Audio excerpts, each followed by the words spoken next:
Will he continue that trend? Will other people start to notice that? Are they going to start going their own way? How do you approach this as you get deeper and deeper into the tournament? Yeah, it's hard here. You don't have time to sit back and watch the other boards go on and try to copy. Today, Magnus, he's playing an equally quick player. Javukir Sindarov is super speedy, super instinctive. Those games, I think, are going to finish first. It's just about which way they go. And that's a rematch from their group stage. And that was not an easy match for Magnus Carlsen. And it's also a rematch from the Weissenhaus fight for third place, Magnus versus Javukir. And that was an absolute roller coaster as well. Magnus eventually coming out on top and winning that. And that's the table he'll be sitting on. But I think where he wanted to be was right here, but he doesn't get that fight. You're right. That's where he wanted to be. And instead, it's Hans Niemann and Fabiano Caruana. So back up to that matchup, because again, for me, stylistically, I think it's so interesting.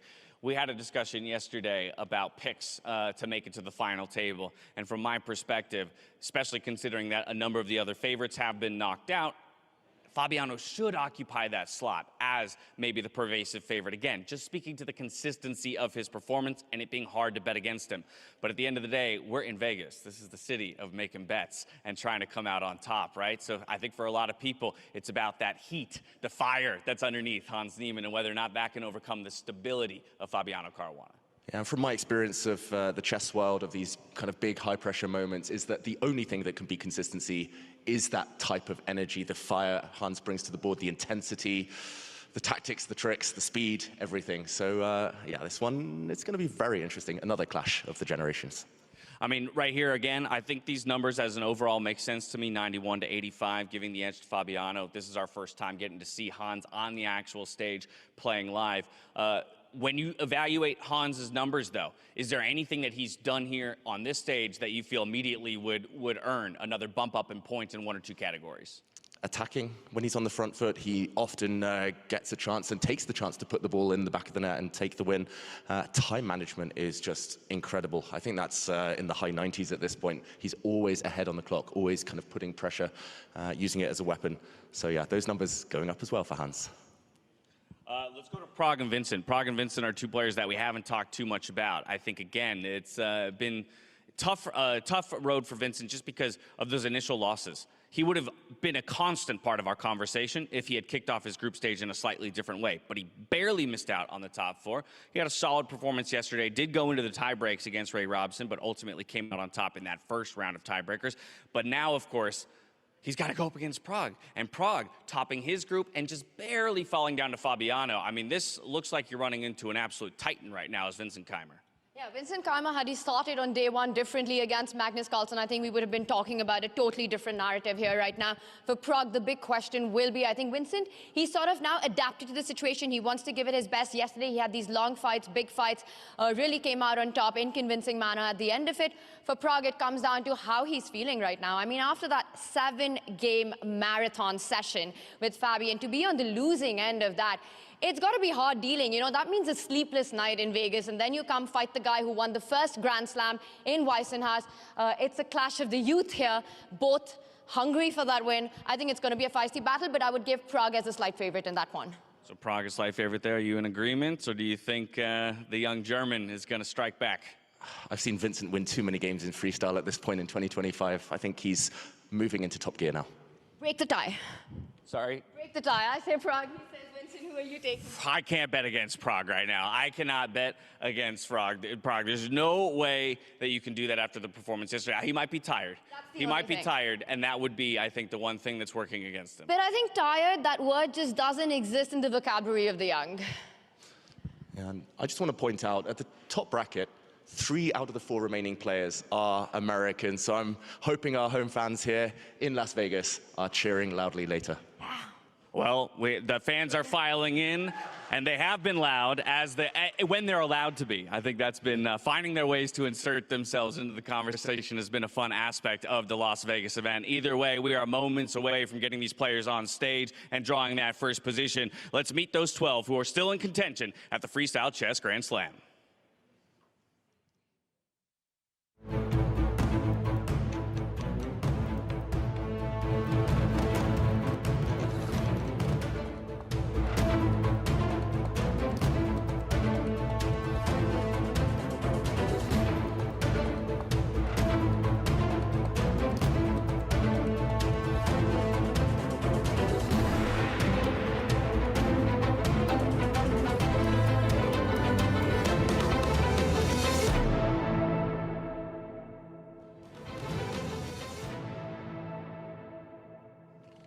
Well, there you have it. Those are the players doing battle here on the Las Vegas stage. But now we have to draw our position for the first bout of the day.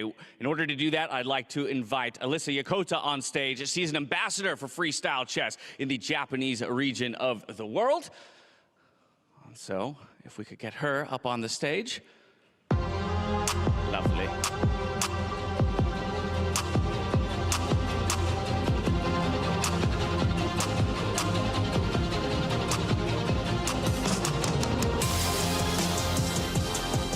Alyssa's big responsibility. First position of the day. I'm going to have Tanya release the remaining starting positions and then get you over here.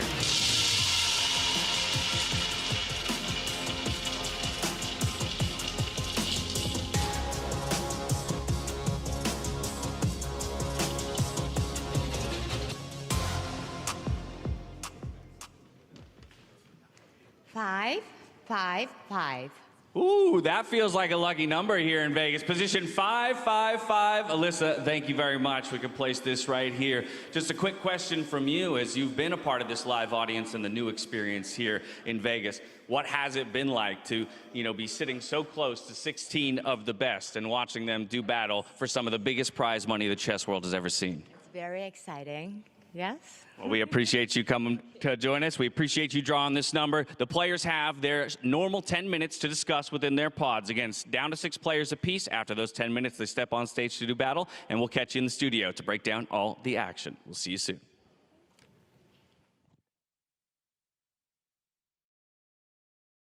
Before G5, yeah, maybe. Yeah, before G5. 93 followed by G3. Yeah, you can try 93. I think they will put like, I don't know, maybe.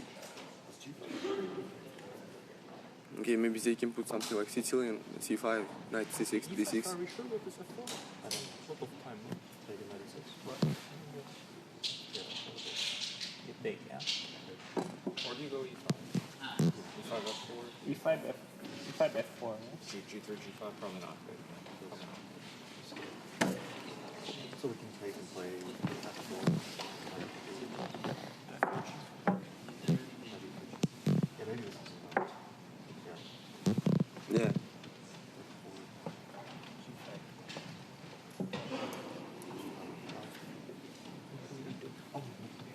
So I can go here. Oh, G5, yeah. No, I don't like it. No, I don't like Where's that. the red? E4 is... Yeah. Wait, but by the way, 95, it's not like practically...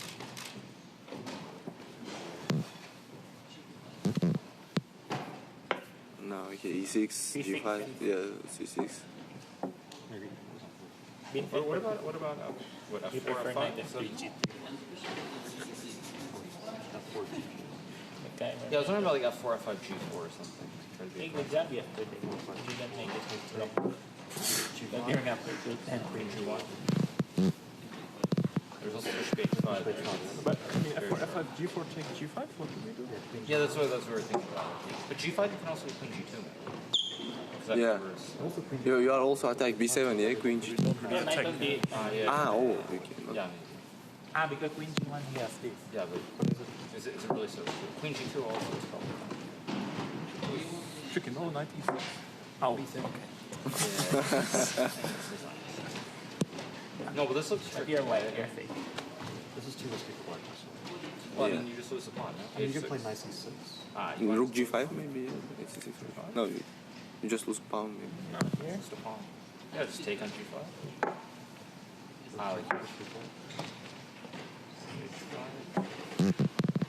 Yeah, maybe this. the pawns are getting Yeah, G3 But G3 is just very boring. no yeah What about G4, maybe, first move? Yeah, G4, G5 is the other question. I mean, G5 is forced. also G6 G6, F5. Yeah, of course. but G6 we can also play 93 stops at the 93, E6. I don't like the knight on E2. I mean, E6 like what? Yeah, I'm not sure. Maybe we should try something like F4, F5, G3, G6, I don't know, then knight C3. Okay, yeah, Then so E5. F4, F5, G3. Yeah, I kind of like this for white. If you go e5, yeah. Maybe we should try to build it up, yeah, ourselves with c6. Yeah, e5. No, I mean later, This is yeah. also interesting. C6, like Fabi played. Fabi played, yeah. This was actually the best. Yeah. Yeah. And c6, e4. All this king c7 stuff. Take d5, queen h3, king c7. Right. Oh, but okay, here bishop is dead. Yeah, bishop is on the a. Yeah. This should be better version. Sure. H7 is hanging, yeah. Okay, this. H6. And knight f3.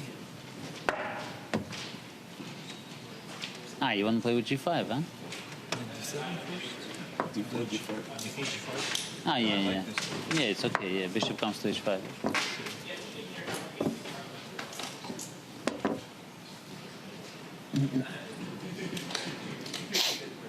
Also, instead of c6, you can go e5. But c6 I like, kind of. C6, yeah, if you go d5, then it's slightly better, yeah? Yeah, black is okay, yeah. Knight d7. Uh-huh. So this is trap, yes. If you go 1d4 here. d4, yeah? Yeah, we should start considering the central openings, yeah?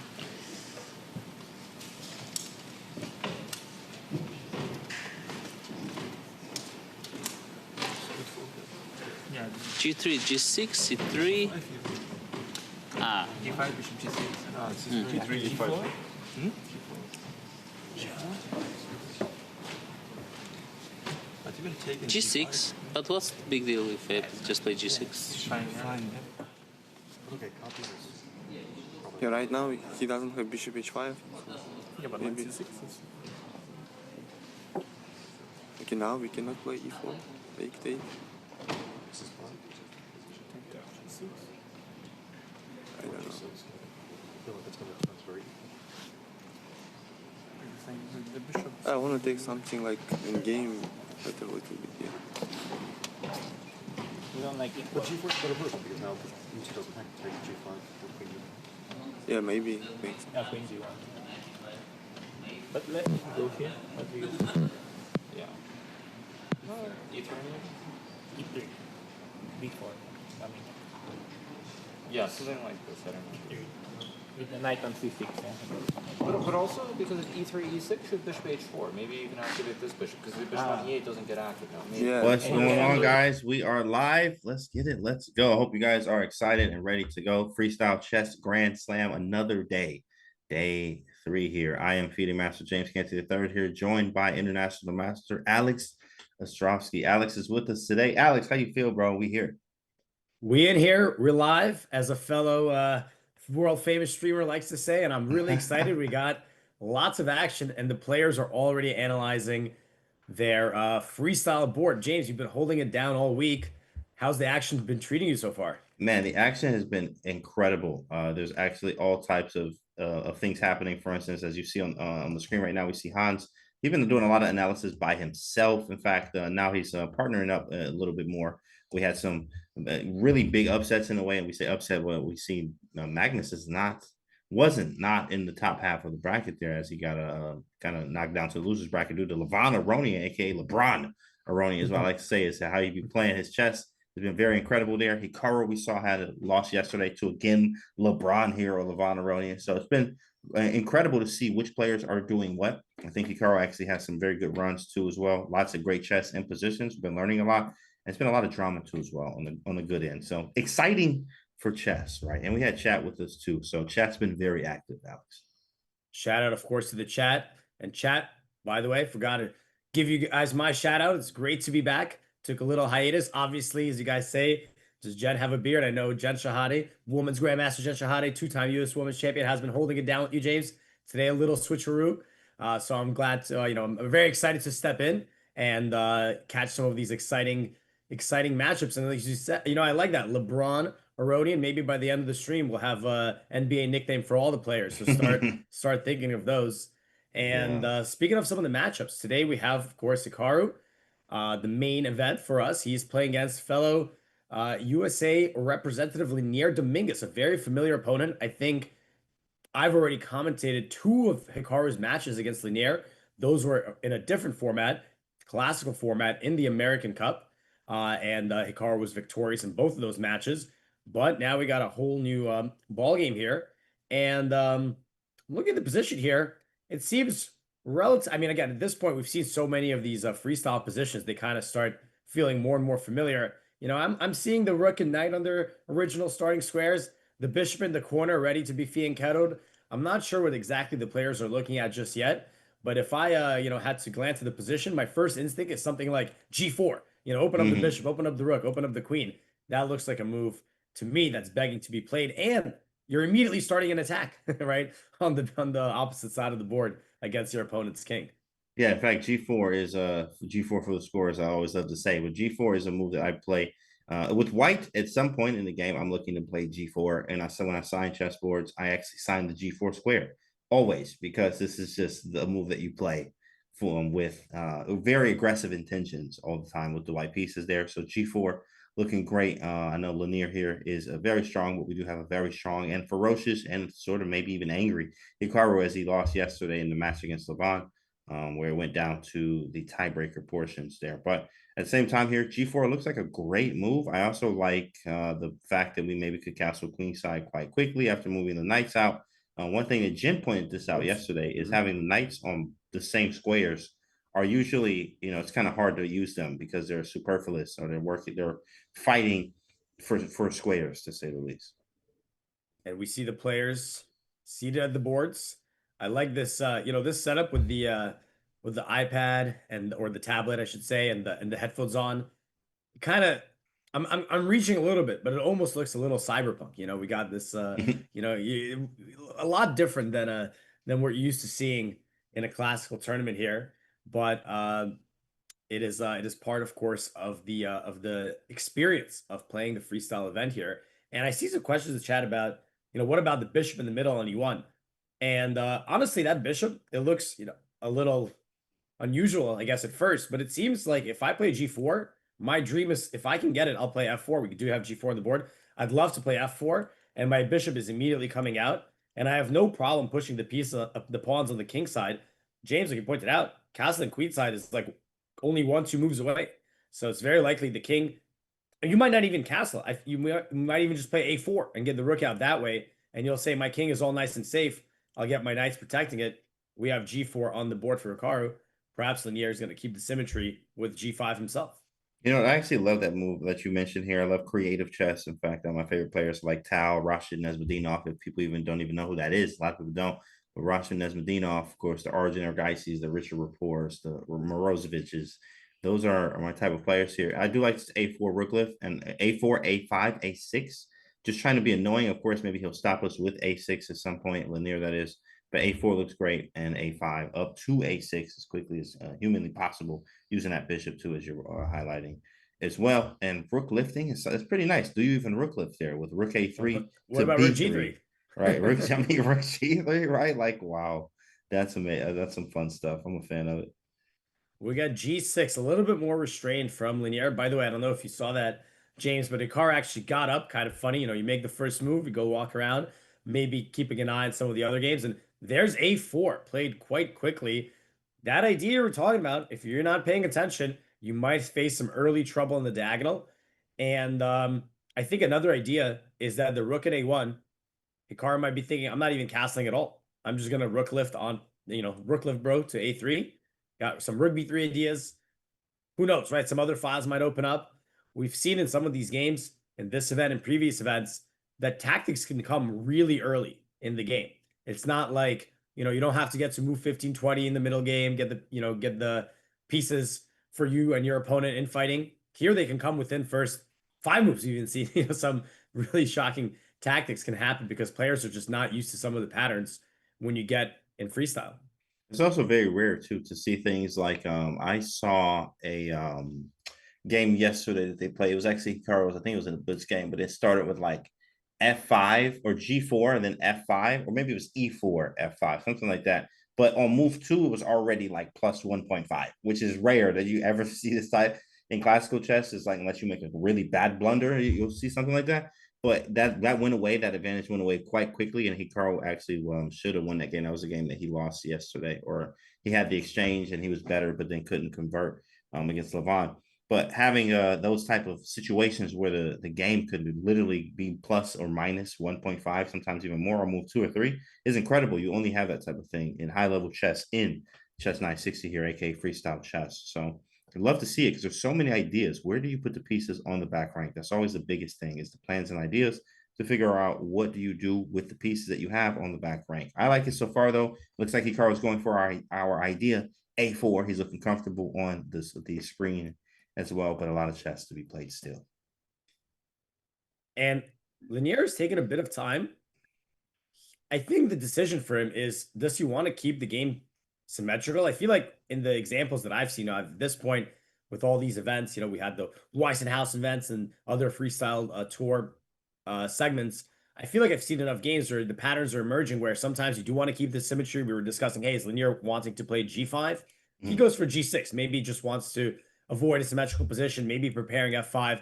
Now Hikaru goes A4. Maybe Lanier can just go A5, right? Just saying that you can't move your pawn up the board and I'll want to do a rook lift. But maybe he's already declared his intentions with G6 that he wants to have an asymmetrical battle. In any case, I don't know how your experience has been watching this 30-30 format so far this week. Obviously, it's a bit of an unusual time control because we're used to you play 90 plus 30, or even in our experience, right? When we play some tournaments, even if they go faster than 90-30, you're playing something like 60-minute chess or 30-minute chess, but you rarely play it with 30 minutes and the increment on top. So how much of a role has time management and time trouble played in this event so far and what you've seen, James? Great question. In fact, it hasn't been that bad. In fact, as when I've seen with the time trouble that you generally have with lower time controls, yeah, okay, we have some situations where players are playing literally with 20 seconds, making moves with 1 second, and then they're getting that 30-second increment, putting them back to 31 seconds there. It's been fine. I think they've had managed their time quite well, and even when you usually make the blunders in time trouble, I didn't see a lot of that actually. It didn't feel I don't it didn't feel like you see a lot of blunders with the time trouble here because they're not technically in super time trouble because you make 2 moves and you get a minute. You make 3 moves, you now have added a minute and a half on your clock there, depending on how fast you're moving. And you're able to gain some time quite quickly in situations where if it's 2 second increment, okay, you're gonna have some problems generally when you're getting some time trouble. But these guys having so much time, that 30-second increment is a beast. Absolutely. And here comes Lanier with D6 after a 4.5 minute think. Like I was saying, he's either wanting to keep things symmetrical, but most likely not. And I think with D6, Lanier is preparing something like bishop to C6, looking to activate that bishop. He has blocked the diagonal going to the king side. So perhaps he's thinking, hey, if I can trade off Hikaru's very well placed bishop in the long diagonal, that could be something that is in my benefit.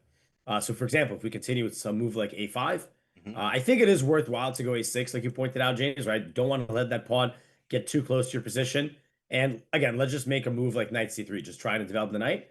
Perhaps this is one of his ideas. Try to trade off the bishops, and then you get one of the knights out, you get this knight in, you castle, and things are starting to look a lot more harmonious. But we do have more moves. Hikaru does play A5 very quickly. He's just following the plan.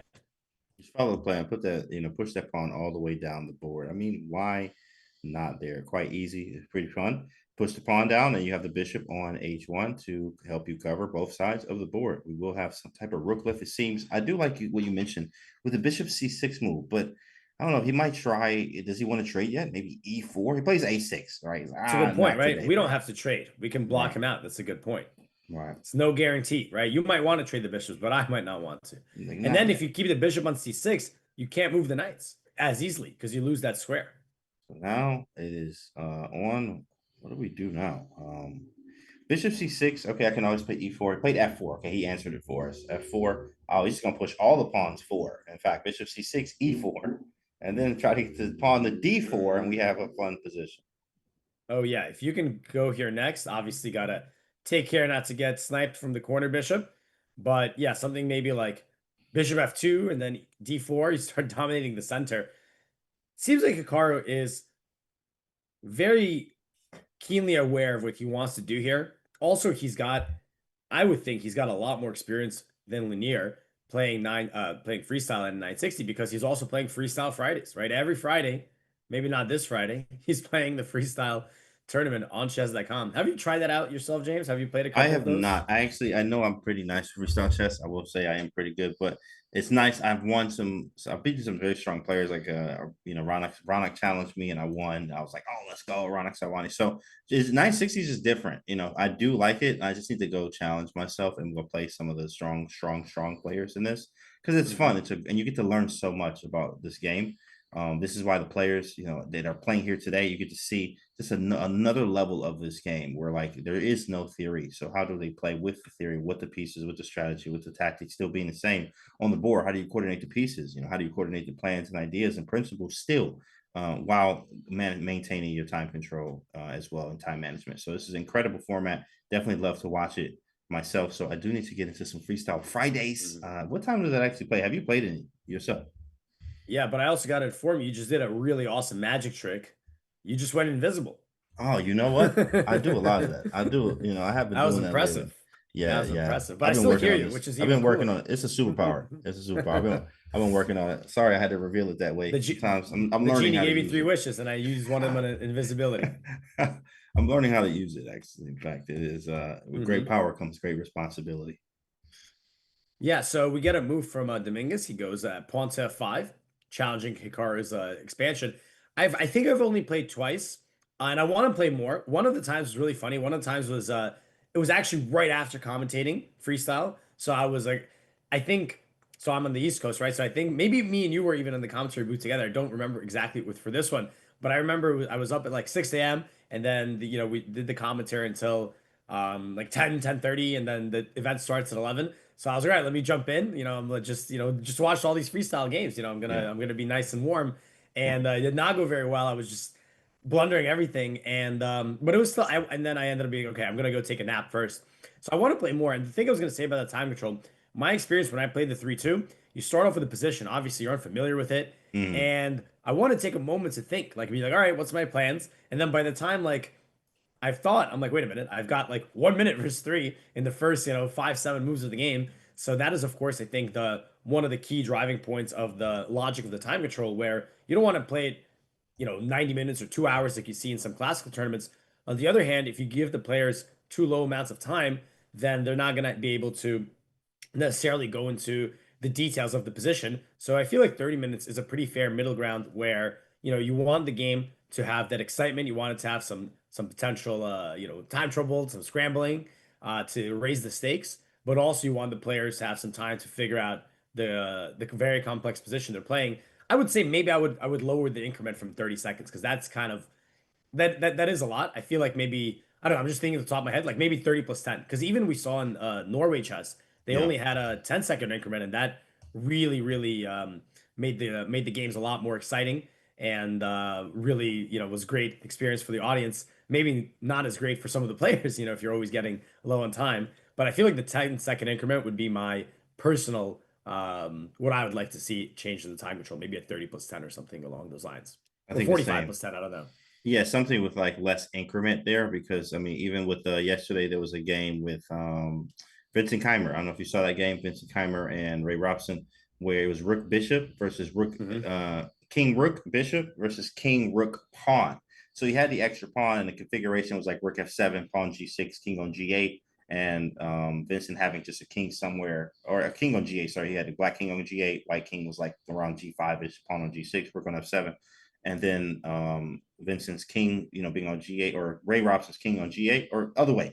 Robson was playing white, Rook F7, Pawn G6, King G5, and then Keimer king on G5 or G yeah G8. He's one of king on G8, and he had Rook and Bishop. So they're playing against this position though, but 30 seconds increment was just like at some point we just talking to chat about like, hey, how was your day? What are you watching on Netflix? Like it was just so long because it's hard to make any mistakes there. He also wasn't able to grab the pawn. It went forever, and then a draw was claimed at move 129 yesterday from Ray Robson, where he claimed the draw there after no pawn push or capture from there. It was a long game, but of course it would have been way less time. I think it would be if we changed that time control just a little bit, like 10-second Yeah. increment or something.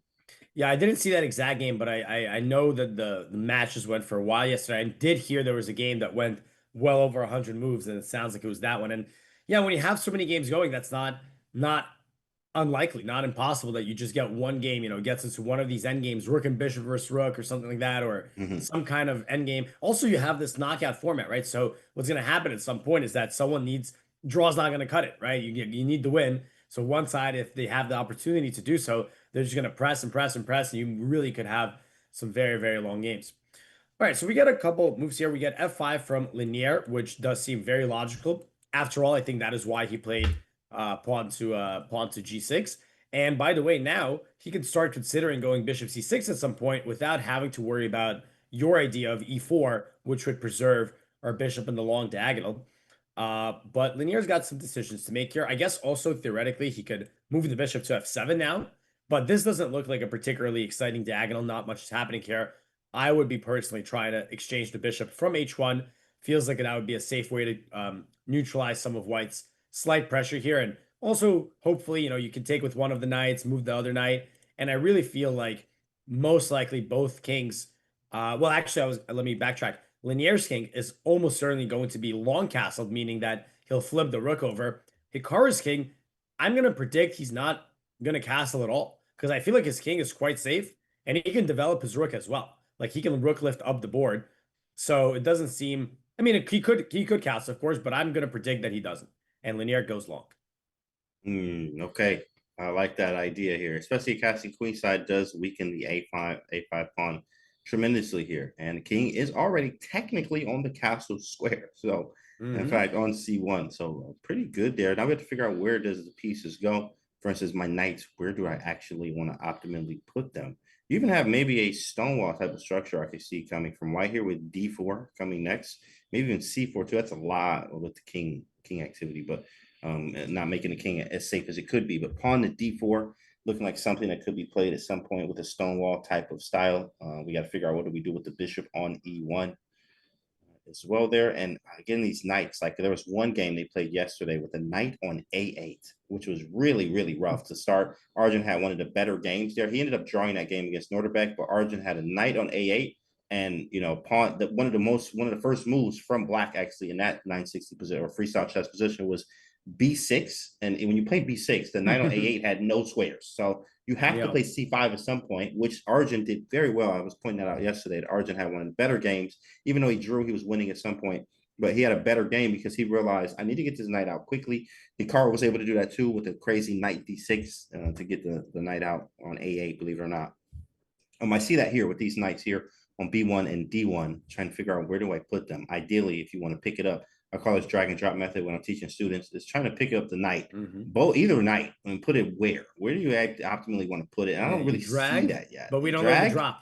We don't know the drop, guys. You got to work. I'll drop it right here, maybe. There we go, chat. And now you got to figure out how do you get there realistically, if it's possible. And it is. You got to route, but you got to go boom, boom, boom, boom. And by the time you do that, they'll be doing their own drag and drops. James, I was going to suggest, while we have a little bit of a pause here, I wanted to see maybe some of the other games real quick to see if we have any similarities or not. We do have, of course, several other matches going on. Right here we are in the lower bracket. Let's hard not to jump to Magnus's game, because I'm seeing, check this out, James.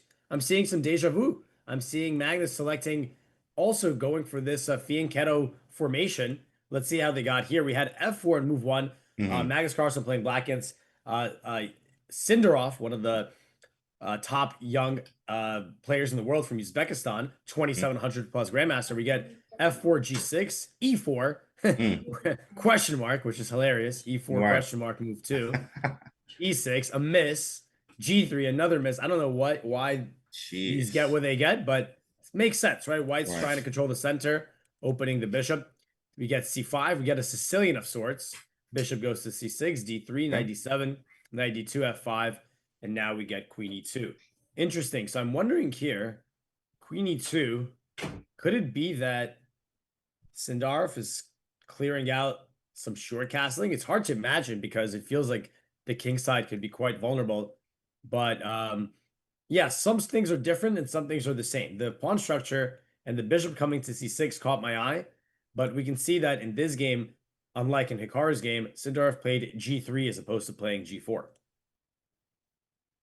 I actually like this position from Sindarov. I do, because you have some play. Like you can castle queenside, as you mentioned. Bishop coming up to f2. I can play g4. And now, okay, there's a takes now. Captures. Maybe I just take back the pawn, activate my queen a little bit more. Mm-hmm. Have some queen play. You know what I this mean, kind knight of comes reminds in me at of? c4. What did it look like? I'm always trying to make connections to, things that we're more familiar with. Doesn't this very mildly remind you of like a closed Sicilian or something like that? 'Cause Wow. you got the pawn on d3, the fianchetto bishop. If I And castle then short, you somehow kind of, castle. Ah, yeah, we yeah, castle short yeah, too as well. yeah. That's hilarious. Kind of. And black's got Kind the of. fianchetto and maybe the Mhm. queenside play. But there's a lot of smaller differences here that do make that not exactly the same thing. But I'm sure the players also think of it a little bit like that. They're like, wait a minute, this looks like something else that I do have a lot of experience with. Well, let me try to guide the games to more familiar waters. But sometimes you just can't do that. You got to play, one of the 960 possible or 959 possible ways, and to live with it. Yeah, this is why it's important to have general knowledge over everything. In fact, just have knowledge of every opening is somehow, some way. You don't have to know all the lines and in between moves, but something. Oh, yeah, close Sicilian. What do I remember from that plan? Okay, we play on the king side, but in this case, the king's on the queen side, so it's actually kind of strange there. We want to attack the king, but it's on the queen side in a Sicilian. You're like, wait, what? This doesn't even make sense. Mhm. Exactly, it's freestyle chess. Now he's figuring out how does he want to capture back? Will it be pawn, knight, or bishop? My vote is pawn, but let's see what happens. Yeah, they all look pretty tempting. I like the knight looks pretty good too, jumping the knight in the center. And then, somehow we might even eventually make our way towards the slightly weakened light squares. But we'll check it out. We'll see how this goes. I also want to see if there's any other exciting action. We got Wesley So against What Norderbeck, happened to the apologies, kings? Abdusattorov. Yeah, what's happening here? What happened? G4, G5, A4, Okay. Knight C6, A5, A6, H4. He just took it. He just said, wait a minute, that's hanging. I'll take it. So F4. So Wesley wants to capture the pawn. H5. And now Wesley says, well, Norderbeck, I like your idea of taking the pawn. I'll do the same. That is So this is funny. kind of funny. They're both clearing out the entire king side here. Might be heading for some early trades, right? Early trades of the pawns, early trades of the rooks. But we see this A4 idea just like in the Hikaru game, right? Very common ways. When you castle, it's about getting your king to safety and it's about activating your rook. Sometimes in the freestyle positions, your king's already pretty safe. So then you just start thinking about, let me activate the rook. And a rook lift is usually the way to do it. So that's why we're seeing so many of these flank pawn advances and then possibly rook lifts. Even not in the flank, right? You can even advance it in the whatever F file and you bring out the rook that way. So Yeah, that's how these guys are even doing. rook lift chat. Does chat rook lift chat? Are you rook lifting at home? Did you rook lift today? Actually, it was a rest day for me. So I didn't rook lift at all today. I need to get my rook lifts up, but I did rook lift yesterday. A lot of lifting rooks yesterday. Heavy rooks. So are you feeling sore today or all good? I'm sore today, definitely, but this was proteins for protein shakes, and of course the right protein. Yeah, recovery is an important part of the So, process. You got to let the absolutely, part muscles of it. heal so they Come get on. bigger. Come on, chat. Chat knows. Chat is. I'm trying to get like chat. All right, here in the game, we have a fourth matchup here. Just take a quick peek. Vincent Keimer against Pragananda and G4, G6, E3. So no Rook Lifton in this game. Res day for Vincent Keimer here as well. And these guys are only on move 4. These guys are only 4 moves in. Apparently, it's one of those things you were talking about, James. It's already +1 on the engine. Only 4 moves in. Doesn't seem like anyone did anything particularly terrible, but I guess white has a bit more space. The pieces have easier squares to get to. Perhaps, we're ready to bring out the bishop for white along this diagonal. Doesn't strike me as a position that's so amazing for white, but that's why I'm not playing. That's why we got Vincent Keimer in the driver's seat here. That is correct. Yeah, it's just so much better. In fact, for whatever reason that may be, I really don't know what that is. But yeah, let's get back to the boss though. Yeah, there we go. Let's see what's going on over there. Yeah, We'll forget come about back. this. Yeah, we'll come. They We'll got to come show back. us. Yeah. Okay. Oh, okay. We got some action here as well. We got the queen coming out. So we only missed one move here, and that was Linier deciding to play e6. So he's playing very flexible structure, right? He's going for an asymmetrical structure, but he's keeping a lot of flexibility for his pawns, moving them one square, keeping his options open. Queen h3 is a funny little move because you're actually attacking a pawn at h7. Suddenly that pawn is not protected, and the king on c8 just kind of saying hello, just a little bit. Maybe I there will could be take this some pawn, trouble in the Alex, diagonal. and I am going to take this pawn on h7 for sure, and figure out what to do later. Maybe bishop h4 at some point. I do like just to try to eyeball. I might take on d8. It's like a funky line. Bishop h4, bishop takes d8, and b7 hangs. But will not allow that to happen. I believe. I think Lanier is going to be able to get out of that one quite quickly here. But I do like the fact that we can play d4 too at some point too. So I really like that d4 move, like bishop h4, take on d8, and then play d4. They always say, put the pawns on the color of the bishop you traded. So I am able to play like maybe d4 and have a very strong light square bishop that can be challenged though. We do have to put that out there. Bishop c6 does just kind of get rid of how strong that bishop is on h1. So not the play that I was really looking for when I had g4, a4, and a5 and really trying to rook lift. It feels like black is just able to parry, our ideas and threats right now, being incredibly solid. Have you seen this clock situation being the same in Hikaru's previous games? Does he generally put the early speed on the opponents, or is it just kind of happening in this game with Linear where Hikaru's playing quicker? By the way, I'm looking at the screen. I'm looking at our stream, and for a second there, Hikaru it almost looked like he was napping, but I think he was watching like the big screen to look at some games because it looked like he put his head back and just chilling. But anyway, yeah, as I was saying, James, has he been playing this quickly, gaining these time advantages, or is that just a feature of today's game? The only game that it was not like that, believe it or not, was the Hans game. And I had that game with Hans that he ended up winning there. It was just what is it? A maneuvering fest. It was nothing going on. Like it was just very quiet, quiet, quiet, quiet. And then a blunder in a way, maybe not a blunder, but a slight inaccuracy that Hikaru was able to pounce on from Hans's game was when he played knight a4. And then knight a4 allowed black or Hikaru to play c4. And he had some very nice initiative along with c4, having the pass pawn, then being able to switch over to the king side of the board and have a nice attack that he displayed in that game against Hans. That was the only time he was down around 4 minutes or so, I think max. But the rest of the games, he was just up a lot of time.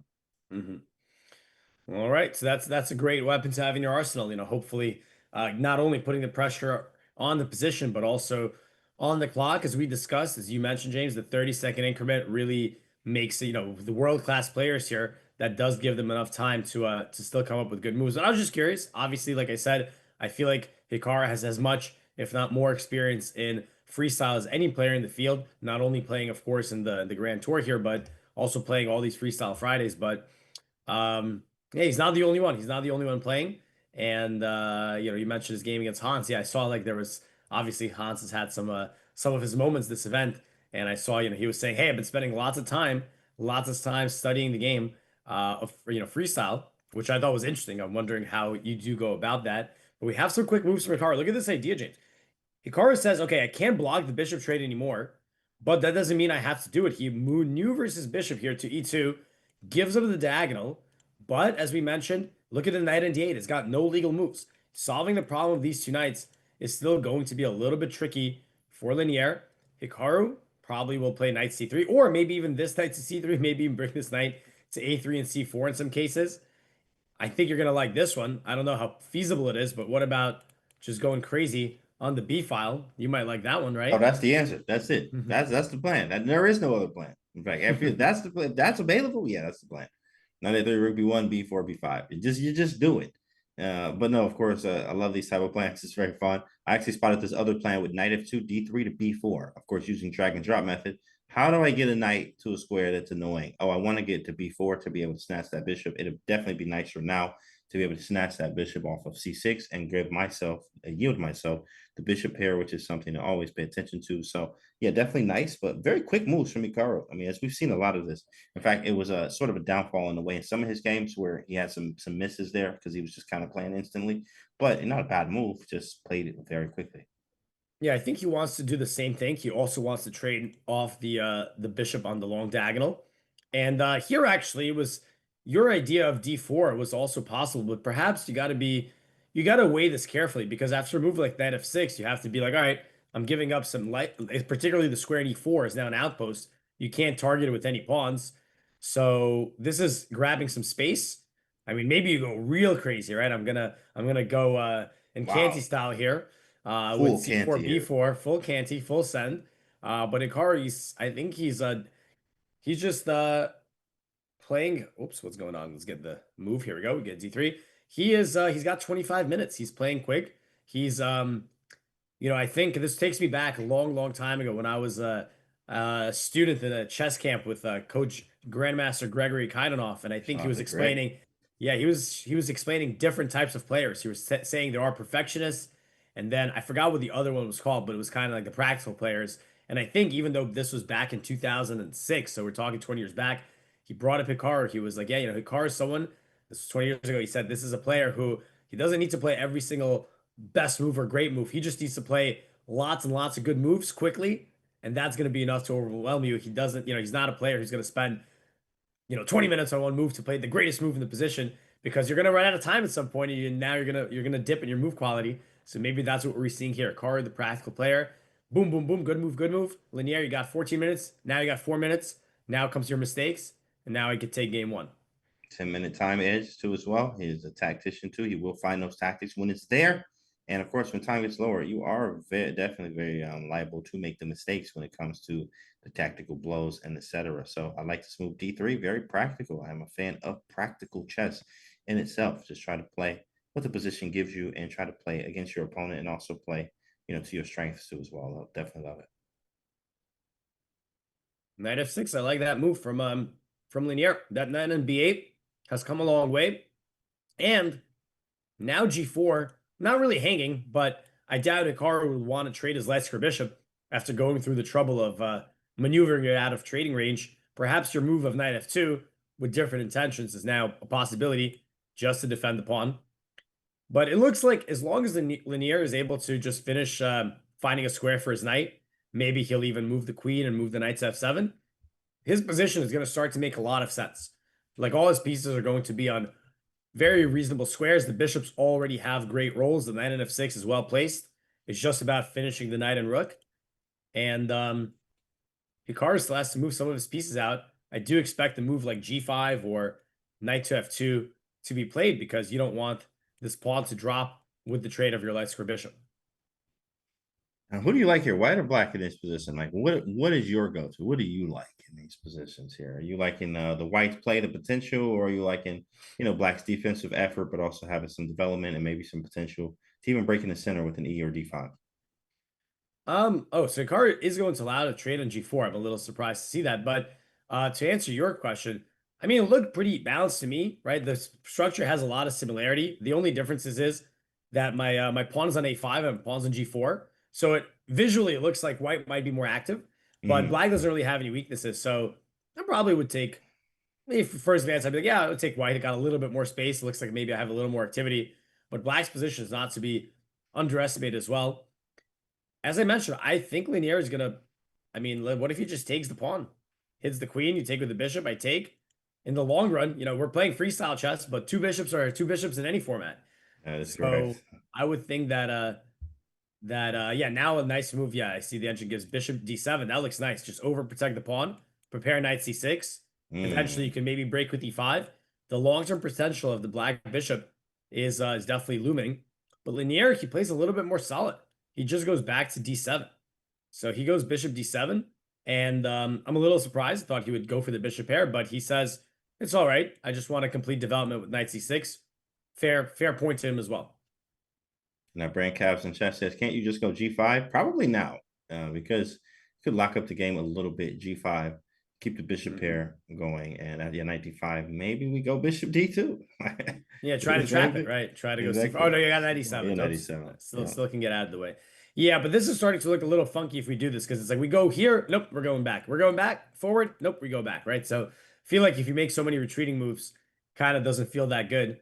But we do see Linear retreating, but it seems like a good retreat because he is opposing the queen on h3, and he wants to develop his worst place piece. Looks like he is really coordinating the position. Hikaru is investing a little bit of time. I would think he might do the same, maybe like knight d2, as long as he, well, actually, hold on a second. Now he might have to actually start thinking about taking in G4 even more seriously, right? Because E5 is going to create some unpleasant threats here. So he probably cannot ignore that at this point. Maybe knight F2, as I mentioned earlier, to overprotect the pawn. Hikaru's got to decide. Does he take, push, defend, or a fourth option? Yeah, he's also holding still his time edge as well. So definitely keeping that in mind, playing some quick moves, but now a little sort of critical here. Still got to figure out how do I get this rook on A1 even developed. Same with black, rook on A8. I mean, what do I really want to do with that? And also trying to figure out where do I want to put the knight on D1 and B1. Still some development moves to be played. Maybe knight D2, maybe knight A3 to C4. Don't know what we're doing there yet. Knight F2, still don't know what we're doing there yet. So lots of play, but got to figure out the configuration of the pieces here. Being Hikaru's move, I think the first bet is probably going with G5. Do not want to allow this capture. But that goes down to probably a very concrete line in a way. G5, knight D5, bishop moves away, capture or to not capture. Probably he wants to take, right? He did offer the trade earlier, so he might be interested in it. And yeah, I wonder what if he just develops, right? Hey, we got the knights on the starting squares. Maybe we go knight to C3, right? My dream is that you take, I'll take back. You develop. This looks pretty balanced, right? The only difference is white's pawns are slightly more advanced, but black can start fighting for the center as well. I think that the downside of playing G5 is that you lose some flexibility in the structure because Hikaru might be thinking at some point, right? He wants to keep the possibility of taking an F5 in his pocket, opening some diagonals. But yeah, black's position really has no weaknesses. This structure that Dominguez ended up building up is very, very resilient. There's really no weak spots against it. In it, excuse me. Yeah, exactly. That's the problem here. It's just nothing weak, so there's no target. So you have to just kind of keep playing the best chess that you can play by improving moves. Get your pieces out the back rank. Simple chess, improve principal chess. Get the pieces out the back rank, develop, maybe have some central control. Wait to see what Lanier does. Problematic if you don't have anything to do. You just kind of have to do nothing and do nothing well. That's what Kramnik said. Sometimes you got to do nothing but do it well, basically. Which is don't make any like weaknesses. Right. Don't make any rash decisions and wait for your opponent to do the dirty work for you. By the way, we have a question in the chat. What's the headphones for? And correct me if I'm wrong, James, but they're wearing headphones. Some of them are wearing noise canceling headphones. Some of them are wearing headphones playing music. And the reason for that is there's commentary going on in the venue, right? There's a live audience. They're watching. There's commentary. You don't want the players hearing it. You don't want them hearing us, although they can't hear us anyway. So you got to wear the headphones so the audience can get to listen in on what's going on, and the players get to focus on the board. Yesterday, I was saying, yeah, they're sharing the headphones because it's a live stadium and people are screaming at the top of their lungs right next to them, and it's just like, oh yeah, let's go, in the chess tournament. No, but it also is just canceling out noise, anything around you, as well, and sometimes some music too, which you can play. I think you can. I wasn't sure about music, but I saw like when they were setting up the headphones, I saw there was like on the tablet they have next to the. Yeah, I saw there was like a music icon. Did you see that too? So I was like, oh, yes, he is listening. Because I feel like you might as well. Well, it's kind of interesting, right? When you're playing Blitz or you're playing online, right? You kind of like to have some music pumping because you're playing some fast chess. You want to be on beat, like it kind of gives you energy. 30-minute game. I don't know if I want to hear music. I feel like you might because you're thinking, right? You're some of these moves you're spending 5 minutes on or more, right? You're not really doing that in a Blitz or bullet game. In a Blitz bullet game, you want the adrenaline pumping, right? So you make a quick decision. Exactly. So I guess it's to each their own, right? It's like either you maybe you have a choice. I know there was a little bit of a back and forth in the technical meeting, about the headphones and the music, but I'm actually not 100% sure what they settled on, but I feel like it's maybe you have a choice. You can do the canceling, you can do the music, and as long as you just can't hear the crowd and the screaming fans yelling out the eval bar evaluation. That's right. Raving fans. So the eval bar. Oh my! Like, hey, bro, can I play my game? Security, please. Security. That's hilarious. And we have some moves. G5 did happen, and then he traded the bishops and bishop to F3. So, do you think he's looking to take on D5? Maybe not right away. It does seem like you double my pawns, but I feel like opening the E file for my rook, targeting your backwards pawn E3, I wouldn't mind that. But I actually could see it happening at some point if you leave black with the light square bishop that is just completely blocked by its own pawns. That could be a very interesting positional idea, right? Going for the closed position where you get to use the knights against the bishop.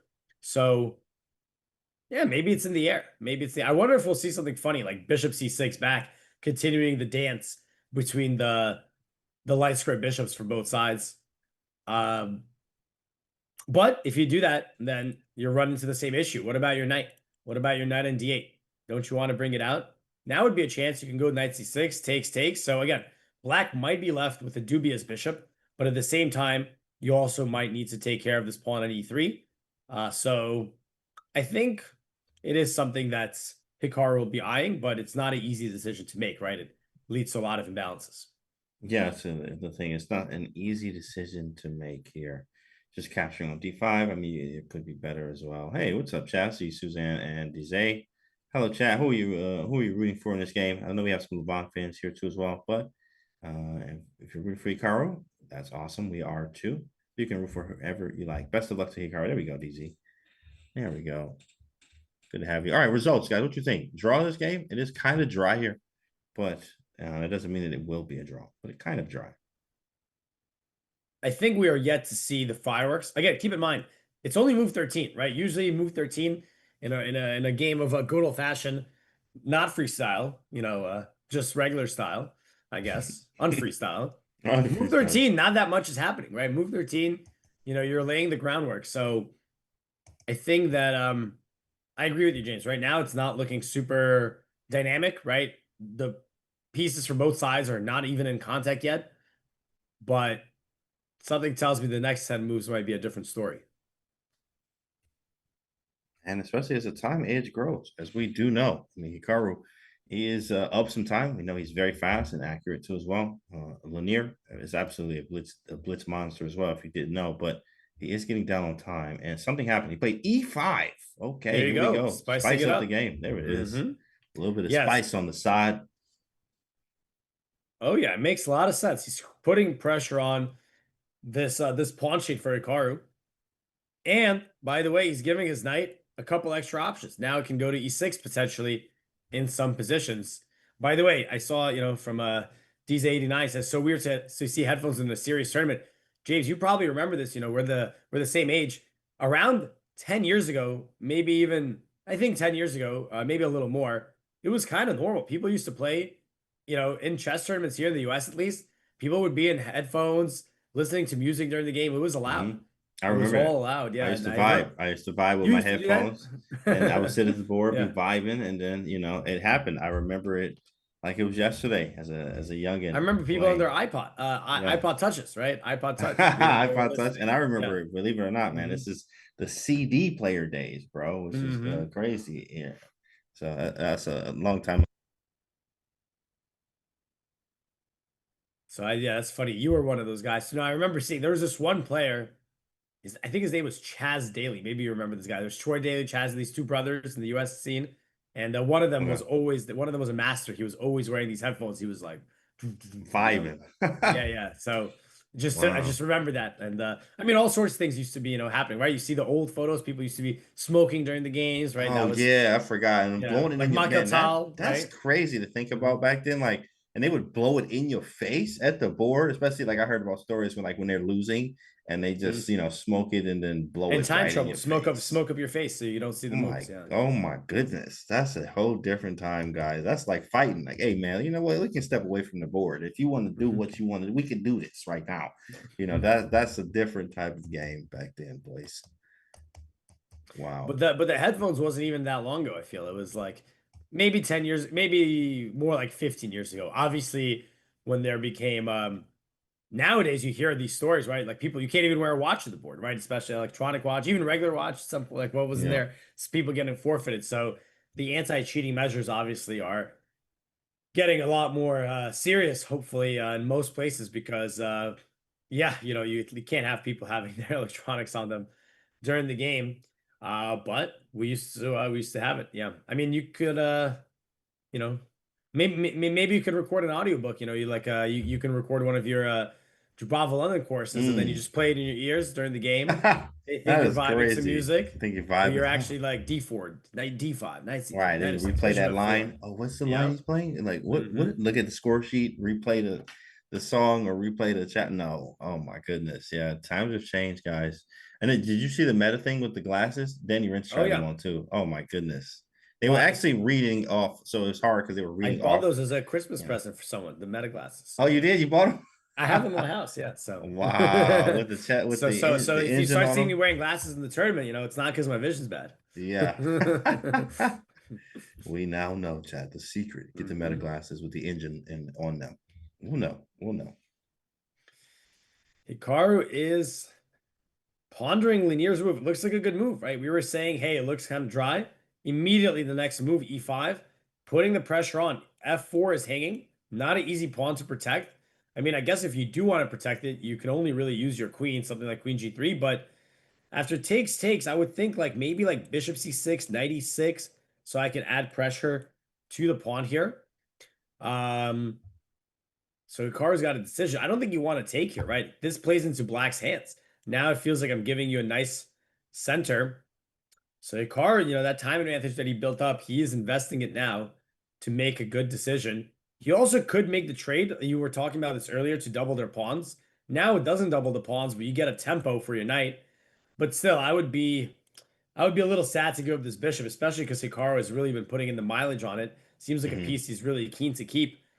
But yeah, E5 does pose some challenging questions concerning the dark square punching. Speaking of questions here, I actually see Suzanne in chat says their chairs are so far back. What do you think about that? Look at the chairs, like the back posture here. Posture check, chat. Everybody, makes you stand up straight a little bit just to, make you feel a little bit better about your back there. That is kind of crazy. The chairs are pretty far back there. In fact, this is not the most comfortable. But we did have a move: knight to C3 and knight back to E7. No trades. Knight C3 was a good idea, right? Develop the piece, and that's a nice move from Linear also, because if you trade on C3, you're playing into my hands a bit. Right now, I get to get my other knight out, and that knight in D5 was a bit of a menace. Now Hikaru has a bit of a win here with the knight retreating to E7, which is an inferior square, but still has to solve the problem of the knight to D1. You can only move it to F2, but once you move it to F2, you can't move it anywhere else. So that knight's going to have to wait a little bit to get into the game. But yeah, very solid position for both sides. I guess Linier might have a little bit of a slightly bigger stake of the center, but nothing too wrong with Hikaru's game either. Would be interesting to see what would be the plan. Again, if this knight finds a good home somewhere, if I could Jadube it to the D2 square, I'd be a much happier player. I can go to C4, but both sides, I think we saw that throughout this opening phase, both sides struggling to find a good route for the knight from on D1 and D8, but it looks like Linier is much closer to solving that issue. Yeah, in fact, I know one thing about Lanier is he just can play very, very slow positions incredibly well. In fact, he has, I think, speaking of chessable, he has a chessable course on the Semi-Tarsh?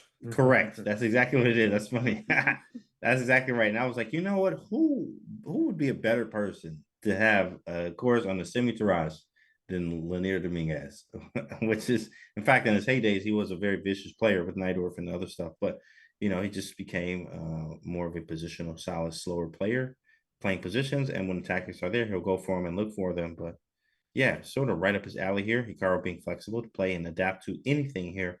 But I think Lanier is quite comfortable, and the time is getting a little bit closer than it was before. But Hikaru is still trying to make things different. I think trying to use the white pieces, the first move advantage here, maybe create something that Lanier might be missing. He wants to maybe create some complications somewhere. We still have the rook lift in mind. Rook A3 to B3.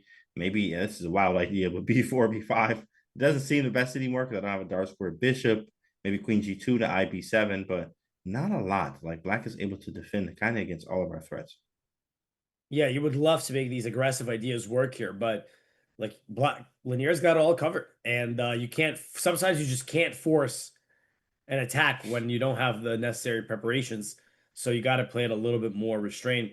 Yeah, just check because I was wondering where Lanier's ranked right now in the world. Lanier he's 41, right? So he's a mainstay player in the 2700s for decades, literally at this point. We do get Queen G2 on the board. Would expect Lanier to possibly challenge that battery with Bishop C6 Where do you think he's ranked in the world right now, James? Oh, Lanier, Lanier? that is. Yeah. That's a good question. He's 27. Oh no, that's his rapid. Yeah, So these might be freestyle ratings for all I know. yeah, so classical. I know he's like 27. He probably 41. He's 41st in the world, you think? Yep. He's 15th.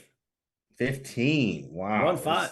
1-5. So you got Dang, the world bro. number Let me 2 against check. the world 15th. That Yeah, boy he's playing great. 27-38. He's Oh, right he's up there. 27, 30. Ooh, he's not just 20, yeah. 27. Yeah, I He's think he was 27, 27-50 earlier, but he took a little bit of a hit, but he's still up there, number 15. I see him right here, 27-38. So number 31 is Jordan Van Voorhees. Just Got over there. Just got over 2700. That's right. 27, yeah. Mm-hmm. 27 piece. And by the way, there was a period of time, I don't know if you remember, sort of people in the chat might not know this. So Linier Dominguez, he is originally, from Cuba, obviously another, the land of the third world champion, Jose Raul Capablanca, right? So there is a rich chess culture there, of course, and many strong players, many grandmasters. I've played some of them as well. And Linier was one of the top Cuban grandmasters for a long time, but he immigrated to the United States. And there was this whole thing where, to change the federation, there were some complications to switch it around. They make it, maybe I'm wrong about this, but I think there's some rules in place where, it's some trickiness involved when you're changing federations and you're like 2,700. So I think Linier didn't play classical chess for something like 2 years. For 2 years, he didn't play. This had something to do with him transferring the federation. So that was like maybe half a decade ago, if not more. So I feel like he hasn't really been playing that much. Obviously, we see him in the U.S. Championship and we see him in the American Cup, and I think he's played for the, of course, he's played for the Team USA and the Olympiad and stuff like that. But I feel like we just pops in here and there for only the big events. You don't really. Yeah, see that's him. right. That's what he does. Like you only see him play big events. You're You like, don't see him in who's the US there? Oh no, I'm not Masters. showing up. Who's there? No, I'm not. I'm not showing up like that. And then there, yeah, I like it. Love it. We do get bishop c6, and here's your move, James. You were asking for this move earlier in the game, pawn to d4, and we got on the board now. Hikaru, he says, okay, trade off the dark square bishop. Let's put some pawns on the dark squares instead.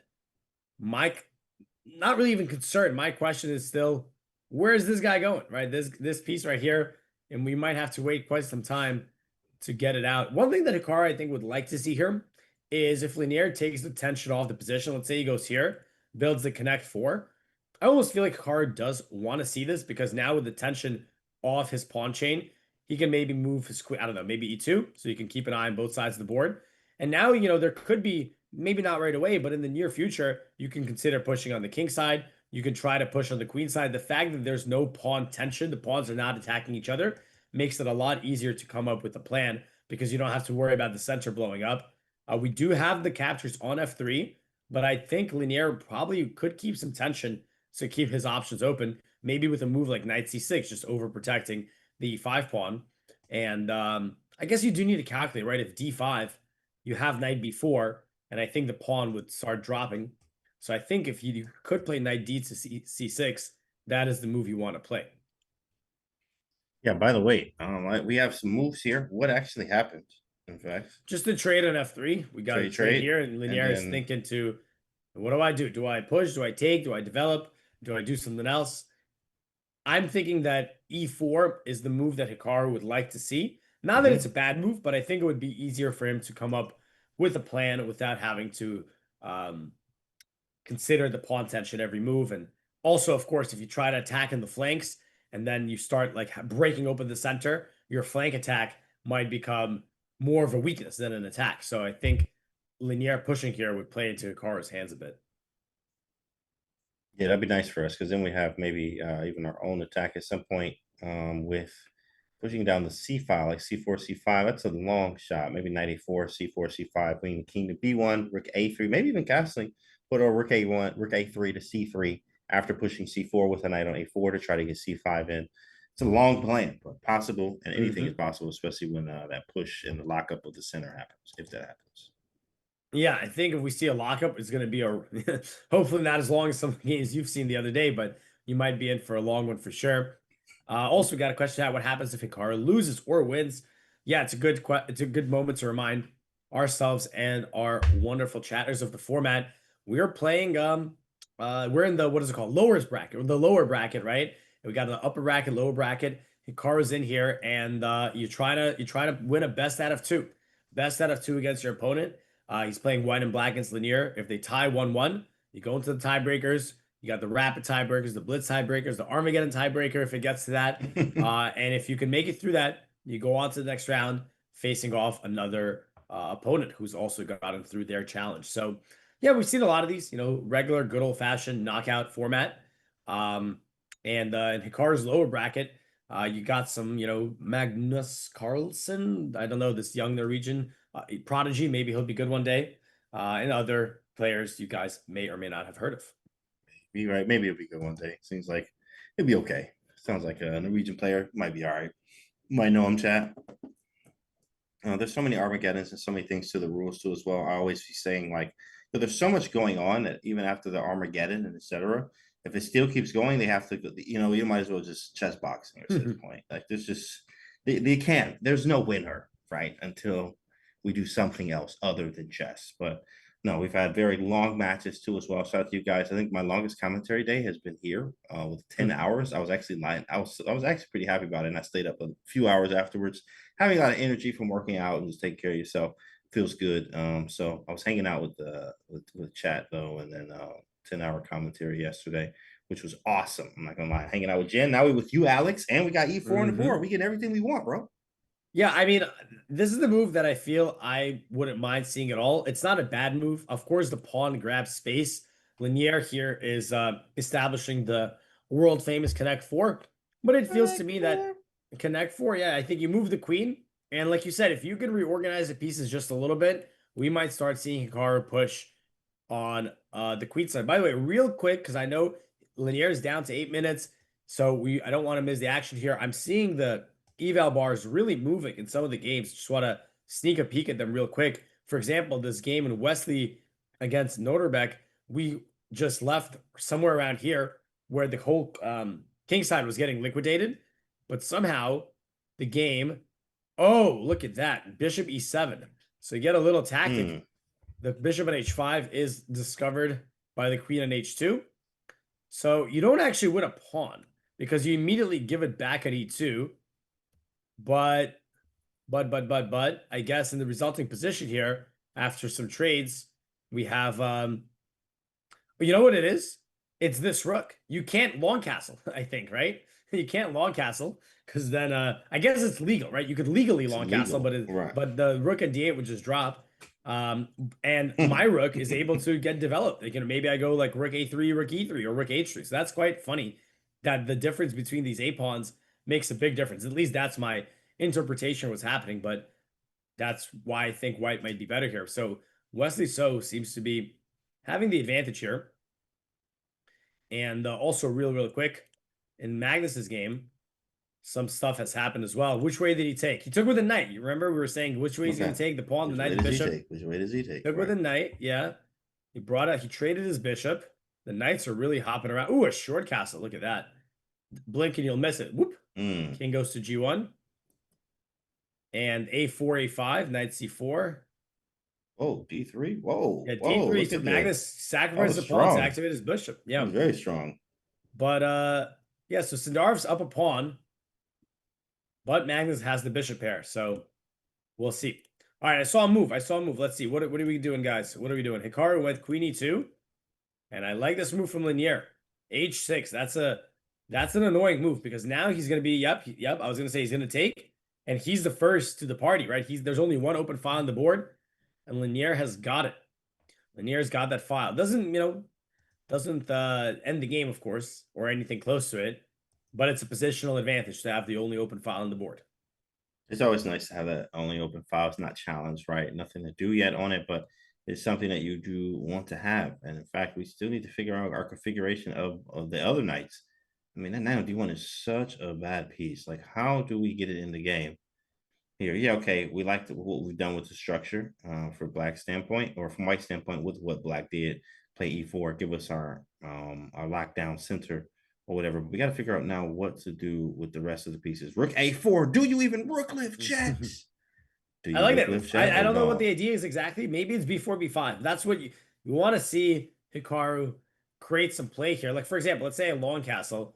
B4 is legit. B5 is now being well supported by my pieces. This is what I was saying, right? I was saying the locked up center will give Hikaru opportunities to launch some kind of pawn storm, and he's not being shy about it at all. I don't think Lanier should castle long so quickly here. You know what's funny? I don't think he should do this either, but oh no, he can't castle short. He can't castle short. That rook moved. That rook moved, right? Didn't that rook capture the bishop? Let's go all the way back here. Yep. You can't castle short anymore. That's kind of funny. But you know who could castle short? Hikaru could. He could still, if he That's a ever so strange chooses, he could still do Right. it. That's You gotta kind be of funny. careful, but he can castle.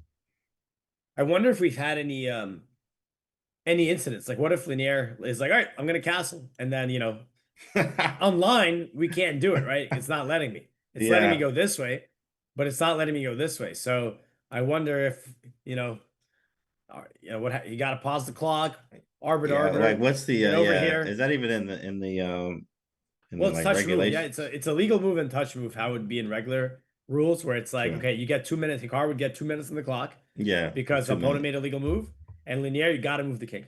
That's would be the rule. But I wonder if I'm sure it's happened at some point. You just kind of forget about the rook moving or something, or some mistake in the castling rules. Would be surprised if something like that hasn't happened at least once in one of these events at some point. Okay, that's hilarious. That is hilarious, guys. Yeah, so you move your rook there, and you're like, oh wait, did I castle? Oh snap! Yeah, I've actually seen that, done that myself. Heck, can't do it online though. Can't do it online. It's illegal. That's funny. Rook a4 though. I do like the rook lift idea. We will probably put. Okay, well, what's the next few moves actually? With this rook lift? Oh, you know what? I potentially see a b4, b5. b4, b5 takes, and queen takes b5. Knight b2, knight c4. And I mean, this is a long shot, but king b2, rook b1, king a1. A lot of moves. Mm-hmm. A lot of moves. I like the move, right? Just get your opponent like Lanier. You're not just going to, slowly improve your position. You're going to have to worry about some mean threats. So now Lanier's like, wait a minute, I was thinking just to cast along. Now it's scary. I like it. I like that decision. Hikaru's up 10 minutes, 5 minutes for Lanier. Again, the 30-second increment makes time trouble not really time trouble, but still, you can't afford the same amount of time once you get down to the increment. All right, 5 minutes though, guys. Hold on now. 5 minutes. He is getting in a danger zone. I mean, not really. You got 30-second increment, boys and girls, like crazy. That's a lot. James, you have a workout split if you have one. Great question, Shay. I actually do like to do boxing before every workout, before every lift. I'll hit the bag generally or do some boxing drills. And then after that, I will do either upper or lower body. And then I'll do cardio and then abs, or sometimes abs, then cardio. Every workout. Today's a rest day though. So that's my split. That's what I like to do. It usually takes around 3 hours. 3 hours every workout. Every workout, bro. Or 2.5 minutes. What about the chest workout? The chest workout, that's another 3 hours too. So, an hour 90, an hour 90 minutes doing my thing, like 90 minutes working on. And then I worked with a strength and conditioning mental coach, or he works with like UFC fighters. And he was like, yeah, it's good to do 90 minutes on and then 30 minutes off of like doing anything else other than chess. And then another 90 minutes on. So that. No, you know what? I was talking to one of my students who's he's getting close to FM.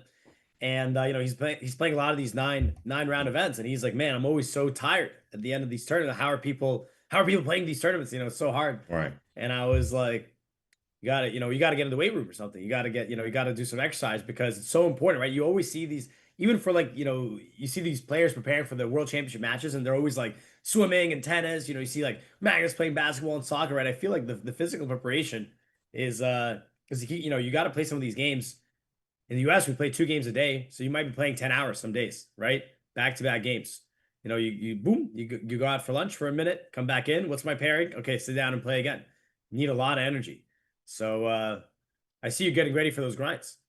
Yeah, in fact, and talk to chat a little bit about the two games a day, bro. 2 games a day versus going overseas. I went to Portugal, and that was like, what? It's only 1 game a day?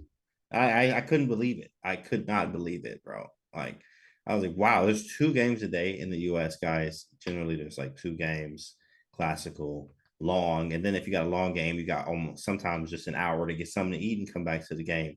It's a lot. That's pretty amazing. That overseas, the European stuff, they give you 1 hour. Yeah, I mean, One there's day, pros and one game a cons. day. I mean. Yeah, they give you 1 game. By the way, I'm a little surprised by Hikaru's move here. So we get D5 from Linear, and we get Rook A1. So Hikaru, he changed his mind. He was like, all right, never mind. Maybe not. Right. We're not Try going. again. Yeah, because you would think he would go something like B4 to stay consistent. But I guess he decided, well, the king, it's not castle, so maybe it's nothing there. So he goes back to A1. I can't say I love Rook A4, Rook A1, but Hikaru changed his mind. Lanier goes knight D8. That looks like a nice idea. Maybe he wants to go C6 to make sure there's no B5. But if you go C6, you are weakening some dark squares. So it's not like you do that for free. But the knight's coming over to E6. Very, very, very solid structure. Obviously, for Hikaru, he's also very solid, just has a bit less space. We have been talking about this night the whole whole day, I feel. So that's still going to be a big question. Like, maybe can you maneuver it over this way? So Hikaru is a bit less space, but the main question is, what's going to be the plan? Like, it looked like his plan was going to be to play for B5. Maybe he can play for C4 at some point. But Linier is very, very solid. But to your earlier point, James, I was going to say, yeah, in the United States, when we play classical chess tournaments, the 90 plus 30 time control, it's very customary. You play the tournaments over a 5-day period. Right. Sorry, if you're playing 9 rounds, that is. So you play the first day, you play 1 game, and then you go 2-2-2 with a bit of a break in between. So it is, it's pretty intense, but I think we're all used to it, right? It's kind of how we grew up playing that way. But a lot of terms in Europe, it's a bit more leisurely. You play the 1 game a day. I don't actually, funny thing is, I don't like that either because it's like so slow. Like, I'm just like, because sometimes you win your game and you're like, all right, let's go. Where's the next one? Like, I'm trying to win again. And other times, let's say you lose a game and you're like, okay, where's the next one? I got to get back in it. So having that 1 game per day is pretty slow, pretty torturous at times. My favorite is 6-day tournaments. I like to play tournaments where you play 3 rounds. Sorry, 3 days or 2 games and 3 days or 1 game. So it's like a nice little mix. So we actually just had a tournament in New York. The ones, Hikaru likes to watch them from time to time when we have Gotham Chess playing, Levy, of course. So we have our Norm events, and we just had one. It was we did one round the first day, then we get 2 rounds the next 2 days, and then the 4th day is only 1 round. So it's like, all right, you guys played 5 games. Let's take a break. 1 round. Okay, now let's play 2, and the last day is 1. So I like that format. I made it that format because I played some tournaments like that in Europe. And I was like, hey, that was pretty nice. I like the, because imagine you go to Europe and you're trying to play a couple tournaments. Like, right, a lot of times people are like, okay, I'm traveling. Let me try to stack the events. Let me try to play 2. If they're 1 game a day, suddenly you're there for a month. You got the 10 days for one event, then you travel, then 10 days for another. And it's like, wait a minute, don't I have a cat at home or something? Like, I have to get back. So I like them a little faster, but the 1 game a day for every round is a bit much for me, personally. Yeah, I mean, it depends, bro. Like, I actually have, if I'll only do 1 nowadays. I learned I used to do back-to-backs 2 a day, but I'm like, bro, these are so tiring. Like, back-to-back 2 a days is it's a lot. It's a lot of brain power, bro. It's a lot of brain power. But at the same time, I'll do 1 and then that 5-day and then chill rather than do back-to-backs. Like, I used to do it was Charlotte one and then US Masters right after, sometimes I do a Norm and then Charlotte right after, but that's like 18 classical games in like 10 days or something like that. It's maybe a little bit less, but it is incredible the amount of energy it takes, and working out, making sure you're getting the right rest and sleeping, and like, it's a lot. It is a lot. I think I like a balance. Like, nowadays, I'll do the 2, and then I'll go overseas and do, the 1 a day just to get both. By the way, let's look on the board here. We got some smoke coming. You said you want the smoke. Hikaru wants the smoke too. What we got? Knight I saw A4. 94. I saw 94. I like that one, right? He's going for C5. Knight E6 from Linear and C4. Again, Right. when E4 was on the board, mark my words, I said he's going to storm the queen side. I like seeing E4 because it's going to make it easier for Hikaru to get this play. By the way, we might see another rook lift, bro. I don't know if that's going to happen, but it could, right? You can get a little rook lift to C2. Again, I just like that Hikaru is able to get some play. Then knight, finally, I was going to say that too. Knights coming to c3. Finally, our knights are getting good spaces on the board. You can also cast. Oh no, you can't. I'm tricking myself left and right. Hikaru already moved the rook. He can't castle, so maybe he's got to have to, scoot this over. That's Actually, not funny. castling here could be kind of annoying, but maybe king b1, rook c1, and you're all good. Is this live? This feels like, or did you make these moves? As you say, g5 and we're live. Oh yeah, this is live. We're live as can be. Let's Yeah. go. Let's go. This looks good. I mean, they just moving so fast. But c4, knight c3 coming around, hitting the d5 pawn. Pawn takes and king c or d2. Yeah, d2 is gonna be a little bit tough. You gotta be maybe king b1 to a2. Go that route. I don't know. But then the queen's sitting there too. King safety is kind of strange for We could still do the rook lift, right? We could still go over to b3. Yeah. Maybe this rook comes over to c1. The question is, will Linier have enough time to invade? Like maybe you can try to trade some stuff off or stack up the rooks. But I mean, especially again, it's kind of weird because you have the 30-second increment. But I mean, as we've seen from a lot of Hikaru's games, as you know, James, as well, right? When it gets to that like time trouble phase or just the like blitz chess, having the initiative and having the easier moves is like worth even more than having a slightly better position, right? It's all about like how easy are my plans? How hard is it for you to play? If I can get you down to the last seconds where you have to make intuitive decisions, that's when you're probably going to make a mistake if your position is maybe you're plus 0.03 or whatever the engine says, but you got to play really precise chess. Yeah. So I feel like if Hikaru here can, again, it's also going to take some time, but I'm looking at the rook lift again. I'm looking at scooting the king over for rook c1. I feel like these moves can be quite strong for Hikaru if he can get them all in time, right? Oh, you know what? Rook a3, b3 is nice, followed by cd5, queen a6. That is very possible. But maybe he's gonna go king a8. Like Lanier knows what he's set up to. He's like, yo, I'm not about to let you do this plan. He'll put the king on a8, and then there's no more. But then maybe we go c5, knight c6 hits the a5 pawn. Yeah, I mean, okay, hot take here, guys. I think this is gonna be a draw. What? I think it's gonna be a draw, bro. I just you're not breaking through. And then if we lock up everything, correct.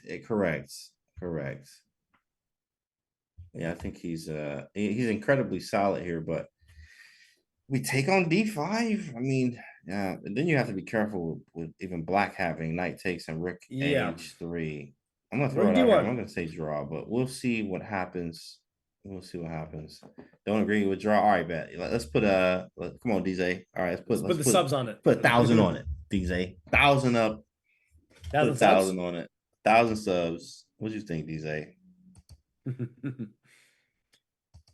I mean, this could get a lot more tense here. As I said, Linier might try to invade this H file. Something like rook h3, targeting e3 and preparing rook h8.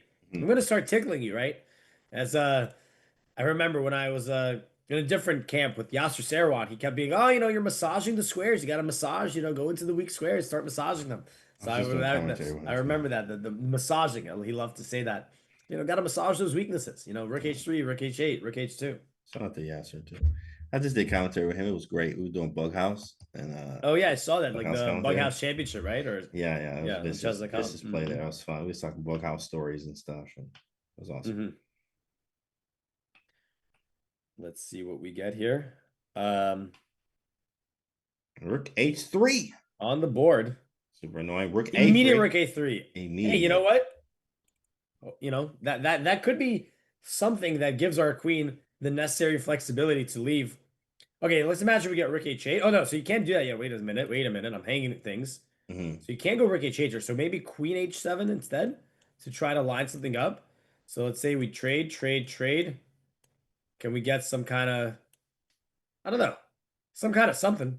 Attacking things. It feels like that, right? Rook d6, and then rook d6, rook b3 maybe, and then king a8. Maybe d5 and knight c5. Like kick that knight away and jump in. If I could do that. And after d5, I have rook h1, believe it or not. That's crazy. I believe it now, bro. Okay, maybe not. Hold on, DJ. You want to flip? Hey, you take the draw, bro. You say draw. I'll take the other side. We might have a result. No, but really, all three results are possible here. I feel like Lanier is very solid. He definitely able to defend quite well. Something Hikaru can do. He does have 3 minutes. We get that 30-second increment. I mean, really anything is possible here, but Rook H3 does attack E3. We got Rook A3 as a defense, and we want to go Rook B3 that we pointed out before. Black can easily parry the kind of threats with King A8 or something. Again, I would take Hikaru's side here. You know, if I rather be white or black here, I'm taking Hikaru because he's got easy moves, he's got extra time. And I'm looking at the looking at the camera. He's looking Oh, let me see the cam. He was like nodding a bit. Okay, was it the happy nod or the, just like a okay. Like a little nod. Takes. Okay, wooden shield, juicer. Classic, right triangle chat. Linier's looking pretty chill. You know, the way he just slid that queen c8 was very calm.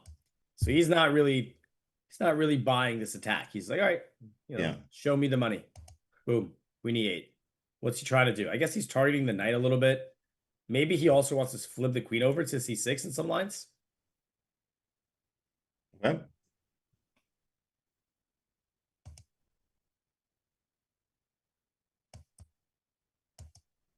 Let's see. Is there anything wrong with going for a... Well, now if you go... Okay, 1 second. If you go rook b3... Yeah. What you got? I don't know what I got. I'm thinking. I was going to say, if you take it c4, that's fine. That's fine. I don't care about this pawn. First of all, your knight's hanging. Second of all, queen a6 is hanging. Right. So I don't mind that. So if I go rook b3, what is it you got? Do you just step out of the way? Just the side step. I was just like king a8. Yeah. Exactly. Just get out of there. He's also got this queen c6 move I was mentioning. So here it's actually quite powerful, right? Because you're... Oh, that's nice. Yeah, so that's the real idea, this queen c6. Okay.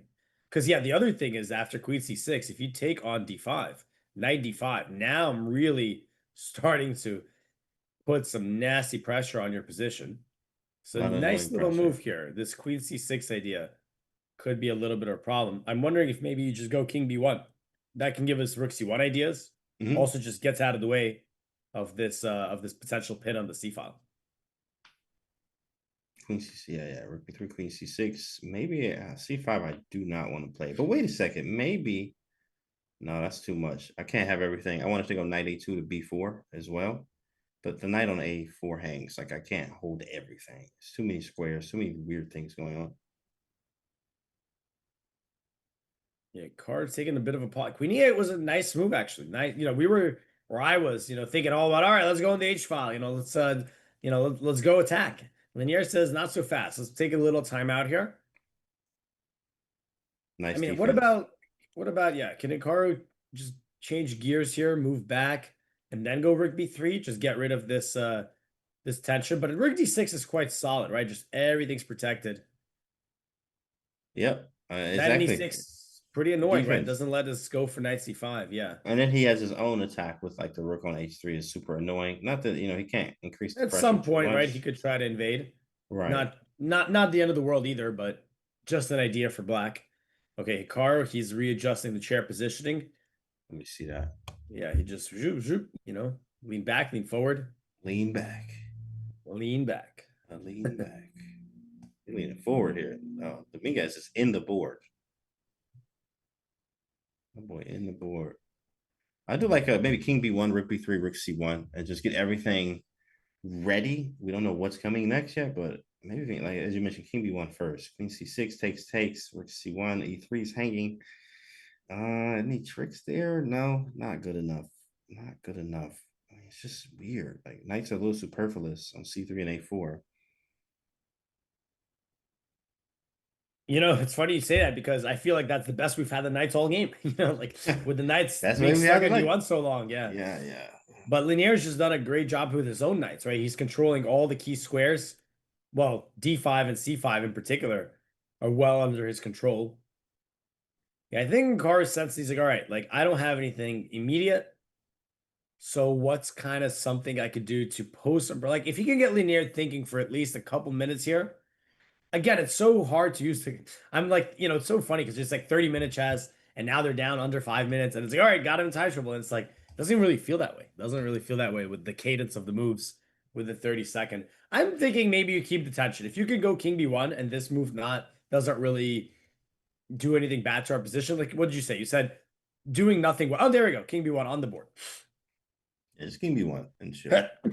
Excuse me. Yeah, I was gonna say just pass the ball to Lanier, see if he messes something up, see if he gives you other options that you didn't have in the previous move. Just a little timeout and be like, all right, you do something. Caveman B4. Yeah, that is insane. A B4 there will be Just boom. Yeah. craziness.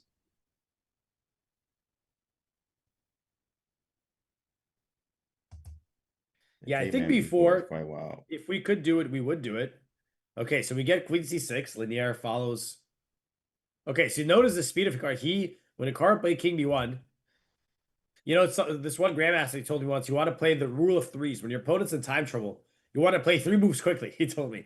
He said, because, you know, you play the first one, they have a response ready to the first move, and they have a response ready for the second move, but they don't have a response ready to the third move. That was what he told me.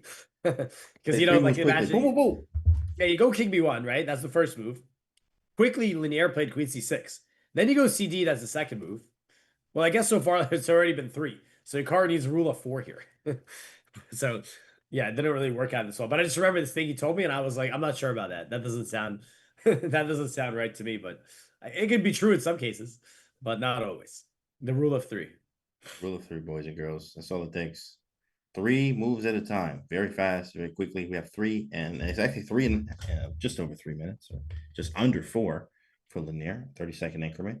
It is Hikaru's move. How do we follow up? I love a rook to C1.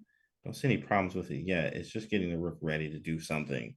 So Yeah, I mean the only problem is, is this pawn actually edible, right? Is that pawn edible? But I don't think so. Like something like Knight C5, right? And then Queen B6, Queen and B6, then rook rook B3. B3. Yeah. That's lights out. Rook B3. Yeah, the thing for Hikaru is he's got this half open C file, but the knight on E6 defends C7, and if he tries to put the knight on C5, that's going to be a trade. So it's kind of hard to make progress on the queen side. The good news is that this pawn on E3 is a little bit of a target, but you can't really put any extra pressure on it.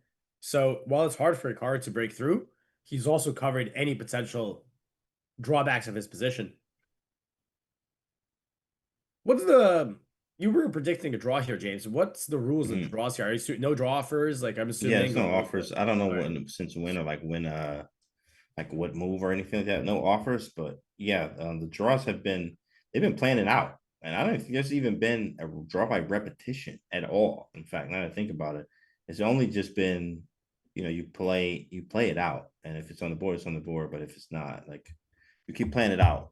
That's what I remember seeing so far. Like they've only been drawing that way. That's how it should be, right? We want to see the chess. We want to see the checkmates. We want to see it to the very last move, right? Nothing. No 10 move draws. No Berlin draws. Right. We want to see blood on the board. Come on, Berlin, draw, go. All right, knight c3, queen d6.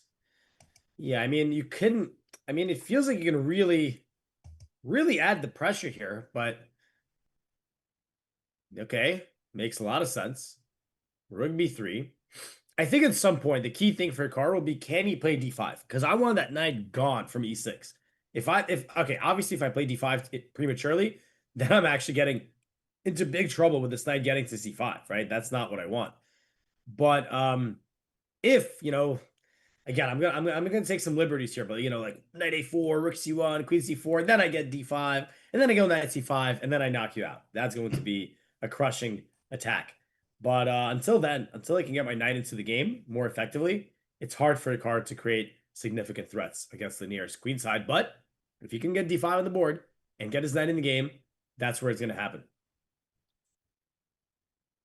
I play a team 24-hour tournament. Each player plays set around hours around the clock. No, probably wouldn't. Probably wouldn't play that. That's a long time. I mean, I played chess for like 12 hours though. Playing blitz games and bullet and having team fun. 24-hour tournament. Like how does that work? Did It's you like play that, Alex? But what are we like alternating? It's like 4 versus 4. It's like, all right, James, do tag in for the next 6 hours. Like what is all right, bro, your turn. Your turn to attack. All right, we get a quick rookie one from Hikaru. So I guess it's a little bit of a weird looking move, but I suppose he wants the queen. If you go rook h2, well, actually, that doesn't even matter because the pawn's not hanging. But I guess the point is that he just wants to move the queen without the pawn on e3 hanging. Also, there's some funny threats here. Like in some positions, you got to be a little careful. If you play let me just show an example. If you play a move like knight a4 here, whoops, knight d4, Boom. Yikes. rare cross-court pin, pinning you from the side. Usually used to pins happening, vertically. This one's horizontal. Rook h1 from Linier. He wants to Price trade nice. a pair of Take. rooks. Yeah, takes. King a2.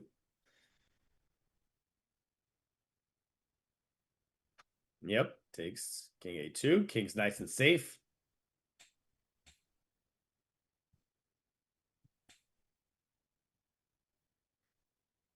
Let's see. Let's see. Again, I'm seeing my plan. I'm seeing visions. I'm seeing visions of still trying to go for this d5 one day. But maybe Okay. rook h3 here is annoying. Well, rook h3 hits the pawn. Maybe we have queen c4 and knight d5 with the idea of knight b4. Maybe if rook here, I was thinking if I can go knight a4, so I protect the pawn, and then I'm still trying to go for queen c4 d5. I like that. Big fan. Yeah, let's see. Is there any tactic there that we're missing after, let's say you go knight a4. Got queen d5 though, and you're resetting the knight d4 threat and knight f4 threat. Something's always in the way. After rook h3, of course, I can't go queen c4, drop the pawn. I almost have a tactic. Almost, right? Almost seems like I got you, but I don't after AB. Linier plays rook h3. That's a good move. That's a good move. He's freezing Hikaru's queen. And, okay, we get king a1 very quickly. Maybe he wants to go for your idea. I don't know. Well, you can't because rook h1. What's the point of king a1? A little bit mysterious. Wanting to get try to off maybe offer some nice repetition? diagonal stuff. Yeah, and also maybe that too as well. But I think he wants to move the knight, maybe be pinned, not be pinned with a queen d5. I was thinking that, right? Like maybe knight a4. Right. But then you still might have to worry about check and queen d5. King a7. Okay, let's see it. Let's see the idea, Hikaru. Apparently, a very strong move there was knight to d8. And it's preparing just the going after the pawn, I think. Oh, okay. That's a strange. Knight d6, knight d8 to c6. Okay, king a2. That is not a move apparently. But why? Maybe Hikaru's offering is the same idea. The computer says knight d8. Like it's kind of, to me, it would be very hard to see that because I feel like, oh, my knight's perfect here. But if Linier is sensing that there could be, look, it's knight b4 is an idea, knight a5 is an idea. Once you see it, it looks really, really nasty. But also, hold on a second. If you go knight to d8, do I not have like d5 to arrest your knight? Oh, queen c5. Oh man, and I can't keep like E3. all my pawns. I can't. Yeah, everything's falling. All my knight pawns. d1, queen a5. Yeah. Yeah. Dang. Well, even if Linier wants to draw, I don't see him going king b8, right? Because it's like you might as well go king a8 instead, right? Just to keep the king off the b file. But it looks like, wow, the edge is really, really screaming for knight d8. Yeah, it's a nasty idea once you see it. The knight coming to c6 generates lots of threats.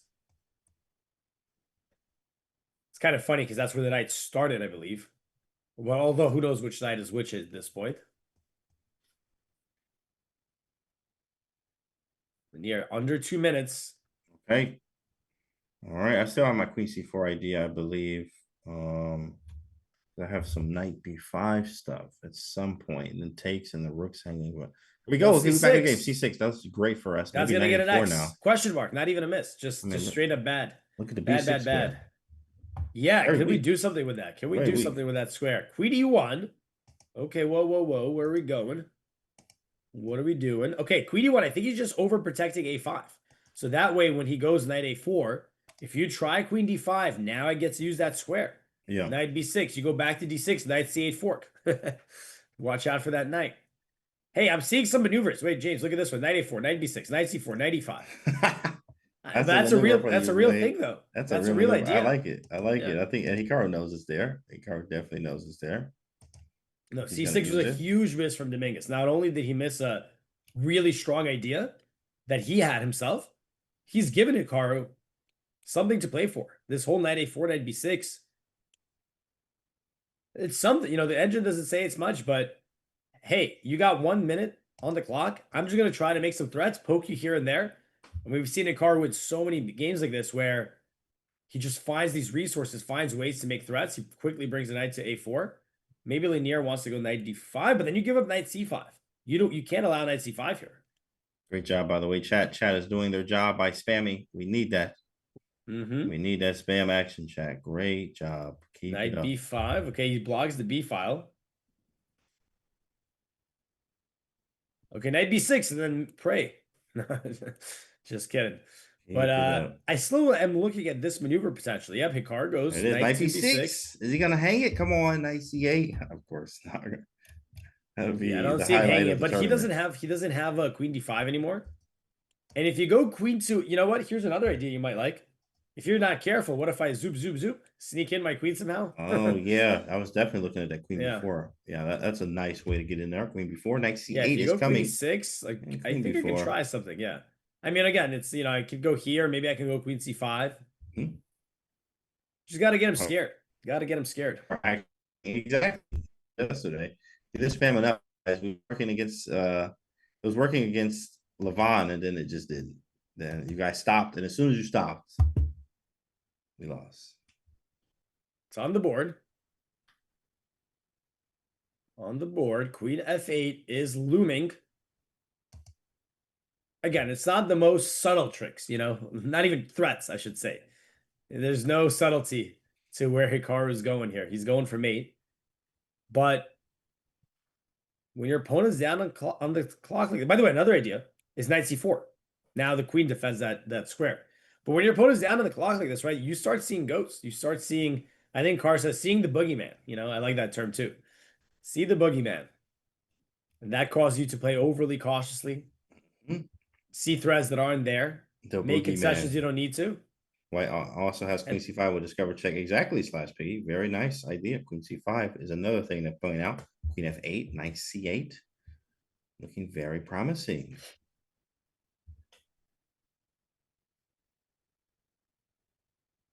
Under 1 minute. Under a minute. I think the first time this game, again, the 30-second increment is there, but it's only 30 seconds per move. And Hikaru. Oh. The two gentlemen are mirroring each other's poses. I like how they get white and black headphones. And they're playing white and black. I wonder if that's do they switch colors next game or no? Or is it just for this one? All right. All right, chat, what we under doing? 30 seconds. Is it a win, chat? Is it a dub? Okay, or queen not? c5. Let's go. Queen c5. Let's go, chat. Easy. Dubs or not? Wait a minute. This is actually starting to look genuinely scary. Like maybe I have d5 as well at some point. Obviously, knight c4 is still an idea. Some kind of sacrifice on b5 at some point if I can sneak an a6. Don't really see that being too prevalent, but it's a thing. Queen c5. Yeah, queen c5. I mean, that's just a move you just play. Because if you go king b8, if you try to get out of the way, I have queen e5. I saw queen e5, but then there was king back, and knight c8 and like king a8 and like it's got to be something there, yeah. It's got to be something there. Maybe d5. You know what it could be? I was gonna say exactly. Maybe I get d5 at some point, and the point is I want to get rid of this pin, and that'll give me some options. I don't know what those options are, but it'll give me them. Exactly. We're gonna have something. We just don't know what they are yet. Yeah. All right, Hikaru, I think he senses this. He said, okay, Lanier, 50 seconds.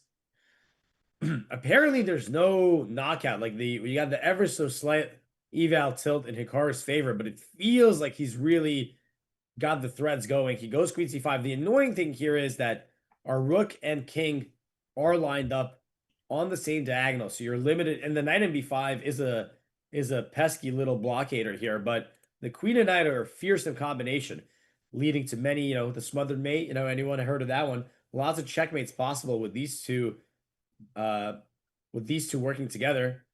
Lanier's gotta.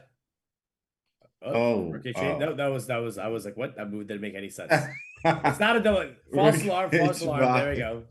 It doesn't make any sense at all. Yeah. Well, you know what? So everyone in the chat knows how do we get these moves? The pieces, the boards that the players are playing on, they have sensors, and sometimes you're sliding the rook or whatever.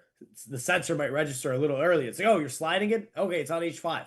And then you're actually, no, I'm still moving it. You move it down to H8, and then it's a little bit readjustment. So that's a bold move, right? Because you are allowing discovered checks. But Lanier, he sees that there's not really a killer one, right? Like you can move the knight anywhere you want for free because it's going to be with a check. Right. But the mate is not there yet. I was wondering, what about like knight c4 and king a8? Like, is there any value putting the knight on e5? I mean, he just kind of moves away, like queen Yeah, e6 keeps or it something. protected. Exactly. Yeah. Without the rook, it's going to be hard for me to create anything. Yeah. Yeah. I mean, anything. Chat, we need some more spams, chat. Come on, just extra spams. Yeah, let's get some extra spam. We need a blunder. This edge line is pretty easy. funny. What James, is it? check this out. Knight c8 check. Okay. King a8. Uh-huh. Queen e7. The point is Ugh. you can't trade. Oh, You that's can't defend disgusting. g6. That is sneaky, crazy. sneaky. So guess what? You have to move your queen, yeah? But where you move it, if you move it here, you get forked. So you go to G8. g8. Oh yeah. That doesn't look good, but apparently it's like black Nothing. Still somehow nothing. holding on here. Unbelievable. That is I think at some point we crazy. gotta go for d5. Yeah. Yeah, I was just gonna say maybe just d5 and just hope for the best. Which I think Hikaru's going through that now. He's like, bro, how is there nothing? Like, how is there absolutely nothing?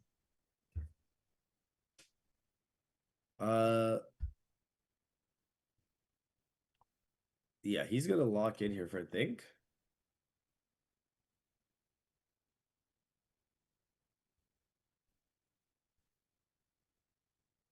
Yeah, I mean, he has a draw here in his pocket, as we say, right? He can just repeat.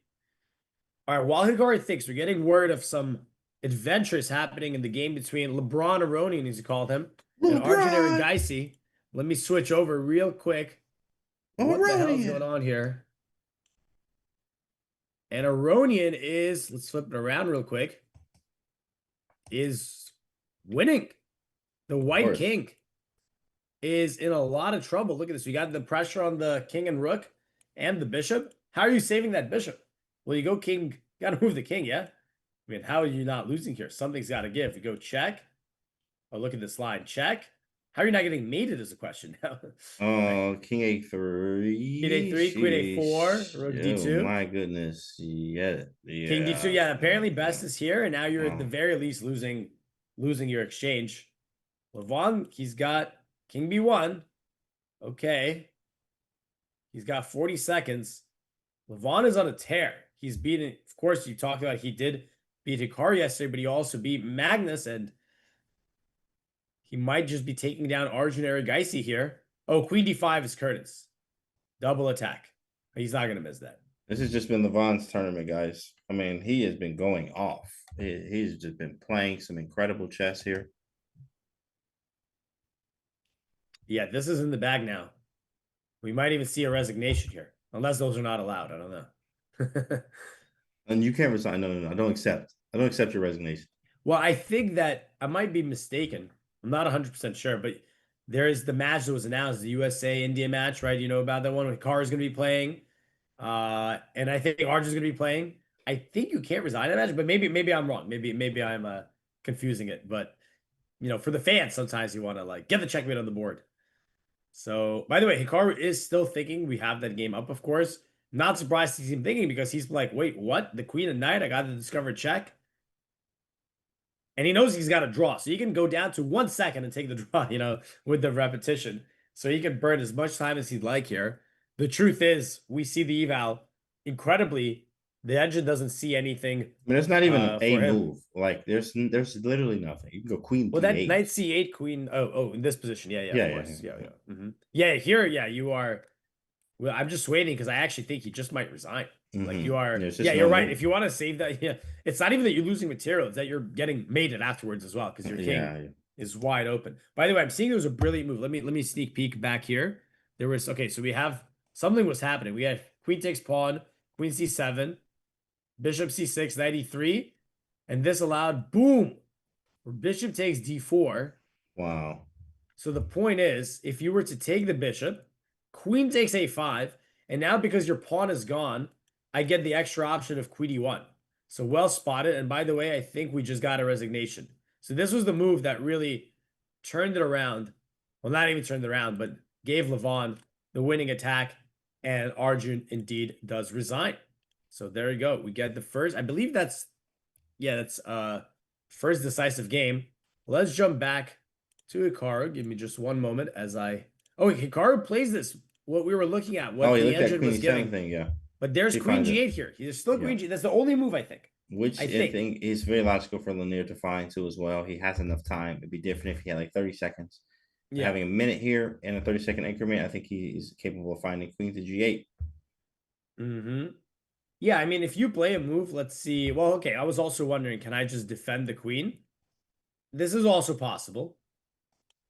Rook H7 might be a little much. This allows like queen to D8, I think. Yeah? Yeah. That's a little much. Yeah, that's a little much. But he's not going to hang that. So this looks like an ugly move to play, but apparently it's still okay.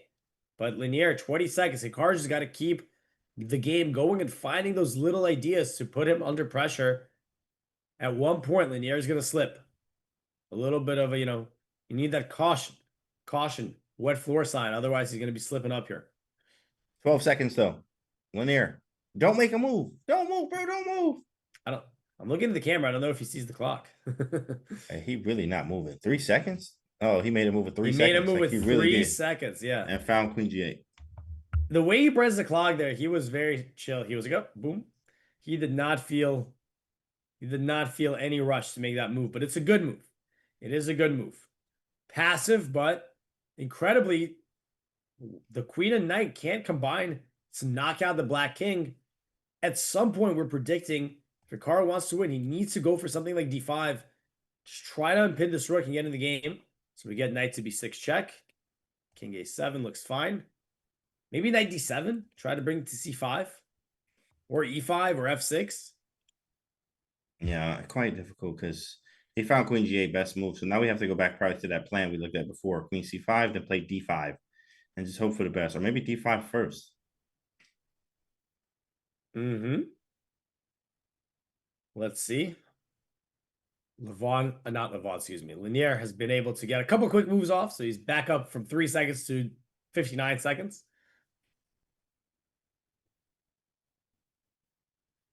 Wander Bishop says, did you guys know Hikaru adopted Lanier and Blitz? That is incredible. Yeah. One of his highest rated adoptees. One of his highest. It's not the highest. How much higher can you get? 2750.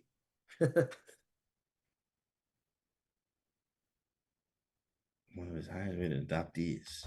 That's crazy, Wander Bishop. One of his many children and grandchildren. Exactly. Hikaru, investing a bit of time here. Again, he's always got massive safety cushion because he's always got these perpetuals with the queen and knight. He's not satisfied with the draw, as he shouldn't be. He's got extra time, and he's got extra threats. But incredibly, as we said, the engine doesn't point out any way to win without a mistake from Lanier.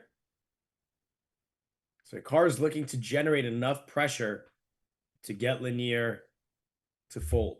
Let me see my Rosen score here. They got the adopted thing there. I'm going to check my Rosen score real quick. See what mine look like. What's there's even a, hold on a second. I'm seeing adoption. There's an adoption list. Jocelyn, Dominguez, Naroditsky, Yeah. Bortnik, Zhigalko, Tang. Wow. Hans, Rosen, Levy. Well, notice how me and you are not on that list. We are not on that list. Says a lot. We are not on that list, bro. And you know, Couldn't I got adopt what? us. I got 5 games with him or something, you know. So we ain't Hikaru on that makes list, bro. 97. But I ain't playing no more games with him. I'm not playing. No You're more. stopping at 9. I'm not. I'm At done. 9 wins. We've already played. You get 9 wins, you're spared. Exactly, and it's exactly right. Correct. Played enough games already, bro. Yes, I know you can beat me. By the way, someone in chat said, Okay. what about Rook H7? Rook H7 is a blunder. Queen C5 check, and then I get you with the fork on F6. So Ooh. that knight is coming in and doing some damage. Let's see what Lanier is going to do. He's got 20 seconds. I like this idea, right? You just keep him guessing. Where am I going? Where am I going? Where's the knight going, right? You never know. You never know what move they're going to make that's going to give you some extra ideas. Okay, we got Rook H3. So Lanier goes for counterplay, but this is a blunder. Wow, due to a really nasty idea. We've seen this already. Hikaru here can win a pawn after queen c5 check, queen f8 check, and here we go. Oh, funny. That's a pawn. Funny. And that's a big pawn too. That's a hilarious Okay, idea. Hikaru's got a. I mean, that looks crushing to me. Apparently, it's just a nice advantage. I mean, I would have thought if I get that pawn on g6, you are done. Hikaru's got to find it though. We did see a similar idea. He did go for this idea already with the queen e7 move. Let's see if he can find it. Obviously, Linier is hoping to play rook e3, taking advantage of this pin. But queen c5 check, queen f8 check, force the queen trade, the knight on f8 gobbles the pawn. That would be huge. Hey, boys You and girls, wanna there you go. spam I see the you, chat. flower. Spam, go, chat, go. Yep. Looking good, chat. Looking good. Looking real smooth here, chat. Looking real smooth. We're all waiting with bated breath. Will Hikaru spot this queen zigzag? Not even a zigzag. Queen yo-yo. C5 f8. He did play a very similar idea just a couple moves ago. Right here, he played queen e7. He saw if you trade the queens, you lose the pawn. So it's not like that idea should be that far off his mind. He has enough time too. He's calm. I think he'll be able to find it. Queen c5 f8. Yeah, I mean, there are other tempting moves here, to be fair. Like, I would be thinking about, is knight e5 a move? Because I'm threatening to take on c6 in some cases, right, with the pin. Saying that, though, okay. there is rook e3. Queen c8. There might be just rook e3, though, right? Knight c6. I'm like, all right, king a8. Yeah. I might be able to get away. Oh, I have d5. That. No, I don't. He can take the knight then after that too. Yeah, no good. Wait, no, d5. That's crazy. That would be a wild line, but yeah, I'm the rook starting is to get hanging on you, confused dude. there. I'm not confused about queen c5, queen f8. Yeah, exactly. Not confused. Oh, Here it is. Queen c5. Oh, one more. There you go. Big Queen five. c5. Come on, Chad. And queen f8. It's on the board. Yeah, the time's equaled out, but that's okay because now the material's not equaled out. And frankly, I mean, there's going to be a connected extra pass pawn for Hikaru on the G file. That should be a huge. I mean, I'm surprised not a decisive advantage. I think it should be decisive. And your knight's going to be really annoying too. You can come to e7 after. That 5 pawn could be dropping. Linier obviously did not see this. That's not surprising. The queen and knight creating all these threats, one slip up. And here we go. You're facing big trouble here. Carr is looking great, and he's up in time again. Linier is in the tank. Wait a minute, I'm down a pawn. How do I get out of this? You can't. Incredible, chat. Incredible. We found the play. All because of you, chat. Is that flower energy? Exactly, chat. Oh, yeah. Exactly. Oh, yeah. Guy, he was amped up. He was like, man, I feel the energy. Chat must be. And then he finds the moves. It's like the spirit bomb. If anyone watches Dragon Ball. Chat. Exactly. Good job. So it says, how does white defend against 96, 94? I don't think I care about that pawn. I'm just going to shoot that d pawn down the board. Okay, we got 95. 95, yeah, Hikaru is more than happy. Hey, you wanted this pawn? Go ahead. I've got the g pawn running. 93, g6. Rook e3. Let's see. Oh, you know what? No, I'm getting too fancy. I was going to say, can I go g6, g7? But then I realized I can't. Back. So okay, just take and push. g6. Yeah, your knight gets back in time, but... Okay, it's not clean. Yeah, not clean. Takes push. Right there. Push. Yeah, I mean, right there. Right there. Okay, not clean. Not clean yet. Okay, so I think we're gonna get takes g6. You got to run the knight back. Okay, wait. Let's see. Let's leave it on because we're gonna get on the board. Yeah, g6. You got to go knight d5, g7, maybe knight f6. But I think these pawns are gonna drop. Hikaru's king is gonna make sure this pawn can't promote, and the knight is gonna play a game of hungry hippos here. Hungry horses, I should say. Yes. And take these pawns off the board. Yes, indeed. Like, for example, if you go knight e7, well, you have to. Well, okay, you have to do something that, like, at some point I can go knight g6, and then I go knight h4, and I pick up the pawn. Pick up another one. Yeah. So we're gonna see something along those lines. Yeah, Hikaru, material's equal, but not for long. He's gonna collect these two, and there's no doubt he will win this game. Huge start against the Mingus.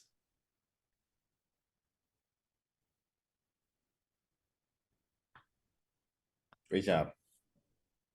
Great job, chat. You came in, you did your job. That's what I'm talking about, chat. That is what I'm talking about, guys. Let's go. Exactly. Alma does. Exactly, man. That's what I'm talking about. It's 2 games today. Mm-hmm. It could be, I mean, there could Hopefully be more. just 2. Especially after this one. Especially after this one, right? When you win the first one, you're saying, yep, it's just 2. Because yeah, Lanier he's thinking, but I mean, it doesn't at first glance, it might not look that bad. Wait a minute, it's equal pawns.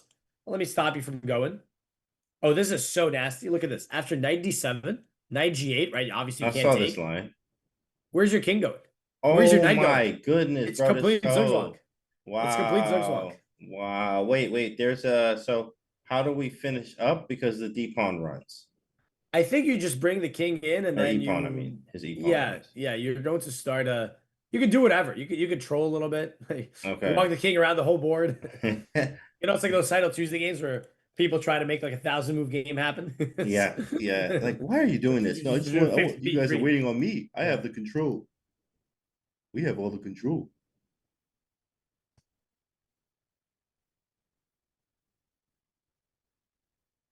Yeah, knight f6, 90, yeah, 97 here is so brutal. It's just total and complete zugzwang of Lanier's position. The king is jailed. The knight is jailed. That would be a nice way to wrap things up here for Hikaru. Maybe a resignation. It is possible. He's probably gonna play a few more moves though. Yeah, I think we'll get a few more moves. Yeah. Right. Well, I don't want to resign. I'm not even down anything. Why would I resign? That feels terrible, right? It's like at least win some material here. Yeah.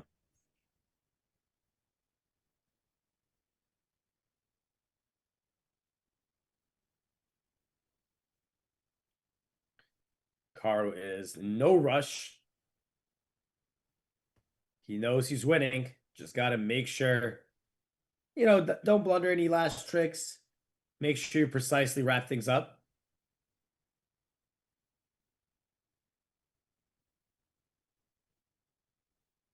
We're waiting. The car, maybe he's enjoying himself. Maybe he's thinking, this might be the nicest position I get today. Let me stare at it a couple more minutes. All right, fine, 97. Fine, I'll do it. By the way, while Hikaru is thinking here, I'm going to check. Is there other games are still? So Sindarov and Magnus drew. Wesley and Norderbeck drew. Keimer and Pragananda are still playing. Hikaru goes king b3. Also good move. You still can't move your king because you get forked. The rare knight forking a knight fork. So that's obviously also fine. Knight g8. Now knight d7. Make sure the king can't come. Like, this is the only plan, If you give me 1,000 moves, I'll take your pawn. But 97 here can be complete paralysis of both of Lanier's pieces. Paralysis by analysis. And of course, no, this is a good game by your boy, Hikaru here, as we're going to, milk this clock and also milk the position here. Not exactly knight d6 coming around. I can take the pawn. The king's in the corner. He runs over king b8. Knight d6 to just be able to end it right there. It doesn't matter. Knight e3, yeah. Same thing. We'll take on f5 no matter what next. Yep. That's an extra pawn. And the thing for Lanier is he runs to get this pawn. He also is leaving his queen side completely unattended. So I think that's, I'm sure, one of the many winning ideas here. Just to run the king to the pawn. You keep your knight in e3. Yum, yum, yum, yum. Push, push, push, Take push. everything. Mm-hmm.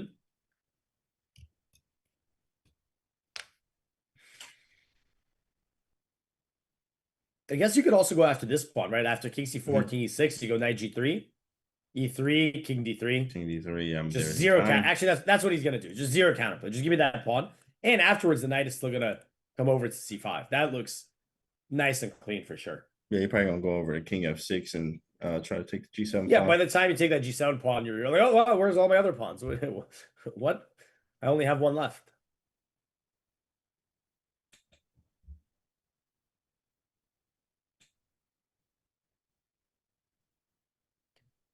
Hikaru is, again, being very methodical here.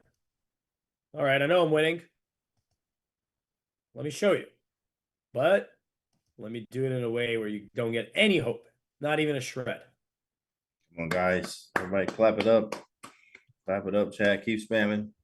You've done your job. Hikaru has done his. We've done ours. Everybody working together is a well-oiled machine here. King c4 on the board. So that opens up a lot of options here. I think Hikaru is going to go after the e-pawn. Why let this traitor live? e3, king d3. You can't defend the pawn any other way. If you go knight f6, I could even take it. Yeah, we get e3, just getting the pawn. James, your bet's looking good. Yeah, Shay, listen, yeah, we didn't shake on it. We didn't shake on it, and yeah, so yeah, that was just a hypothetical bet. What just happened with the You were clock? using a reverse jinx. Exactly, reverse jinx, chat. See, that's all it was. You're saying it's gonna be a draw because you wanted Hikaru to win. Correct. I mean, maybe we'll try that again on the next bag's game. out of the hat. Try it again. Whoop, I got that job. backwards. No, that was correct. I'm like, what am I saying? We'll try it again. Nice play. What the other results? What do they look like? Do we have Yeah, so we had a couple draws, but uh-huh. This Vincent Prague game is still going. I wanted to check it out, but I don't want to miss the finish here. And we got Sindarov Magnus draw, Wesley and Norderberg draw, and Keimer and Prague. I saw that Prague had the eval bar was in his favor. Now it's equal. I don't know. I didn't see the position. Oh, we got a weird ending there. Just snuck a peek. Okay, maybe we'll get to that when we get a win. I thought we might get one a little sooner, but Hikaru is making sure he, dots his I's and crosses his T's. That's right. Hydra. Oh no, Hydra. That was hypothetical. It's hypothetical. We will I mean, okay, that's what he was thinking about. He was like, should I go for the pawn or not? I'm a little surprised. I feel like I'd be like, up, and give me those. But Hikaru says, it's fine. I'll just go here. Like king f7, I guess he just goes. By the way, you can't even take this with the king. Because then you get, well, you can, of course, but then Hikaru will pick up e3 anyway. So maybe he wants to go for b7. Yeah, I suppose so, right? King to b6. Just go get him. Now we'll get knight f6, I think, from Linear. Just like, I mean, he's not going to resign because all of a sudden he'll be like, oh, wait a minute, I'm only 2 squares for queening, right? Like, why not? Why not try it out? But yeah, I'm a little surprised Hikaru went this way because he might need to do a little bit more calculation. I thought right here, I mean, unless I'm missing something too. Oh yeah, we got a resignation anyway. But yeah, I was gonna say king d3, get the pawn, and then run the knight over. But Linear resigned, so this is also good. Okay, there you have it, Chad. Let's go. Hikaru takes the first win. Turn up. Let's go. The best out of 2. So starting with the win is big. You did it, chat. We did it all. We all got it done. People at home. Real quick, look at this game. We still got one game going. And it looked like it was a crazy game because the eval bar was swinging left and right, or up and down in this case. And wait, who's going which way? Hold on. Who's going where? So Black's trying to queen. Yeah, black and queen. But white's got 2 passers, and the king is offside. So basically, black is going to promote, of course, at some point, and is going to white's going to try to promote as well, hoping that that'll give enough counterplay. Apparently, it's equal here, but one side's about to be up a rook. That's right. Yeah. Well, I guess I probably just want to push the pawn, but I got him with the king first. So maybe king c5, threaten mate. Maybe king a6 there though. Push queen, take. King c6, rook, maybe back push. I don't know. It's not easy from black standpoint, I believe. I think white actually really can push. You think white's pushing with the pass pawns? Yeah, I think white can really push actually. I think black takes a little bit more accuracy because the king is a little cut off there on a5. So even king c5 sets up a little cute mate there. He went king c7 though. So, yeah, king c7 too. He wants the red carpet. That's right. Queen takes push. Yeah, you have 2 white moves are easy. easy. Hard to get around. 5d6. Yeah, I think the worst thing is your king is completely shouldered by my king. So when you make a queen, hey, I got an extra rook. Great. I push. Now, the interesting thing here is that you can actually win this pawn. But this is still a draw. Yeah. Your king is just awkward. I'm going to make a queen. So it looks like we might have Hikaru with the only win, the sole win in the lower bracket. We did, of course, see Levon get a win in the higher bracket. Prague might give another check. I mean, he doesn't have that many options. You either check or you promote. I guess you could move the king first. He gives a check. That makes sense. You know, you got 7 seconds. Why don't you get 30 more? Add some time. King back. Shuffle. A little shuffle city here. There it is. A little shuffle city. Check. King, great move from the edge. Great move. I feel like, bro, what?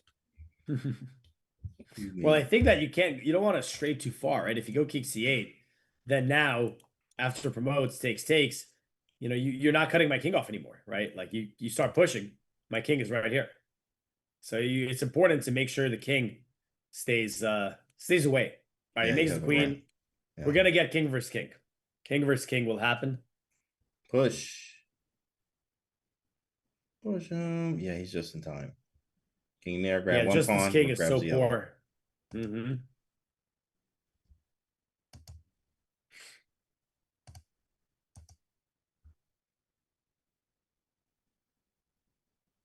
Yeah, rook c1, we did see this. You can actually just play d6. The key thing is you just need to continue. Don't go in front of your pawn. You got to go king b7. Just freeze out their king. d6, rook c4, king b7, d7, d8 is going to be hard to stop unless you sacrifice your rook for the pawn, and that's what we'll get on the board.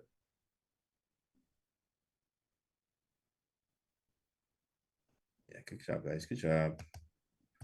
Hikaru with the dub, much needed. Game 2 coming up. Okay, check.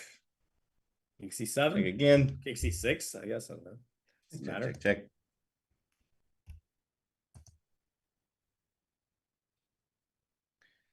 Yeah, d7 is next.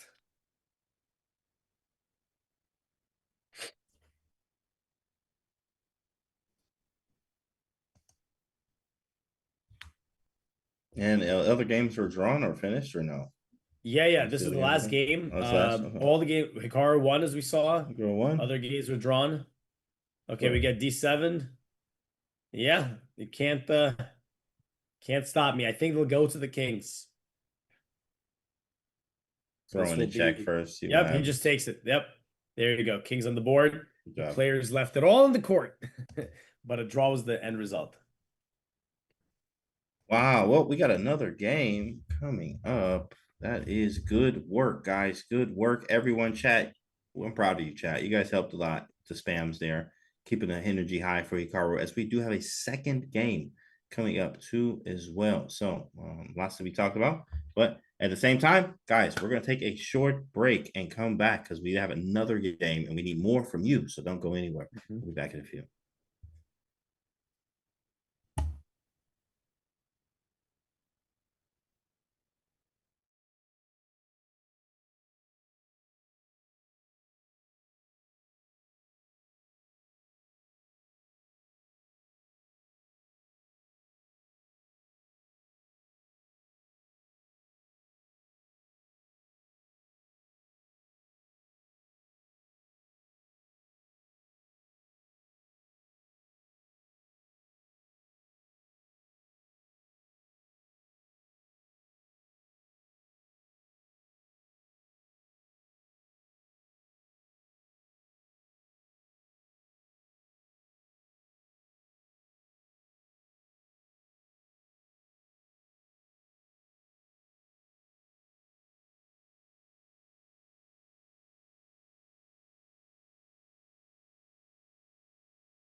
and ultimately then cause a lot of players who ended early to maybe sit and wait, cool off. You know, there's always questions in sports about whether or not, you know, a person can kind of keep and maintain their energy when they've been sat on the bench or they hit a cold streak or something like that. And so not going to have to sit here for 2-3 hours watching another game fizzle out to a draw before they step back on the stage necessarily. I mean, this is Vegas. The lights are on. The energy is already there for these players. And with what's on the line, the high-stake matches and just the players having to give their best, I think the adrenaline just pushes you after the journey that they've had across the days getting to this point. For Arjun, the task is cut up, right? He just needs to do what he's been doing all this way long. Stick true to his style of chess. The chances, the opportunities will be made where both players can go wrong. He will get his kind of positions. For Levon, it's the same story. Do what he's been doing all throughout. He needs only a draw to book that final spot. You know, the chessboard is not big enough for two. Only one will be left in the end, and the other matchup as well. I mean, Fabi having the pedigree, Hans walking in with fire, that one's going to be an absolute showstopper. Yeah, Levon hopping to the white side of the board, as you mentioned, just needing the draw. So maybe stable play, just looking to stem any kind of aggression there from Arjun on the black side. But Fabiano and Hans, I mean, Fabiano has got to have tucked in the back of his mind the idea of going to those quicker time controls. And so really, you know, he might be best suited to try and just seal it up here and now with a victory over Hans. Yeah, Fabiano, he's super stable mentally. He kind of rolls with the punches, as we saw yesterday. He'll play the moment, but there has to be a little tinge of regret. He had a big opportunity in that game against Hans. He kind of forced Hans out of danger there. And yeah, it just feels like 50-50 this next game. Well, round one is complete. We are going to head to a short break, but we got something very special for you on the other side of that break. It's our halftime show, which sports a show match between Ray Enigma and Julian Song. And it won't be us who's commentating. We're giving up our spots here on the desk for the likes of the Botez sisters and Anna Kramling, who will be here to bring you all the action. Following that show match, we'll dive back into round number 2 to watch all 12 of our remaining competitors do battle on the Las Vegas stage. We'll see you back here in just a bit.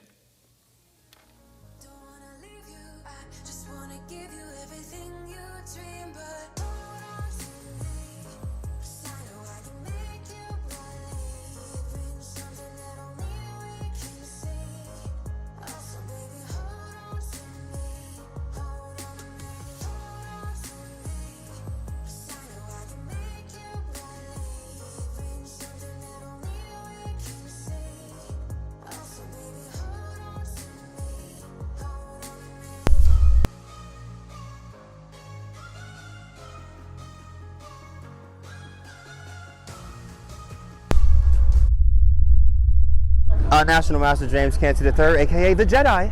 Welcome, that's right. Bring that fire. Absolutely, Hikaru's here. We loving it. So, yeah, what's up, man? Just look at them. You can see it in their face. They're not saying nothing. Nothing at all. The softest of the soft, Mr. Softy himself. There you go. I hurt feelings out here. Yeah, there you go. You gotta let me win. I don't get my hopes up. What's the time control? 15 Oh, minutes. yeah, they playing classical. There you go. Yaga, yaga, yaga. Hit him! Hit him! Everybody watching. It's going down. It's going down. It's going down, Mason. You gonna play? Hey, you know I'm playing. You know it. That's right. The soft, Yeah, the softest man in Detroit. Absolute Garbo. Huh? Can he give us 5-1? He can give a lot of people 5-1. I don't know. I don't think he can. Yeah, right. This is on film. Right. I don't think Hikaru can give us 5-1.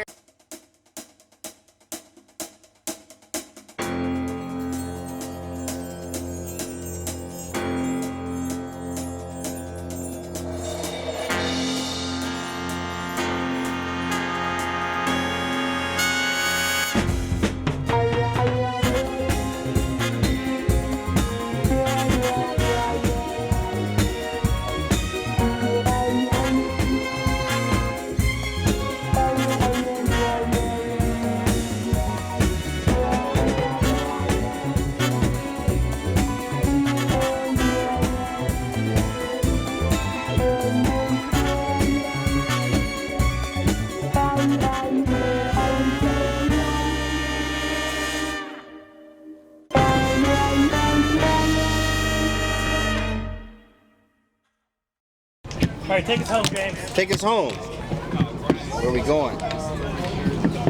Hey, don't put too much blood. I'm with a hospital down the street. It's Right. good. Yeah, Hospital yeah. down Yeah, we can take him there. Yeah, we you can know take what I'm him. saying? Yeah, we'll just walk him there. Let's go, big fella. Go. Sheesh. Got him. What you know? Oh, okay. Wow. The 5-1 I can't give you. Why ain't you gonna take the second pawn? 5-1. You didn't want the second pawn? Oh, man, you boring, bro. Why you gotta be like that? Why you gotta be like that? Somebody get your mans, please. Somebody get him. Somebody, what you doing? Something. It's a move. What you doing? Is that really a move? Okay. All right. Okay. Why you moving so fast, man? I think I have 1 minute. You can slow down. All right, let's go here. Let's go here. See what you're doing. See who's home real quick. Let's come see you real quick through the side door. Okay, okay. That's cute. I see you. What are you trying to do? I actually don't see you. I'm gonna take this. Hello.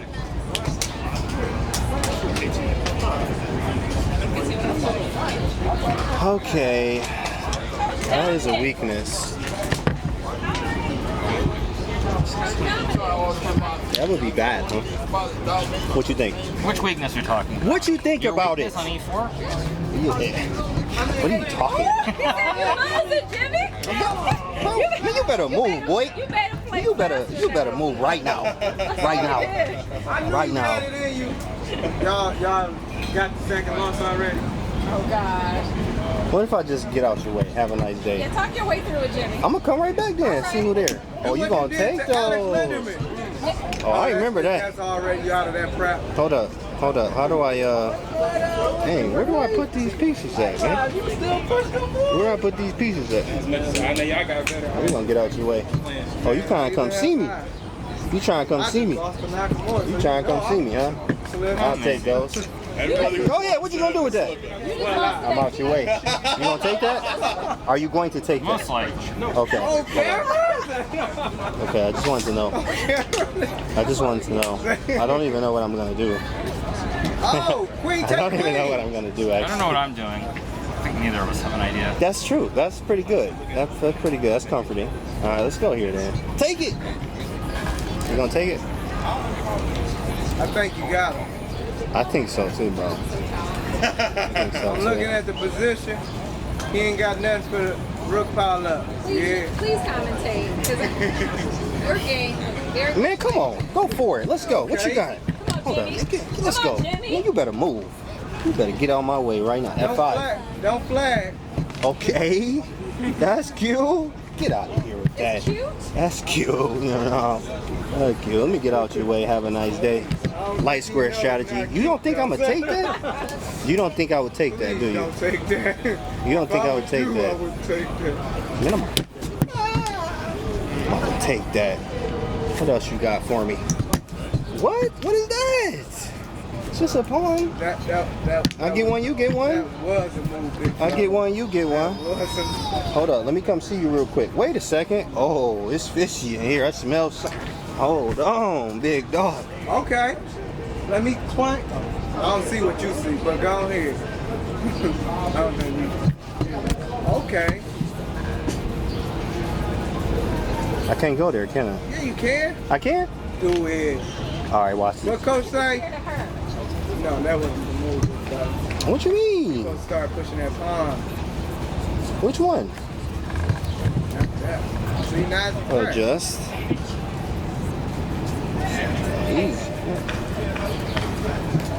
There we go. What is that? That's nothing. It's just nothing. What is that? It's just a. Oh. No. Got him! Ah, where you taking it? Oh!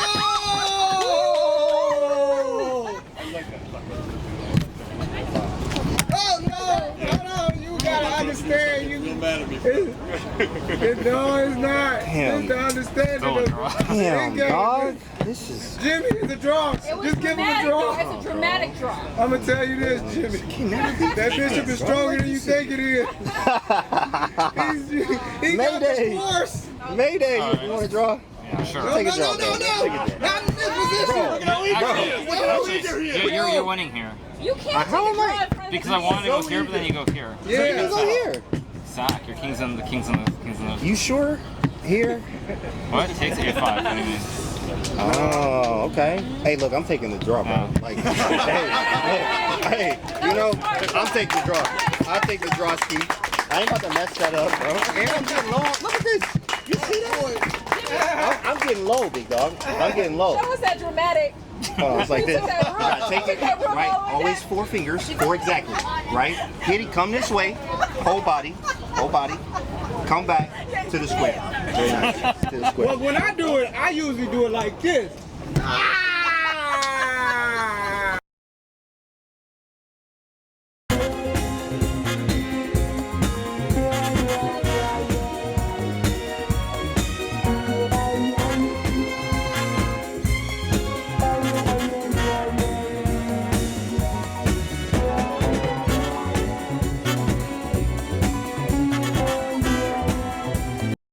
What do you love about chess? Oh, that's a great question. I've never thought.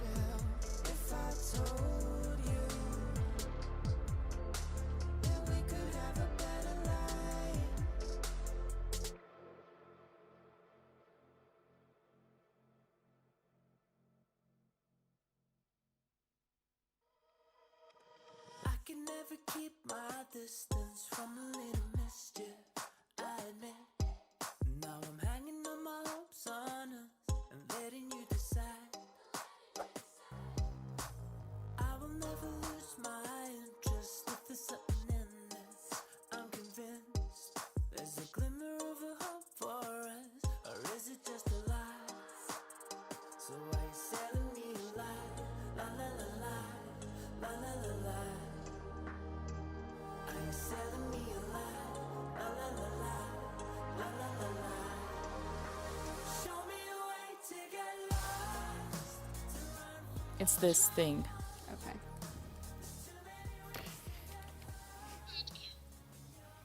Hello and welcome everybody to this beautiful, beautiful halftime show. I am Women's Grandmaster Dina Belinkaya, and together alongside me is the wonderful Emily Plays Chess, as well as Sabo Pasha, the Turkish superstar of content. And today we are here to host the match of the century. Julien Song, international master from France, the king of French content, versus the most suspicious of them all, Ray Enigma. Ladies, gentlemen, how are you feeling today? I mean, it's pretty exciting, and I can't even guess who is winning, so it's better. So maybe Emily can help us. What do you think? I think I'm going to be relying on you guys to handle that part. But I'm very excited to see these two legendary content creators. Yes, and they're going to be playing 2 games only, so there is absolutely no opportunity or chance for them to make any mistake. And as far as I know right now, Julien is actually losing. He is down 4-6, which means that he needs to stand up for his rights and fight back. So today you already play against Julien. How do you feel? How is his form? Yeah, I did prepare Julien this morning. We played freestyle chess, and I feel like he is now warmed up. So 11 games of Blitz were very good. So I believe in my man. I think he's gonna do well, and we should be seeing the board soon. So I'm excited. I'm excited too. We will be able to also see them, and the position is not. Oh wait, we have Fiona. I think we have Fiona who is ready from the playing hall. Please bring us the players. Thank you so much, Dina. Welcome everyone to our first ever halftime show. We had one scheduled yesterday, but the games went on a bit too long. So today we are going to see 2 blitz games between Ray Enigma from Spain and Julien Song from France. And without too much further ado, I'm going to invite them to the stage. For the little audience we have in the room, give them a round of applause. Ray Enigma and Julien Song.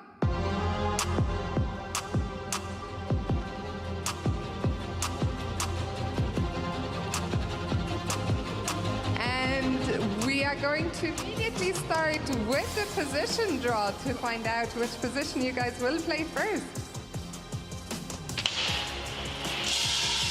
Does one of you want to pick the position?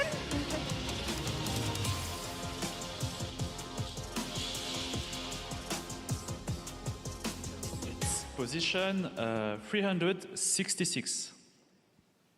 So position 366, gentlemen, maybe Ray Enigma, quick question.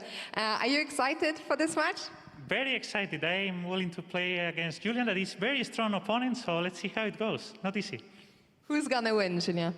I think Ray Enigma is stronger, and I want my revenge. So we're gonna find out. I'll let you take your seats. We have commentary by Dina, Emily, and Sabri. So, gentlemen, best of luck, and to our audience, have fun.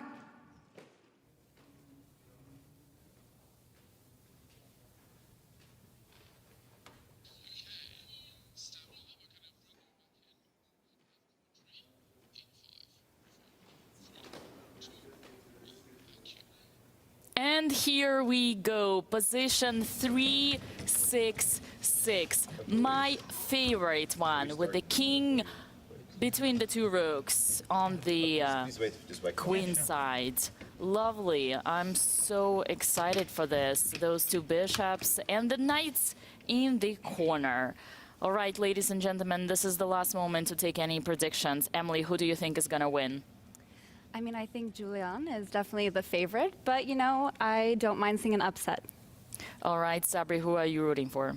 I mean, I like the position for white here since I think we saw similar position yesterday or the day before yesterday. So I like f4, e4, and you know, just like playing, like attacking to, you know, like a7 would be so nice to, start with f4. I'm rooting for white here. You're rooting for Ray Enigma. All right, well, let's see. Is he gonna push the F pawn, Henry the A? Already. No. Ooh, nice, D work out. All right, come on, Julian. I have trained you well, so let's see. Okay, so we have this massive control of the center from the white side, and black just developed the knight and trying to counterattack. Very interesting. White is also developing the other knight. Things are going very fast in blitz, so usually you just have time to commentate on what's going on. So pawn takes, queen takes. What do I say about queen developments, Emily? You never want to bring the queen out too early, Gina. Exactly, and watch this queen being punished after bringing the bishop. Oh, changing queens? Seriously? Ooh, Sabri, what do you think about this one? Yeah, I think, okay, f5 is interesting. I was thinking maybe knight g3, so then we can develop our knight to also the center. But yeah, okay, I think this is a little bit good for white, and a4, a5 is coming, so yeah. Julien is still trying to trade queens, but this move is slightly deep with. I do say over and over again, when you are in the opening, whether it is classical chess or freestyle. Oh my God, bishop a6! Oh my God, how he missed it. Oh my God. No, bro, no. Come on, keep it up. Just rook, push your rook. It's okay. It's just an exchange. It's a blitz game. Come on, Julien. I was thinking it's checkmate, but like rook. Yeah. Oh my God, it's a rook. It's an entire rook. Oh no. Well, you know what? Maybe we have time for 3 games. Who knows? Yeah, it looks like. Yeah. I mean, why he took with b pawn? It's okay, but strange. honestly, I think it's important to fight, continue fighting, and then just like, you know, keep yourself composed and do your best. Like, you will not believe this, but earlier today, me and Julien were playing a game where I had the entire queen up, and then I like there was an opportunity that Julian just captured it. Like I had a queen up, and then he just tricked me. So this is just a rook.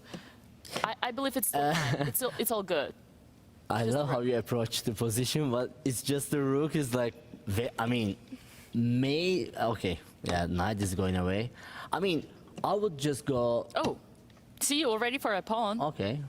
Yeah, Maybe and then now aiming another pawn on the G file, very interesting, and yeah, it is lost objectively, but you know, it's blitz, and it's stressful. It's very stressful.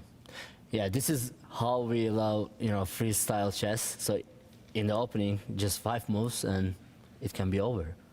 I see the famous commentator in the room watching us, so we have a lot of pressure right now by the one and only Grandmaster David Howell. And, oh, another pawn, look at Another this. pawn, yeah. Now 2 pawns for a rook. It's better than nothing. Maybe black is He's gonna try to develop the knight somewhere, push the pawns. What? Wow. What? It's sacrificing the knight? Wow, it's super nice. Wait, but Super nice. what's the idea? Maybe bishop c8? Maybe bishop c8 here? Oh. No, okay. No. Both And of the discovery check and grabbing back the bishop. Seems like, Emily was right. We might be seeing the upside. The upset, Dina, yes. What do we know about Ray Enigma and his chess strength? Obviously, he's a strong player, but he's not titled, if I'm not mistaken. That's a great question. And the problem is that we do not know anything. We don't know nothing. Like, I used to believe that Ray was around 2000, but after seeing him, leading the score in this matchup for the 3rd day in a row, I'm not so sure anymore. Maybe he's a master. Maybe he's a secret grandmaster. Maybe. I played against him 2022 in Madrid. Okay, of course he beat me, but yeah, I had a winning position. So I think that, yeah, he's strong, but I don't believe that he's a grandmaster. All right, well, he's definitely showing a grandmaster skill in this matchup, as you can see. He certainly did see all the blunders. Need to be from careful. His opponent. Ooh. There's a checkmate idea. Rook F1. That pawn on E7. Oh, yeah. Okay. Rook F3 to stop all the activity on the F file. Now black rook goes Now we can take, right? away. Yeah. And then the pawn takes. And the rook takes the pawn. And then the knight jumps in, attacking the other pawn. Maybe white king could be in a certain danger. Who knows? Oof. Honestly, I think it's a game over. Oh, check, and the king goes away. Oh no! Oh no! There is a checkmate incoming! Honestly, even if... It's a nice checkmate idea, actually, with the knight. Even if Emily was playing with white pieces, I wouldn't be able to do anything here. It's just so lost. Do you think that it's possible Julian was a little tilted from your match this morning and he was not going in the right headspace? Good question. Good question. I definitely, messed up his moral state of mind, and that affected this blunder.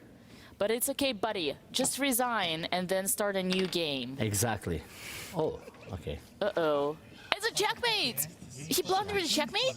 He blundered checkmate. It's a checkmate! GG's, game over. Congratulations, Ray. Well done, well done. So, what do you want to say to Julian? If you would have a call, just like 30 seconds, what would you say? Wait, let's hear what they're saying. I think we can hear them discussing. Is it the same position for the next one? The game. Oh yeah, it's the same, huh? I don't No, know. but this is They're already discussing the second one. So we do the same position? Lena is coming. You guys. Okay. Same position? Yes. Same position. Okay. So knight. Okay, knight. Rook. King. King. They're gonna play the same position. Queen. Perfect. Bishop. Bishop. Bishop. Bishop. Knight. Yeah, this position is super nice for white, so I believe that Julian will come back, but need to focus the game. Up. What happened was so Ready to start? Don't tilt, my friend. Don't tilt. Don't smile. Don't laugh. Focus. So, second game. Let's take Alright. some guesses. Let's go. Is it gonna be the same pawn? Here we are. Welcome back, everybody. Let me just. Allô, Julien? S'il te plaît, est-ce que tu peux être un peu plus focus parce que là ça va pas. Tu as donné ta tour. Bon, c'est bon courage, mon ami. Allez, ciao. Okay, it's good. He's set. He's right. He's set. I told him what to do exactly. You're gonna see the right moves here. Okay. Do you want to translate what that advice was, Dina, for us non-French speakers? Actually, no, because I'm afraid that Ray might actually, hear that and take something for him. But Emily, you know me as a coach. You know that I can give only good advice. Isn't that true? Yes. Dina's a very principled chess player. And so, however, with freestyle, the principles are maybe not as reliable as they are with your classical chess. I will tell you the secret. In freestyle, everything that matters is actually principles, because there are no openings. So, ladies and gentlemen, if you want to get better at freestyle chess, you need to study strategy. You need to study tactics, and you don't need openings. No fried liver, no cow, no nothing. Why are you laughing? The cow opening. A good one? I mean, I haven't played. Okay. Up here comes the same opening. The moves, and Julien repeats the same opening choice as his opponent. So we have the F pawn push, and then the two knights are developed. Let's see if Julien's gonna grab the center. Now black is thinking. Yeah, F5, and if it's E4 or not. Oh, okay, he didn't like the idea. Yeah. E4 or D4. I'm confused with this D and E, these files. Okay, and then another pawn protecting the center. E4. Ooh, E4 white directly. is better. Interesting. Why would white be better? Yes, attacking the center, control the game. We all know that. Yeah, you have to take, otherwise maybe E5, so... Okay, pawn takes, knight takes. Great, knight in the center. What do they say about the knights on the center? Emily? They're very good. They control lots of squares. So hopefully Julian can maintain. Yeah, I think That's D4 is right. a really nice idea. But computer didn't like it. Well, it's different. It's it's different. It's complicated, right? Because you have the evaluation of the computer, and then you have the human assessment. Yeah. Okay, let me put Emily on spot. Oh, great. What color would you choose in this position? White or black? Probably white. Just pretend you don't see the eval bar. Okay, well, white, I would say. Why? Why would you say so? Why would be that your choice? You have the nice knight in the center, as we addressed. The light squared bishop is fairly active. You have your rook on d1 that's getting a nice support of the pawn. That's correct. Yeah. Very good. Yeah. And the center is super nice, right? Yeah, that's true. And now bishop takes knight, and that is not great either. Queen A5. Queen A5. Wait, what? Queen A5. Oh my God. Same idea with. And then rook A1, right? I love that. Wasn't played.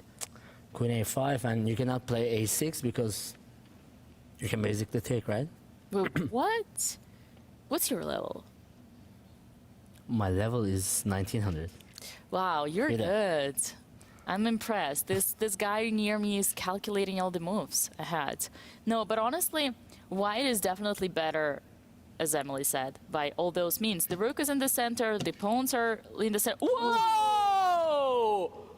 Oh, there was that? idea. Knight d6. Yes, but what? And the checkmate. Queen c3. Whoa! Knight d6 and queen Knight c3 d6 again? checkmate. Oh my god! In 2 moves. No way. Julian, you is thinking, should check. I know this body language. Look at his head. It's right Yeah, calculator. inside the... Oh no. What? Still there, still there. Oh, no! The king is gone. Oh, The king is gone. The king is gone. Oof. Emily, how do This you is like the freestyle castling? chess. This is the freestyle chess. So exciting. You know that move? It's called castling. Impressive, isn't it? Yes, very much so. When the king can jump from one side to another. Believe it or not, but in my today's match, I actually messed that 3 times. Okay, good thing for white is that they still have an advantage. Probably because, how do you guys like the knight on h8? But the problem is, oh, okay. How do you guys like the knight? Well, he just heard me, but how do you like the knight? That knight, it's a bad knight. Man, these people have no class. Look at their pieces. What, you disagree? No, I do agree. That knight is going to have a hard time developing, especially, you know, it's going at the cost of the activity of the rook. Yeah, and now the pawn on b7 is attacked, so things are going really weirdly. Yeah, after that checkmate idea, I'm not impressed by white here because like it was already, you know, like over. Yeah. And hopefully, Julian will not lose that one. Yeah. Well, the rook of black is on the open file, but luckily there is no danger on this open file because none of other pieces can participate in the attack. And I think we can just take that pawn. Take that pawn, baby. It's free. Don't be shy, my honey. It's all good. You like my trash talk? Of course, of course. The computer likes white here. I mean, how do you think, from a human perspective, how easy is that to convert? Yes. Indeed, the good thing is like we didn't lose any of our advantage, right? Everything is developed, everything is cool. So yeah, taking the pawn is probably the right move. Most likely rook attacking the knight and then skewering the queen, but I don't think there is any discovery attacks, so it should be good. Queen back to e8, protecting the rook. What a weird choice. Yeah, knight c5, I guess. But the problem is like our bishop on g1. How we will develop that? Well, you know, step by step. Step by step, right? One thing at a time. Queen attacking the knight, which is protected by the bishop. Oh, I see what black is trying to do. You see that little queen and the rook? Yeah, they are trying to double on the open file and cause a very scary checkmate. Are you scared? I mean, I cannot find any idea for white here. I don't know why. Okay, now our queen is attacked. We can move the queen back somewhere to b4. You guys still like white position? Computer likes, I feel like we have to like, but like how? Yeah, queen d3 was a really good move, actually. Careful, careful. That queen is coming after us. Knight a4, but wait, you didn't have to give away the pawn. Yeah, and that doesn't stop the idea. You have to play. That does not help you anyhow, bro. What are you doing? Okay, now we have to push the pawn on c3. See, guys, that's what I call tilt. Have you heard of this word? Tilt or letters. My God, And he gives away another pawn. it's incredible. No way. Incredible. So nice of Julian. He's so kind. He is such a sweet soul, but he might forget that chess is a sport. He needs to play so fast, like c3 is something. Like. Just try to intimidate your opponent, right? Just push pawns. And also there's, 50 seconds left. Okay. All right. c5 idea is strange. c5 and king c4 or what? C5. Yeah. At this point, the king moves. The good thing, as you guys know, black only needs a draw to win the match. Yeah, it is true. So that's tough. He wants to play with 2 bishops, so he didn't take. Yeah, 2 bishops. It's good when you can use them. Maybe there is an idea of a checkmate. Somehow. What do you think? What are you thinking? Nice, nice. Okay. White is pressing right now. D7. Okay, rook attacking pawn. Pawn push. Bishop Okay, takes. trades. Bishop takes, king takes. And then pawn push. No, we attack the pawn. King comes up, pawn push. Oh, Rook attacks the pawn. no. Oh my god, we're gonna lose. Oof. We're gonna lose again. Julian will be so upset when he see the idea. Checkmate idea. Yeah. Yeah, it's already... Yeah. We're losing all our pawns. And the c4 will... Actually... Okay, rook protects pawn. Okay, check, king moves. Okay, fast. Okay. Whoa, Trade. things are going so fast. Check. Oh, okay. Oh no! And the other pawn is falling! Oh my god! And that's a change of pawns. Ah! It's a checkmate! Ooh. You were much better again. Wow. Much better. I didn't even realize. I don't know. Incredible. Because I mean, my only trick was that 5. That was a wild turn of events from what he had a mate into, Julian. Yes. To Sacrifice the knight with a fork and checkmate. Supposed to allow this queen. yeah, those sacrifices are tough to see though. So, but yeah, he's gonna be disappointed to review that for sure.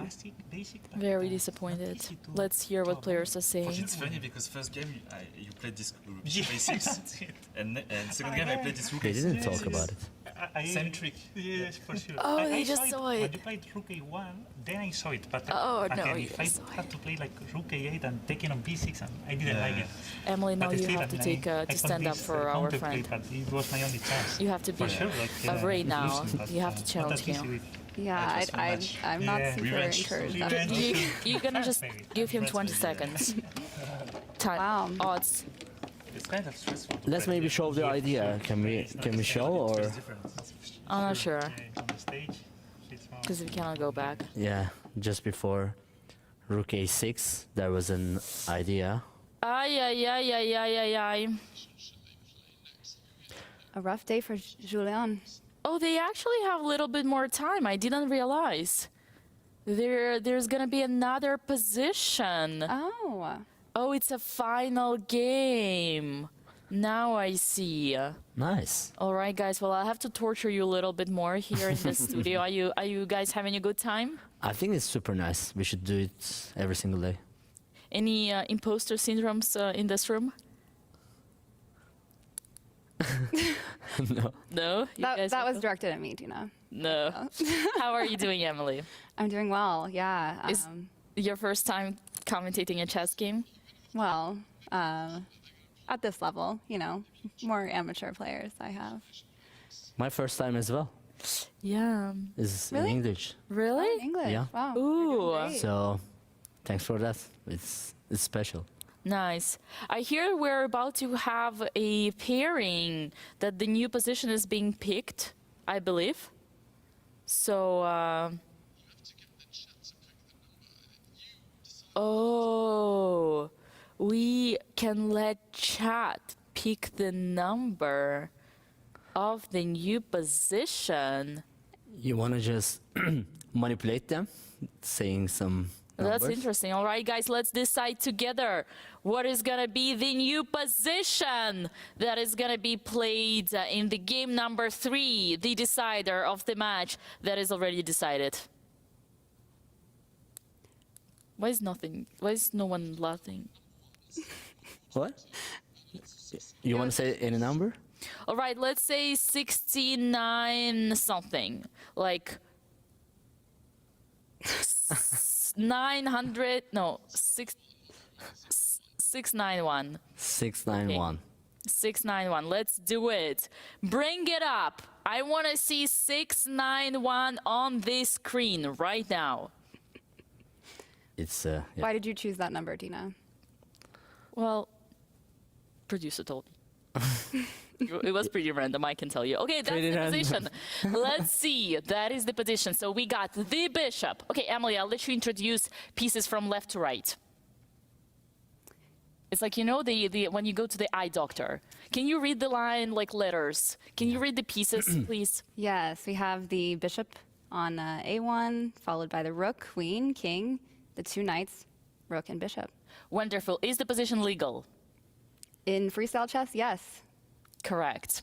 So as long as we have the king between the two rooks and the bishops are on the opposite colors, it means that the position is legal. Well, in any case here, this was meant to be legal because it's one of the positions, right? But just in case, guys, you were playing a freestyle game and you want to shuffle the pieces whatever you like, you got to make sure that the king is always in front of the two rooks. And then the two bishops are always on the opposite colors, okay? If the king is not if the king is not in between of two rooks, then you do not have the legal opportunity to castle, which is super important. We'll talk about castle later, but... Do you think we're going to see Ray as white again here, I'm assuming? That's a great question. Logically so, I believe, but we don't know yet. Julian. Looks like Julian. Well, that might have not been yet up to date, so potentially. All right. Oh, yeah, this is not the correct position. Yeah, this is. Yeah. Emily, let's say you are a coach. What advice would you give to your student who just lost 2 games? Yeah, I mean, it can be discouraging. We've all been there. But the best thing you can do is try and be positive, not let it get to you, and try and maintain the confidence if you can. That sounds too good to be true. Let's see if easier said Julien than done. is able to do that, implement. Yeah, Saba, what about you? What advice would you give to Julien? Yeah, the confidence is super important, and he's playing with white pieces, so here I think he should just enjoy. After that's like the position will speak for itself, huh? Another great advice from my co-host on my right. Very good. And we see swapping the player cards. That is important. Make sure that we know who is who. So, yeah, guys, I mean, you were saying right things, but the main question is how to actually get that into their heads, especially when they really just like lost the match, lost the 2 games. I would say at this point, it doesn't matter anymore. So just play your best chess, aggressive chess, and try to make, the last score. Okay? B4 or G4, there were 2 different ideas, but yeah. Opening the bishop, huh? Oh. Very good. Yeah, B5. Yes, very good. Now careful, don't push the G pawns, because then the bishop takes the bishop, although bishops are protected. That's a very interesting position, honestly, because both bishops are on the corners, right? Skewering the whole board. Wow. See, Emily, the bar just dropped. You know why? Because after C4, pawn takes pawn, queen takes pawn, and then... The queen's going to be harassed, right? By? The knight. Exactly. Exact same thing. Do not bring your queen out too early. The exact same mistake, to be honest, that Julien was doing this morning. This guy, he doesn't learn from his mistakes. It's okay, I will teach him. With these freestyle positions, when you can't really rely on your opening theory that you're used to, how are you thinking about those initial moves? Wow. Yeah, essentially, and the queen is out, another guy who loves his queen, like bringing early. So essentially, you just need to follow the main principles, meaning you try to put your pawns in the center. You try to develop your pieces towards the center, right? Like minor pieces. You try to put your king safe, and you try to expose your opponent's weaknesses. For instance, like, what is the side that is like safer to castle, right? Or like, look at this. Like, how can you possibly play knight g3, blocking the g pawn, which is blocking the bishop on h1? You see that? That's a wrong move. Yeah, you but should have put the knight in the other side. What? Yeah, What? the problem was like he didn't see the idea bishop e4, and after that it's just like look at the pawns on the file. Yeah, but so bad. it doesn't matter. You gotta put the knight not in front of the pawn that is blocking the bishop, you know? So Yeah, it's true. And that was the castle, by the way. So, and then black castle too. Okay. You want to play knight e4, I guess. But you cannot. Actually, you can. Sorry. Yeah. Okay. sorry. I forgot. I thought it was a king on computer f1, didn't like it? but it's okay. What is happening here? No, it's good. It's There good. is I actually, I tunneled. I thought it was a king, and then I would take knight and it would be a pin, but it's not. Okay. So yeah, knight d4 is like very strong move. So I don't know what to do. Maybe queen c4, something like that. I actually would not be trading queens here. I would suggest pushing the pawn in front of the king, because we need to open the bishop, remember? The only piece that is not developed right now for white is the bishop in the white corner on the bottom. You see that? And that's our biggest problem. You gotta respect your pieces. It's very hard to play with white here because, yeah, as you say, g4 is an idea, but knight d4, it just... Knight e4 is annoying. I will agree with that. Yeah. Controlling the center with the knight, putting the knight in the center. And you can Same also stuff. play g6 and then develop your bishop. And you cannot, I mean, knight d4, oh, yeah. Ooh! Why? Double question mark? But why? What is the problem? The idea is like knight d4 and after that knight d2. Knight d2 checkmate. Wait, So but you that need to- queen needs to go back down and protect. What are you thinking of, bro? You have the only move. You gotta play queen d1. Oh no, but the queen takes d3, and it's a double attack. Oh my god. It's so, yeah, annoying. Well, my friends, it seems that Yeah, queen d1. it seems that Either a2 or d3. Which one do you prefer? Okay, d3. well, I don't see the problem that yet, but it actually seems like this is gonna be 3-0. Am I allowed to say that? Knight c2 and the other knight d4. I was thinking, oh, computer didn't like it. Oh, what? Is G4. going G4 is on? the idea, no? G4 and rook e3. G4, attacking the knight, opening the bishop. Come on, it's your chance to be active. Oh What? no! Why? What kind of move is that? I mean, it's more like the same G4. No, Yeah. now it's protected. You gotta be a little bit more active, my friend. Well, especially when you're already like losing, right? There is nothing to do. You have no bridges to burn. You just gotta go. Keep going. Fast. Yeah, but Move. this is a problem after losing. You lose the confidence and you cannot play the G4 here. So that's the thing, maybe. Yeah. What about your great advice, my friends? Yeah, I think it's a lot easier said than done. You know, when we get into that tilt mode, we want to keep the confidence high and play our best. But you know, especially when there's a third game, this is Julian's chance not to lose. All of them. Yeah, so I can imagine he's putting a lot of pressure on himself, and oftentimes that does more harm than good.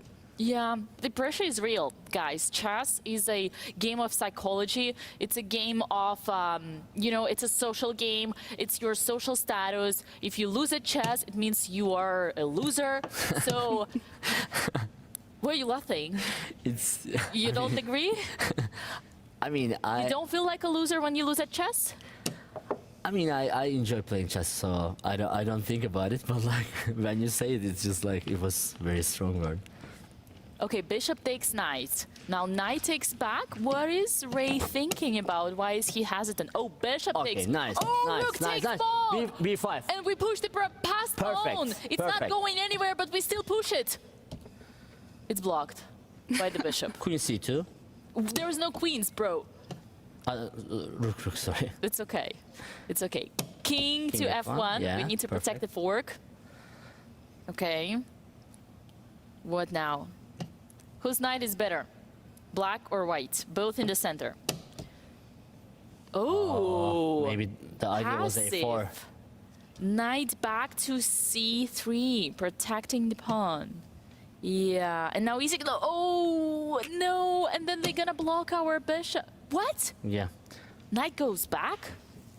I think the idea was maybe knight d6 or right. Or knight d5. Attacking Maybe the pawn. knight F6, then knight D7. Ooh, check and the fork.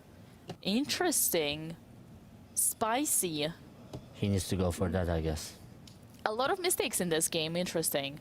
Pawn attacks the knight. Where is the knight going? Ooh, no. Oh losing. no! It's losing already. Rook D8. Oh was yeah, the idea. knight was trapped. Okay, now. But now it it's doesn't good work for the us, same good way. for us. Wait, what do you mean for us? Who are you rooting for? Who are you calling? I mean, who do you call us? I think we are all rooting for Julian because like we want to the game. I mean, tie, Really? right? No. Okay. Well, Emily, who are you rooting for? Yeah, I'd like to see Julien win after the past 2 games and also the match this morning. I think he could use some higher spirits, probably. Especially the match this morning. Yeah. Well, you guys are nice. It's good. You're good people. I did hear Julien talking about revenge. Do you know what he was talking about? He mentioned that a few times to Ray, it sounded like. Yes, because he just played 2 days of intense match with Ray, and the score was 6-4 to Ray. So Ray was winning. No. Losing. And that was supposed to be a revenge, but it's not anymore because Julian is about to lose the 3rd game in a row. Okay, rook on the 7th rank. How do we call the 7th rank for the rook? It's the stomach paradise. Remember that? What? Обжорный ряд. You guys don't I think know it's that? for you, not me. It's the endgame marathon, come on. It's all there. Okay, bishop takes, rook takes. And the pawn pushes. Okay. But the pawn is about to promote. Whoa. Okay. king B6, D2. B7 is nice idea. Can we make it? Okay, now we need to control the promotion square. Bishop f3, very good. Knight check. Nice. The king goes up. Active king. Now bishop d1, very good. King back. Yeah, F4 and Sure. either F4 or B6. White is better. Yeah. White is winning. No, the pawn. Why did you give away the pawn? No, he's so tilting. Oh my No. God, this was such a great position. And it's not anymore. No, take the a5 pawn. It's like 2 pawn ups. 2 pawns up. Okay. Oh, I think we can hear the players. I think he lost on time, huh? Oh, no. That's so Incredible. because, like you opponent, but like with my bishops. Yeah, and so on, you control the light square. maybe not queen c2. Yeah, maybe because that was then you lose the the mistake. pawn on c7. That's it. No, yes, that completely missed the pawn on c7, yes. Yeah, I should not allow this e6 d5. Yeah, maybe. Because then my bishop is so bad. It's locked, yeah. But it was not easy because you had some trouble with the b5 pawn also, no? Yeah, at some point, what should be better, but Yeah, kind of yeah, for sure, misplaced. for sure. After consolidating and I was lucky that I found that check, but I didn't see at all. Like no check, no, like 93, no. Yeah, no. At the end, I just wanted to flag you. Yeah, that you were faster. Yeah, but I had the clock on the right side, and I know the tricks. Like check over here like, with a rook, no? Like rook. And, the And rook that was it. Very sad story. A most suspicious, or how do you say that, Emily? Ray, he's not suspicious. He's like, He's like unknown, the most Mysterious. Mysterious. Yeah. Thank you. But possibly suspicious as well. The most mysterious and possibly suspicious master, Ray Enigma, has defeated international master Julian Song 3-0. That was painful to watch, but you know what? It was an honor and a pleasure to commentate with you guys. I hope you had fun. I had so fun. Emily had the most fun. Yes, of them all. It was very fun. It was your inauguration to the chess commentary, so I congratulate you both on that. Thank you. And we are gonna take a quick break and be back to you in approximately 15 minutes with the next round of the Freestyle Grand Slam. Bye.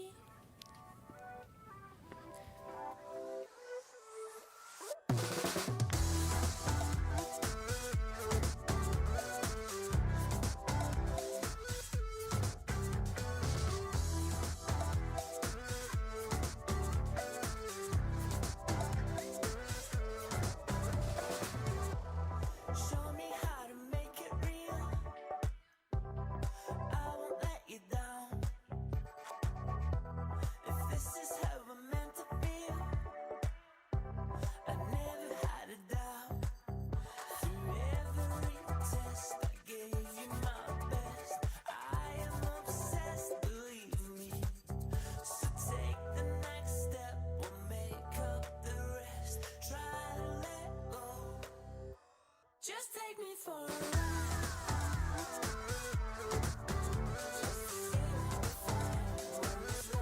Just take me for a ride.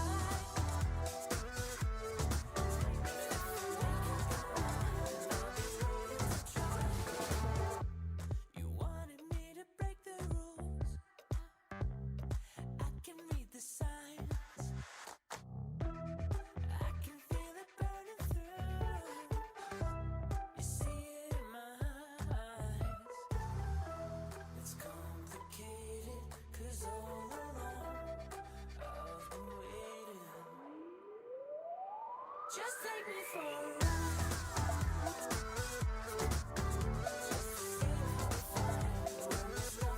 Just take me for a ride.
do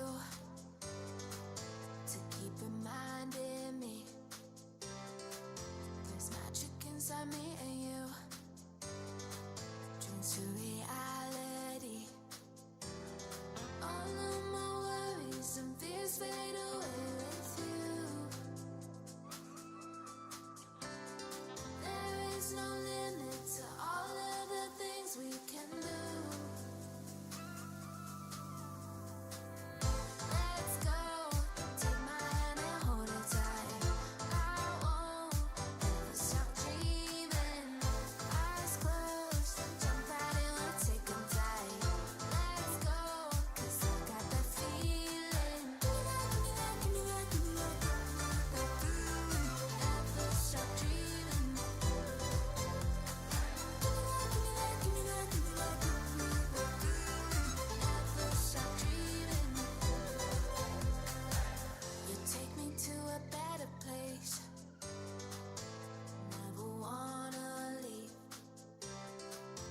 Affection in a million ways.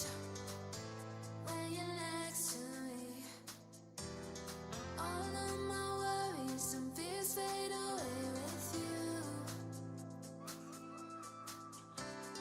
There is no limit to all of the things we can do. Let's go, take my hand and hold it tight. I won't ever stop dreaming. Eyes closed, jump right in, we'll take them tight. Let's go, 'cause I got that feeling. Give me that, give me that, give me that, give me that, give me that, that feeling. Never stop dreaming. Give me that, give me that, give me that, give me that, give me that, that feeling. Never stop dreaming.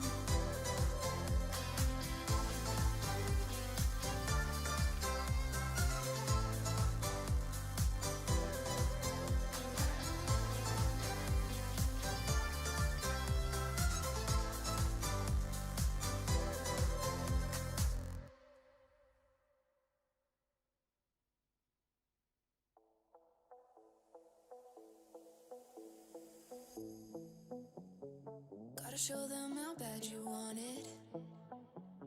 You don't always get them second chances. Don't start chasing till you got it. Do what I gotta do. I just break the rules like that. Maybe I'm just cool like that. Staying focused, don't sidetrack.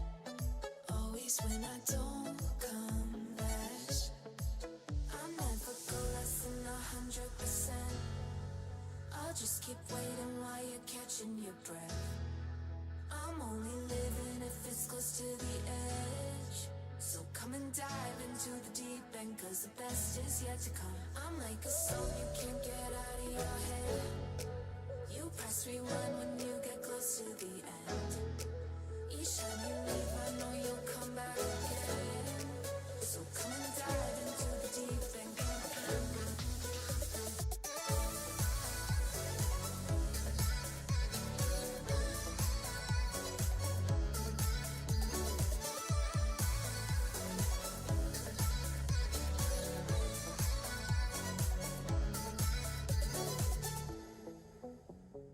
You think I'm done, but I just started.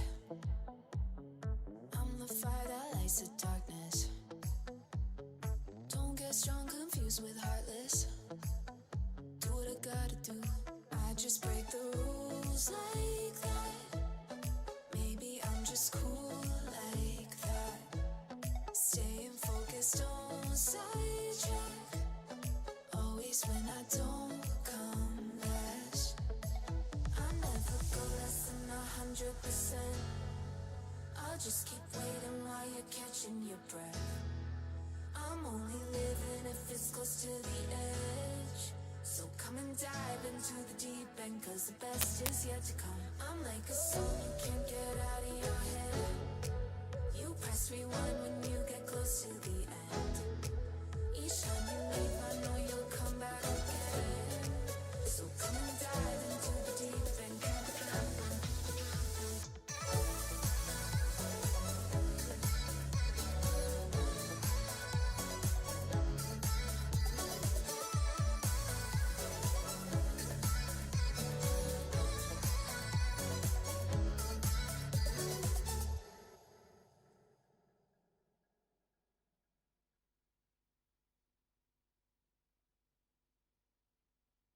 underneath the neon.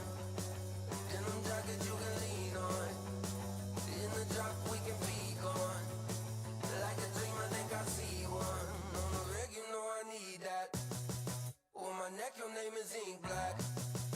Got your hands up on your hip, like a pin up in that fit. I be lying through my lips, say anything to see a dip. Drop it low, let it show. Do your thing out on the floor. I'ma count to 1, 2, 3, chorus on the phone. I'm better when I'm with you. I feel it in my bloodline. Ice cold with the go-to, but you the one shining bright. Bump it like woo, Betty. Better get your thing ready. I'm better when I'm with you. So would you be mine tonight? Too bad we breaking woke pink. Matter take it slow. Back into the moment when the summer had a summer glow. Body like somebody gon' be missing, ain't somebody. Twerk it like a ratty, I'ma eat it like a zombie. I'm better when I'm with you. I feel it in my bloodline. Ice cold with the go-to, but you the one shining bright. Bump it like woo, Betty. Better get your thing ready. I'm better when I'm with you.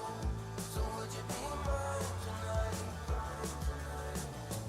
Too bad we breaking woke pink. Matter take it slow. Back into the moment when the summer had a summer glow. Body like somebody gon' be missing, ain't somebody. Underneath the neon. Denim jacket you can lean on.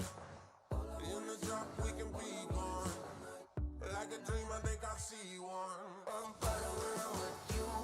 I feel it in my bloodline. Ice cold with the go-to, but you the one shining bright. I'm better when I'm with you. I feel it in my bloodline. Ice cold with the go-to, but you the one shining bright. Bump it like woo, Betty. Better get your thing ready. I'm better when I'm with you. So would you be mine tonight? I'm better when I'm with you. So would you be mine tonight? I'm better when I'm with you. So would you be mine tonight? Body like somebody gon' be missing, ain't somebody. Twerk it like a ratty, I'ma eat it like a zombie.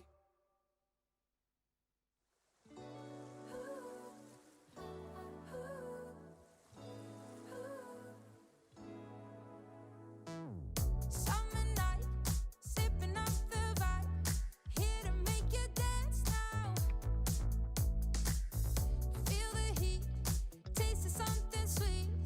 Wanna take a chance now. We don't care if it's a weekday.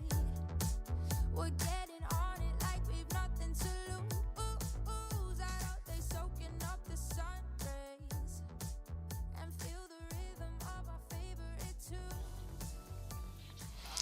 Hello, everyone, and welcome back to the fabulous Wynn Resort here in Las Vegas for the 2025 Freestyle Chess Grand Slam Tour. We are midway through our third day of action. 12 competitors still alive in the field. 4 of them fighting for that all-important first spot. 8 of them duking it out in the lower bracket, 4 of which will face elimination today. And I think that might be where we start the conversation going into this second round. Again, the pressure element of it all. For those in the lower bracket, you know, this is their last shot to continue their tournament run. For those in the upper bracket, you don't want to let slip that opportunity for the top spot when the likes of Magnus Carlsen, Hikaru, and Vincent Keimer have already been knocked out. It feels like open season, Tanya, for somebody to put a stamp on, you know, their freestyle legacy here. And this has happened in the chess world before, right? Magnus walking out of the World Championship cycle, you see this renewed energy for the whole lot that they want to become the world champion. That's what we're seeing in freestyle chess right now, where Magnus, Hikaru, all the big favorites. I mean, these are the faces of freestyle.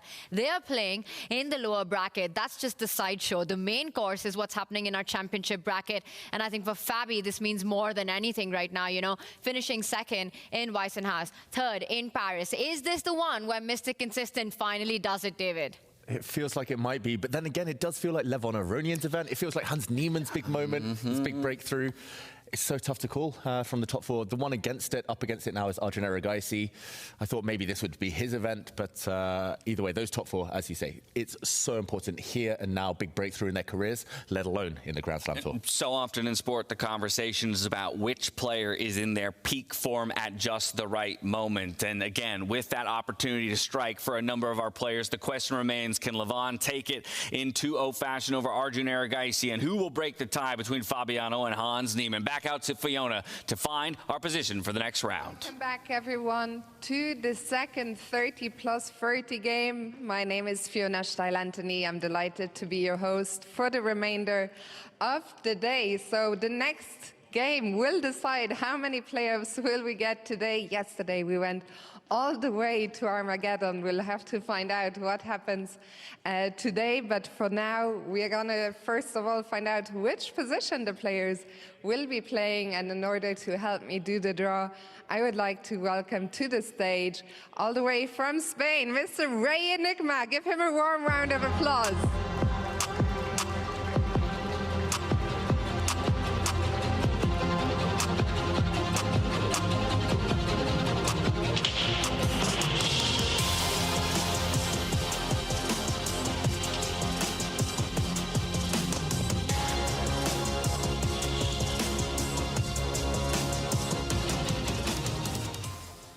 Oh, 48. Position 48. Thank you so much, Ray Enigma. Quick question. You've been here the entire time making some content, watching the event. What has been your highlight in Las Vegas so far? Yeah, I would say the day I was able to play the best players in the world. I mean, I am so grateful for that. And we are very grateful to have you here. Enjoy the round. To the players, best of luck. To our audience, both on site and at home, have fun.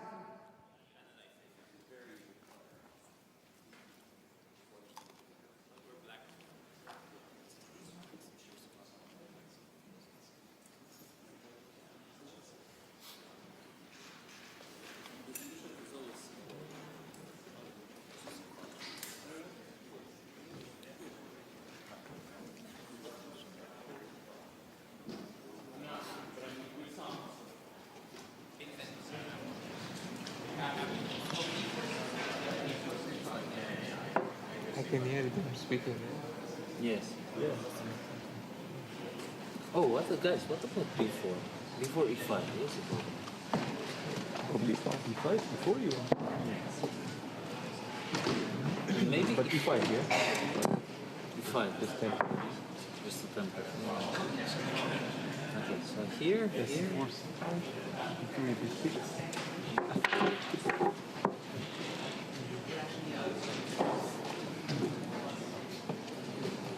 Maybe 45.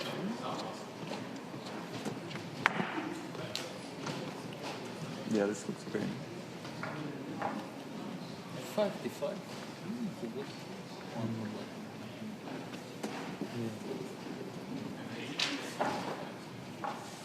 This one sounds cool.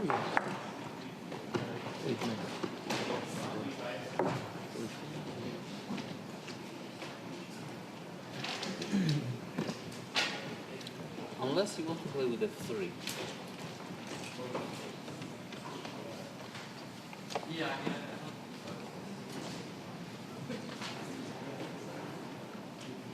Such a strange boring. What about first before that? Before? Yeah. Before, What about this like B3, C4, this type of play? B3, B5?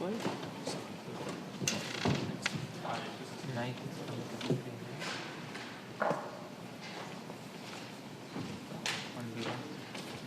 This one? Yeah, maybe 96. 96. Should we consider C4? C4? Makes sense, yeah.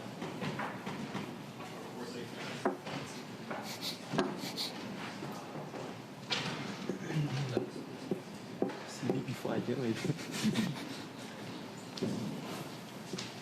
Ah, the first knight C. I mean, DA, not sure, but...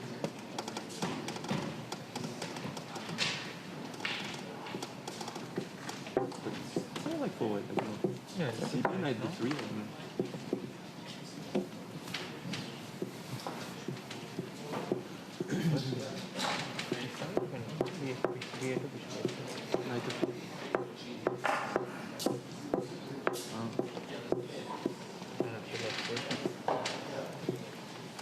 Oh, this looks nice.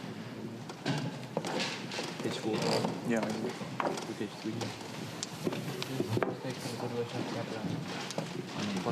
Yeah, for sure.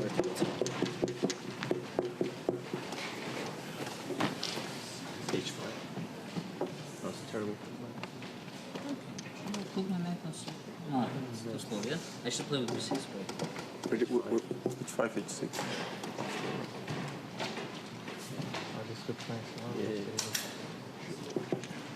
Good composition. They're trying for D4.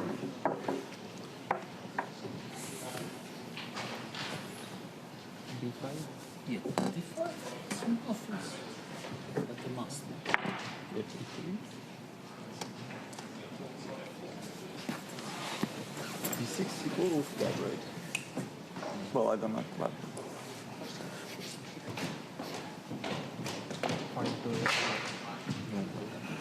would you play E6? Yeah. Let's take the square? Okay, yeah, maybe. Yeah, it's too slow, yeah. Okay. Just to consider it. E5. Okay. H4, yeah, maybe logical. Let's just see this kind of thing. H4 or with H5? Yeah. Why here would you show the Why H4 and why also? Do we have to? If here, just B6. Yeah, why B6? 95, 97, 94? 4, 96. Yeah, it's not. It's position, but... Why, yeah? No, I don't understand. Yeah, I don't like E5. I'm a little bit worried about these. Ah, you're worried about these H4s. It's like this specific. Okay. I just want to know how we respond to this. D5? Take 93. Yeah. 93, bishop B7? Yeah. Slightly concerned. I mean, what, rook H3? Or what do you... I don't know. Be better with like. Yeah. But I don't know. There is knight C4 maybe. Knight C4 here with bishop A3 maybe. But, maybe you should go here, yeah? So after B5, maybe. there's no thing. I mean, I can deal with this threat. I just move the queen. Oh, but bishop A3? Oh, we can't castle it. I mean, I don't know if you want to castle, but it looks a little bit shaky. Knight on B4. Okay.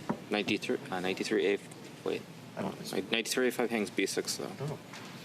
Ah, sorry, there's knight C. Yeah, anyway. Well, then you go here. Shouldn't be. Why? What's the advantage? B5. And that's for B5. Ah, yeah, no, knight A5, yeah. So, That's a bit weird in the bishop. You could have also done it here, no? Because I don't think we care about knight A5. The knight does absolutely nothing here. Ah, you're not scared of knight.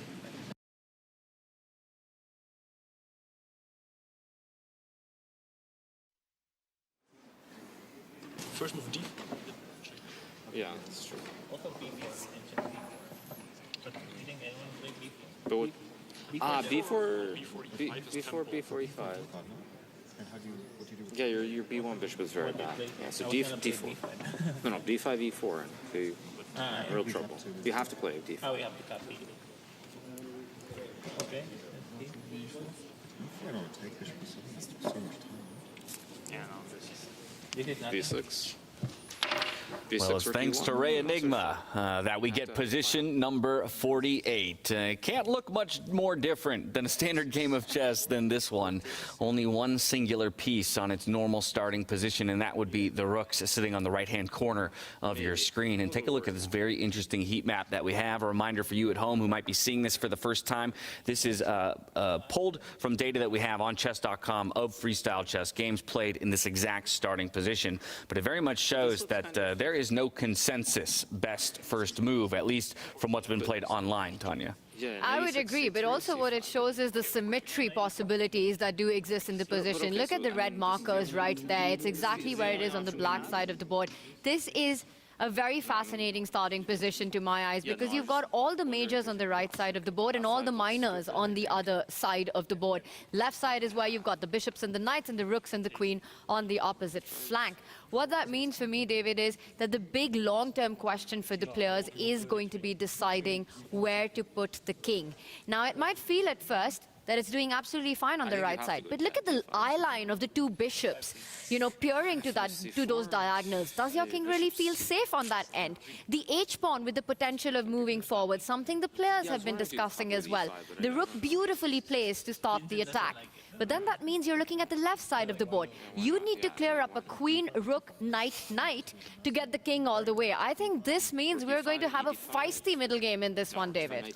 Yeah, and the players have been talking in very interesting ways here. Some have been trying to push the game towards solidity. Hikaru Nakamura, he's saying just try and neutralize it.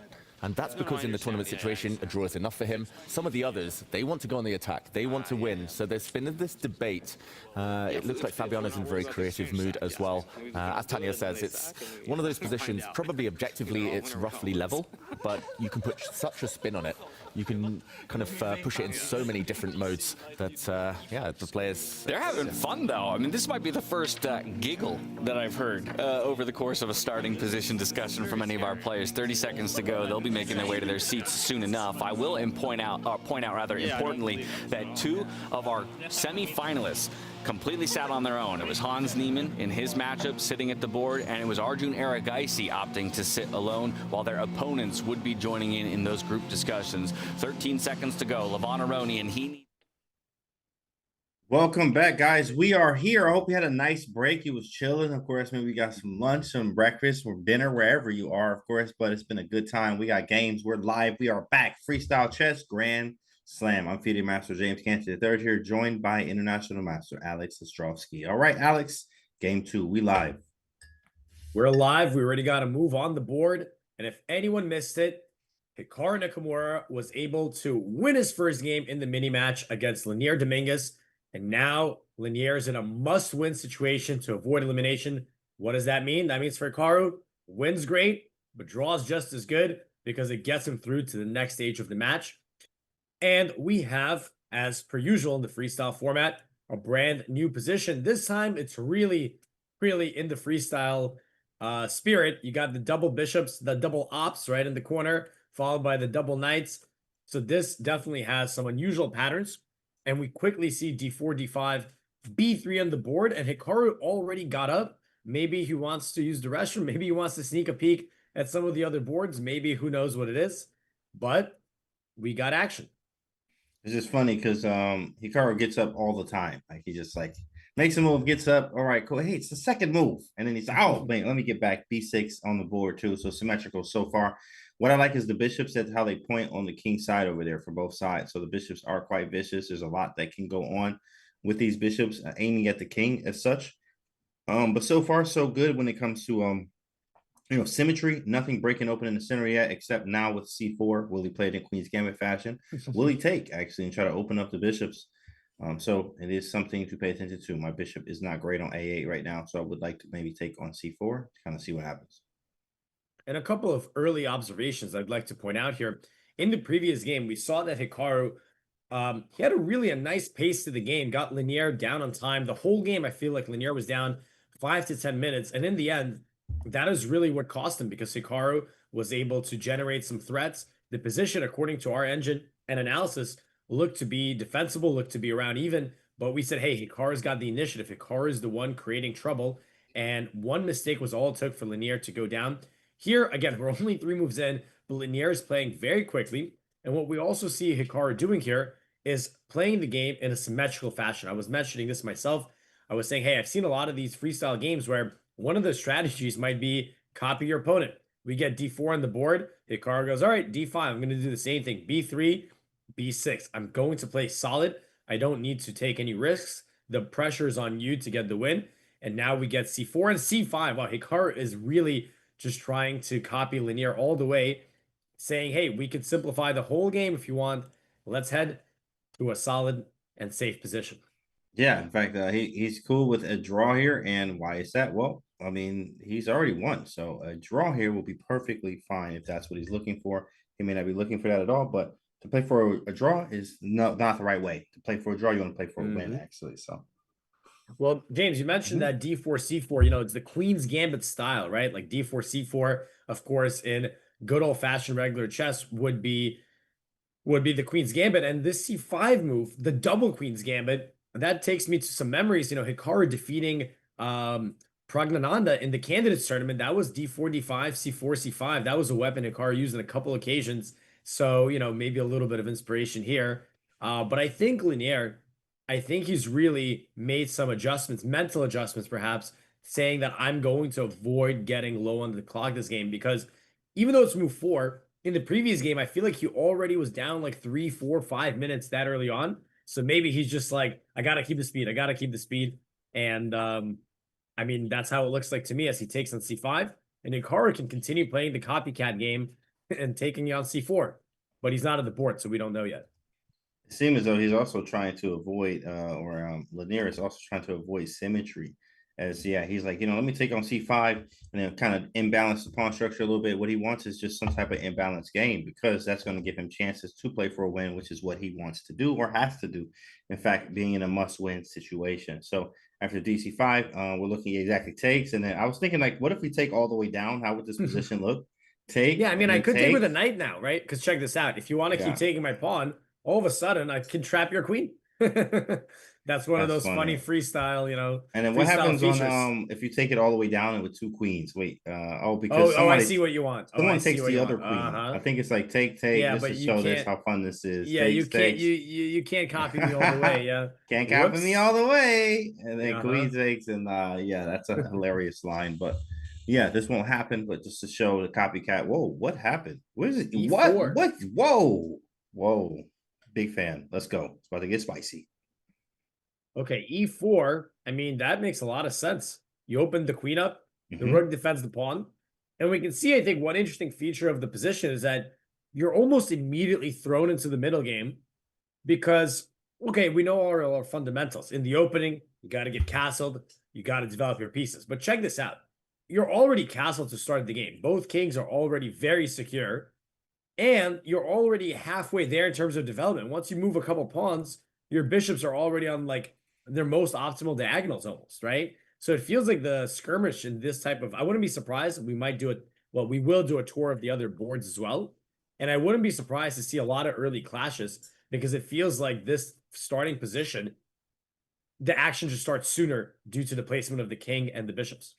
Yeah, as you see, the bishops are open. I mean, there's an open board, a lot of captures being happening already on the queen side, kind of clearing that side of the board out, which could fizzle out. I mean, that'd be great for Hikaru, but not so great for Lanier, as he's just trying to keep pieces on the board and create some chances. You know, like Levon did yesterday. It was a very dry game until we got to the end game. Then he created some chances after Hikaru grabbed a pawn. That was just a little bit too much compensation for Levon, who was able to go on to win that. Lanier's looking for that same type of stuff today, but I'm sure Hikaru has learned from yesterday. Not give him that much play, maybe not even take a second pawn or go up the pawn if it costs me the bishop pair and some activity like it was in yesterday's game. I'm also having a sneak peek at the other games and some interesting stuff here. We can quickly go around just to show the opening. Hikaru is spending a little time. He goes e6. Check this out. Here's the Vincent Keimer Pragnananda game. Let's flip it over to black. So we get the same thing. We get the same exact start, c4. Reminder, Hikaru plays c5 here. Vincent decides to play e6. Also very reasonable, right? Just open up the queen, stay solid. Keep an eye on that position, because we also have the game between Wesley So and Nordenbeck Abdusatorov, and they're doing the same thing. e6 was chosen by Wesley. And last but not least, we also have Sindarov with the white pieces against Magnus. Sindarov with the black pieces against Magnus with the white pieces. And here, Magnus immediately goes c4, doesn't prepare it with b3.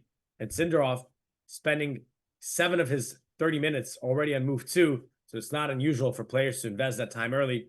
So interesting to see. Obviously, we know the players can analyze with each other. They often do. And that's why you see some of the ideas being repeated, because they just looked at it together and they're thinking, all right, this looks like the best way to go. Yeah, I like these positions when it open up. Obviously, 2 as well. What are you thinking? Wait, whose game is this? What just happened? There's a pawn That's on Hikaru's game. E6 now? Hikaru, yeah, we're Okay. back to Hikaru. I I just just saw want to pawn show on how E6. everyone's doing the same thing, but Yeah, these yeah. guys are a lot more far ahead. I just saw pawn on So E6 there. I was like, oh, yeah, okay. So he just played E6. Oh, yeah, he's playing for I'm more here surprised to too. see E6 because he could also play E5, keeping up with the symmetry. This pawn looks very well protected, and you might even get this extra opportunity to bring the knight out. But I guess the downside is, or the upside of having the pawn in E6 compared to E5, is that you kind of keep more control of D5. Like you don't have to worry about the knight coming in.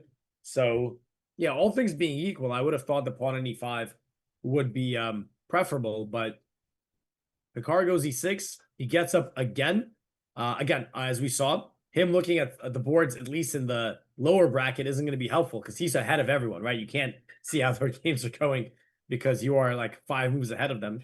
But Linier is also spending some time not playing at that breakneck pace that he started the first 5 moves. Yeah, guys. I like the fact that Hikaru is just kind of calming and cruising from yesterday's, he learning from yesterday's thing when Levon won the game, obviously there. He was in a situation yesterday. He also had white too. So we'll see what happens in this game. I think he's okay so far with the position that we do have, but we can't just, be comfortable and relaxed like we were in yesterday's game and just think that everything would be okay because we lost in that end game. It was the longest game too as well. E6 on the board, now takes on B6, probably take back with the knight, played instantly. Time about the same. H4, very fast from Lanier. Looking for rook H3 or like that. It's same from last game. H5, H6. Yeah, absolutely. Lanier has been taking some notes. But you can't go rook G3 though. You got to keep an eye on these bishops. But I think that H5, H6 idea is in the cards. Hikaru can keep it symmetrical. He can go H5. This is one of the things I was saying about putting the pawn E5. Although the pawn on E5 would have blocked Lanier's bishop, but it would have blocked Hikaru's bishop too. So he's choosing to create a slight imbalance, right? Obviously, this is the main imbalance in the position right now. Hikaru is able to keep his bishop a bit more active.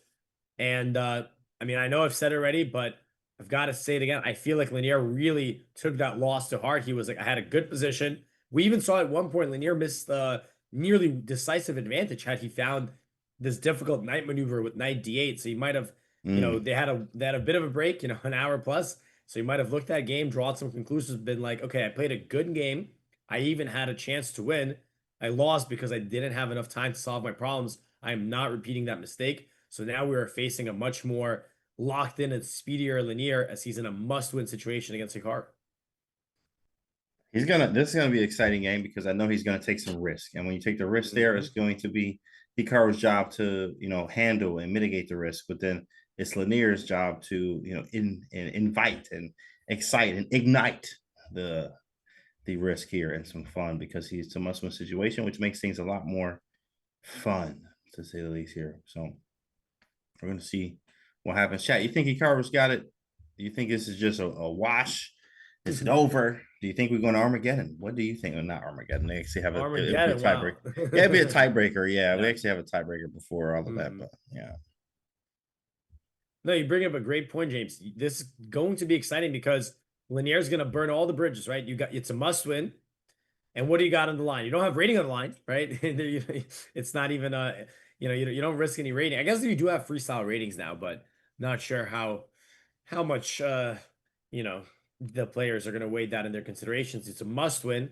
Go big or go home, right? So might as well play some inspired chess here. And Hikaru's got a decision here. As you said, H5, H6 is on the agenda. Should he play H5 immediately in order to Hikaru, that is, play H5 himself to completely put a stop to that plan? Yeah, H5 would be nice, I think, as well. H5, H6. I mean, I don't want to play symmetrical though. Like that's just so annoying. But then again, he is going to play H5 and H6. Maybe I'll get H6 myself. But then how do I get the rook out? So I have to think about that later. Castle. Yeah, I think for Hikaru, the plan is you bring the knight out. Maybe you could offer a bishop trade if you're bothered by this guy here. The rook switches over, the queen comes out, and at some point, most likely you do. I mean, for Hikaru, he kind of has to castle to get the rook out. Lanier doesn't have to, right? He can actually already activate the rook on the central files. Hikaru, though, That rook, even if you play h5, I mean, I guess you could still rook lift, but it seems like you might not be able to access these squares due to the white bishops, the ops spying that way. So he's a lot more likely, I think, to castle if he maintains this pawn structure. But for now, Hikaru is contemplating, because we saw Lanier, he could start knight c6. We saw Lanier do this. Lanier allowed the pawn to h5, but then he played h6. So you have to just decide, is it okay to allow the pawn to advance forward? Or do you play h5, potentially weakening like the g5 square? And Hikaru makes his decision after 4.5 minutes, or 4 minutes that is. He plays knight c6. He decides, okay, Lanier, I like that idea. We'll allow the pawn at h5. You get a little more space, but I'm going to avoid making any weak squares. Yeah, I always like to say good things happen when you develop pieces. So gets the knight out, gets another knight out. Bishop on a8 is actually blocking, or is blocked currently, but it can be unblocked. Which with other moves, we now have to figure out kind of where is the good follow up here, though. If we think about h5 played, okay, yeah, and bishop e5, there we go. e5. He's allowing h6. You know what could be? Okay, this is kind of insane. What you got? I don't know if this could actually be feasible at some points. What if Hikaru is not worried about this whole h-pawn run? Because he's thinking, okay, let's imagine we trade and you go here, and let's pretend, maybe not right. I just want to get to a certain position. Let's say you go rook h3 and I go here, and I'll give you another move. Like let's play a move like, I don't know, random rook g3. Could he just be like, all right, I'm out of here? Wow, he lost his absolute in front of everybody. Yeah, I don't know. This looks like a last resort type thing, but yeah. Maybe it is legal. It is legal, right? So maybe Hikaru's eyeballing some real funny escapes, but it could happen because you do have a lot of pieces potentially blocking your king here. So if Lanier overcommits to some kingside attack, that could be the eject button, boom, and then you castle long. But that's just kind of trying to show some funny stuff more than stuff that'll actually happen. That's true. We got to be careful here, guys. Right? Exactly. Bishop e5 takes, and then h6, g6, and yeah, I'm pretty safe. I am pretty safe, I believe, for my king. It's safe, but I don't know. All these dark squares, right? These are going to be squares that are issues for a while, right? Like it's not like going away within 5 to 10 moves, even in the endgame, right? This is kind of one of the reasons why these flank pawns, these rook pawn pushes have gotten so popular, because their strength is being really appreciated. You can be deep in the endgame, and all of a sudden, what's that? Is that a knight? Is that a knight coming to attack the h7 pawn? And it's a very long-term asset. So I'm a little surprised Hikaru is allowing it. I thought he would have decided to play h6 or h5, but nevertheless, he is trying to exchange one of Lanier's most dangerous pieces, the bishop and the long diagonal, targeting his kingside. I did think he was going to not allow h6, but he did. He allowed the h6 move. And yeah, there's some dark square weaknesses around the king there. Could be defended, as you mentioned in the in game. Alpha Zero likes actually the h6 pawn pushes too, as well, to carve the squares around the king, and then try to use that for an in game later, which is pretty nice. Great idea, I believe. But it's on Lanier's move. Is he going to take or not? Bishop takes a1. If we take, if he allows us to take that knight, it's just misplaced. Is going to have to make another move, or waste a move in a way to get the bishop active there. Yeah, we get an exchange as we expected, and yeah, I mean h6 here is just begging to be played. But I'm seeing something on our engine, which is quite interesting. After h6, the engine goes queen b4, which is a nice active move, right? You're kind of okay. And the idea is when you take, just take it, and then maybe I go rook g8, king h8, and all of a sudden I'm attacking you. Let's show that knight f3 mate. This is ridiculous for people in chat. Yeah. If you are very asleep, then you get mated. A little That's smooth a nice mate one. there. Yeah. Always got to show that. So Lanier actually does not play h6, which again, I am surprised. He plays 93. Hikaru, I mean, either he can just completely take that out of the equation, or he can move his queen, activate the queen. Queen b4 looks like a good square. He does play h6. He decides you don't get a second chance. And after queen b4, he's actually going to be able to legally castle on either side of the board. Of course, we would expect the king side, as the queen side is completely open. The king there would not be so safe. So yeah, I guess Hikaru doesn't have too many bad pieces once the heavy pieces get situated. Structure is kind of symmetrical. he's definitely playing this a very solid way. Oh, is this Rook H3 live? Is this all happened? This is all Yeah. happened. Oh wow, it just Straight, it's so fast. straight from and I Las look up. Vegas. Yeah, it's like wow, it's so fast. Straight Okay, from bishop Sin 6, City. Rook H3. Yeah. So now there's no problems with on the G file there. There's no real way to create some pressure. Okay, maybe there is. There's F4, F5, F6 after Rook G3, and F4 is with the tempo. So we do have to be careful. Yeah, that's a great point. After Rook G3, you know, it's kind of funny. Last game we saw Hikaru doing that same rook lift on the queen side. You know, he's going like Rook A3, Rook B3, targeting Linier's king. Linier's really taken a couple lessons from that game. First of all, this time advantage, the speed. Now the rook lift. Now the flank pawn push. So you know, you really pick up on some patterns game to game. Hikaru's thinking here. Queen B4 still looks reasonable, right? The queen is keeping an eye on some targets here. But as you pointed out, James, F4, that is a move that Linier might be very interested in playing, especially if he can somehow get the pawn all the way down to F6 to weaken the black king. So Hikaru is going to be a bit careful here, making sure that he can solve the issue of his heavy piece development in the most efficient way. Yeah, and there we go. I see a spam in chat. There he is. Okay, got the spam already going, chat. Dang, like the energy you're on. No, Hikaru does have to figure out a move here. F4 is quite annoying. So, wait, is there a way to even stop this? What if I go Queen B4 anyway? My idea is just, I'm not, F4 is coming. So I'm just gonna put the knight on Yeah, C4. you move back. Yeah. Oh, you I want to see move what's forward? going. Oh, C4. Yeah, also going forward. Why not? Yeah, If you trade, right. can even offer a queen trade potentially, right? Be like, all right, let's get these off the board. Mm-hmm. Here, I guess you do have Rook C3, and my pawn might be a little bit loose, right? But I'm just one move away. If I castle, you know, then my rooks come to the center. I'm all good. Yeah. By the way, good observation in the chat.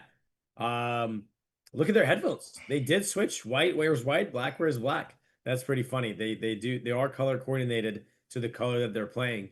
So that is a neat little observation from Chad there.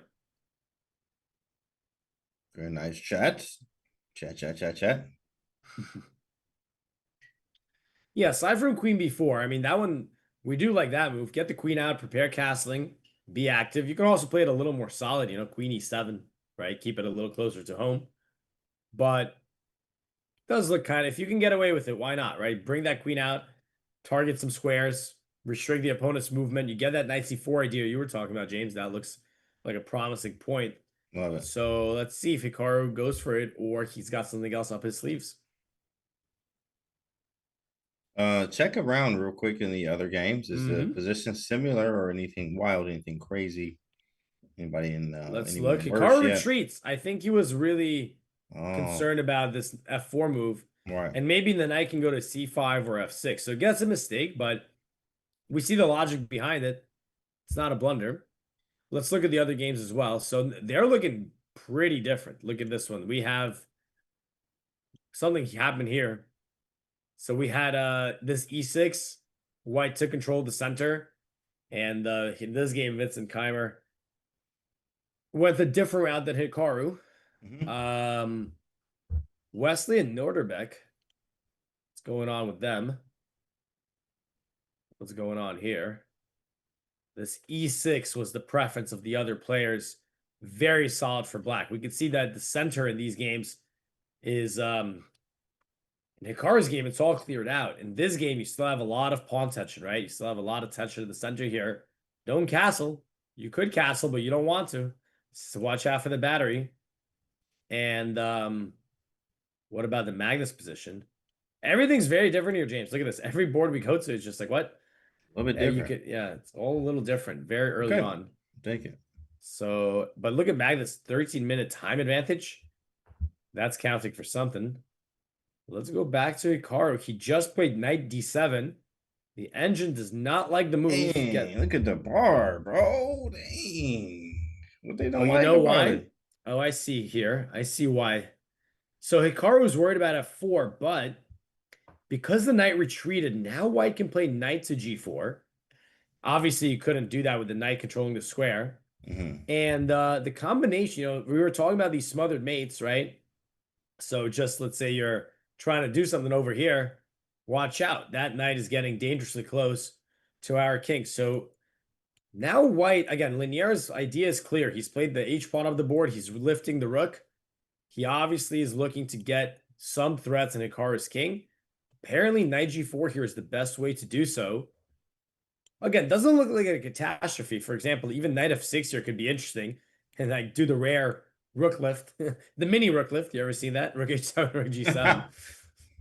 And then, I feel like I can get some of my own attack in this position potentially, but this would still, the engine gives this advantage to white. So it doesn't look like the end of the world, but just trying to explain why we get the dreaded question mark from the engine overlords here. That makes sense because knight g4 is just a very annoying move. It's hard to kick it away. Pieces feel a little bit uncoordinated and untangled or tangled up in a way, as the queen's still on f8, the rook's e8 and h8. Just need something to do there. But I mean, okay, level from a human standpoint, practically. Not really that white has any type of attack besides the f4, f5 idea, which is not fun for us to face.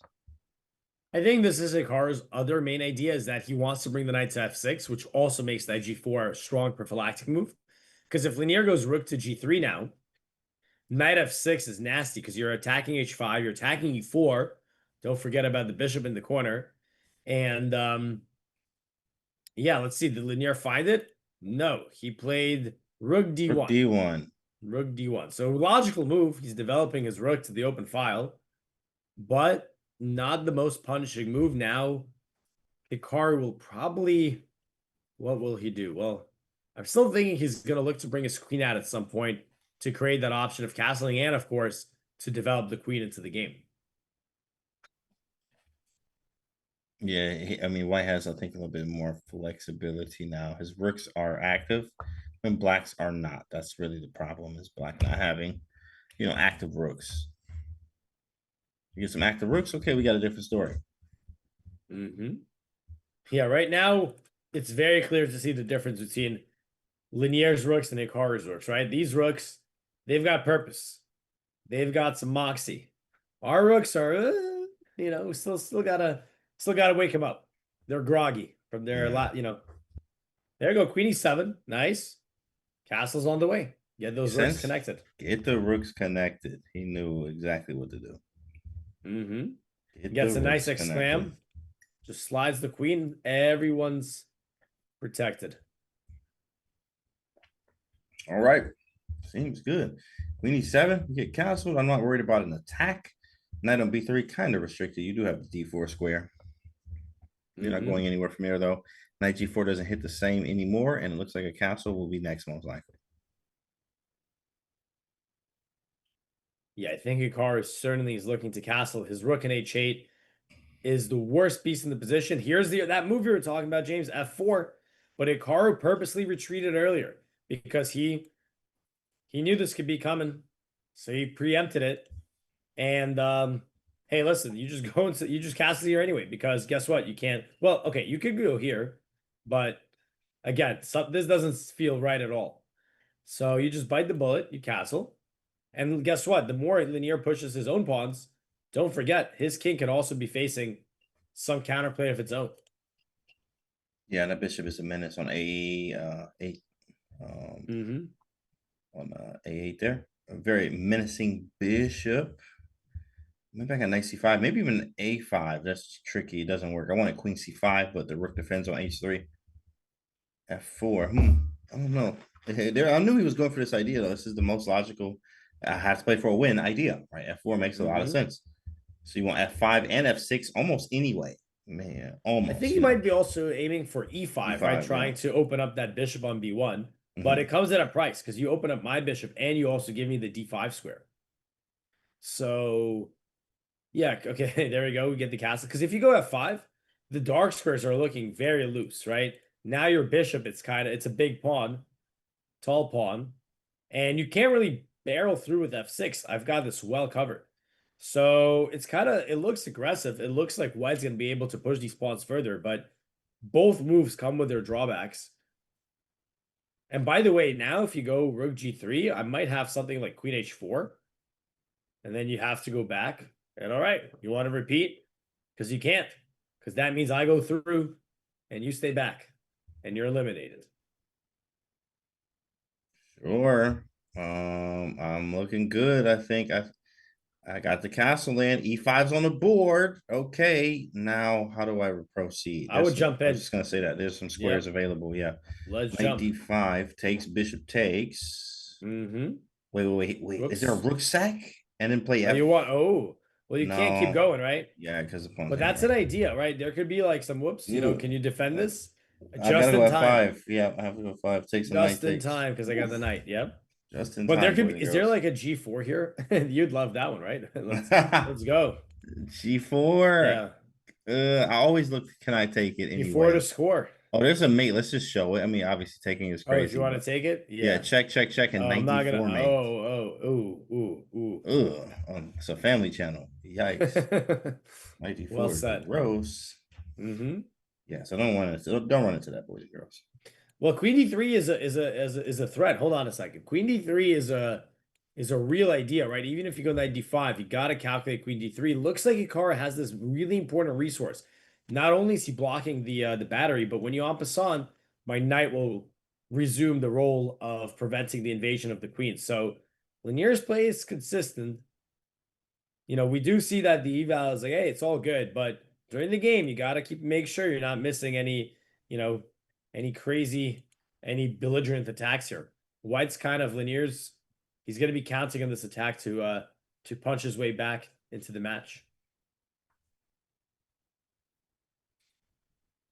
Okay, guys, I believe that we are going to have some fireworks because Lanier has to win, and he's trying to push for that, which means he's going to aggressively attack Hikaru here, and it's up to Hikaru to find the defense, which he's very good at.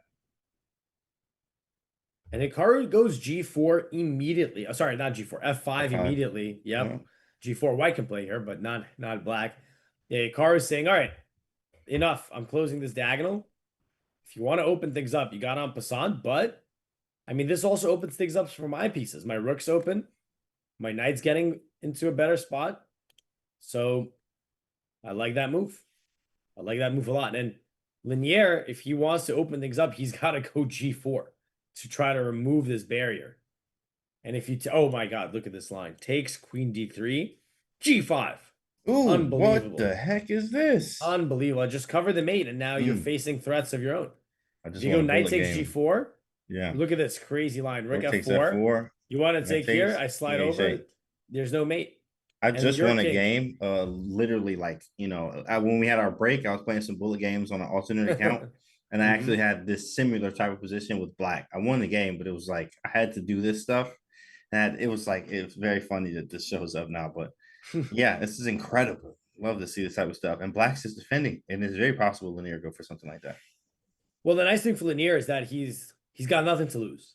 G4 is a move you play when your back's against the wall and you're like, all right, you know what? I wouldn't play like this normally, but I need the win. And let's have some fun. Let's blow it open. What happens? I lose? All right, I lose. It's fine. G4, open it up. But Hikaru is, he might have more than one idea, but taking him G5 is a real, real amazing one. But Lanier is thinking. He is looking, how can he continue? If he doesn't do anything here, let's say he plays like, it's hard, King H2, I'm making some random move. I feel like Hikaru's in good shape here. Bring the knight in. Okay, maybe get the trade. The other knight's coming in. The rooks are going to shift over, and black is going to be better. Especially with the bishop like this, dominating the board.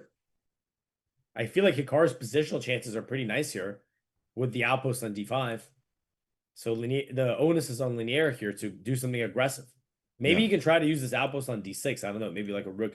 I would love to get my knight there, but that's not really an option. And the chat says, "Yo, why is he taking so long?" En passant is forced. And he has a right to know that because, guys, en passant is forced.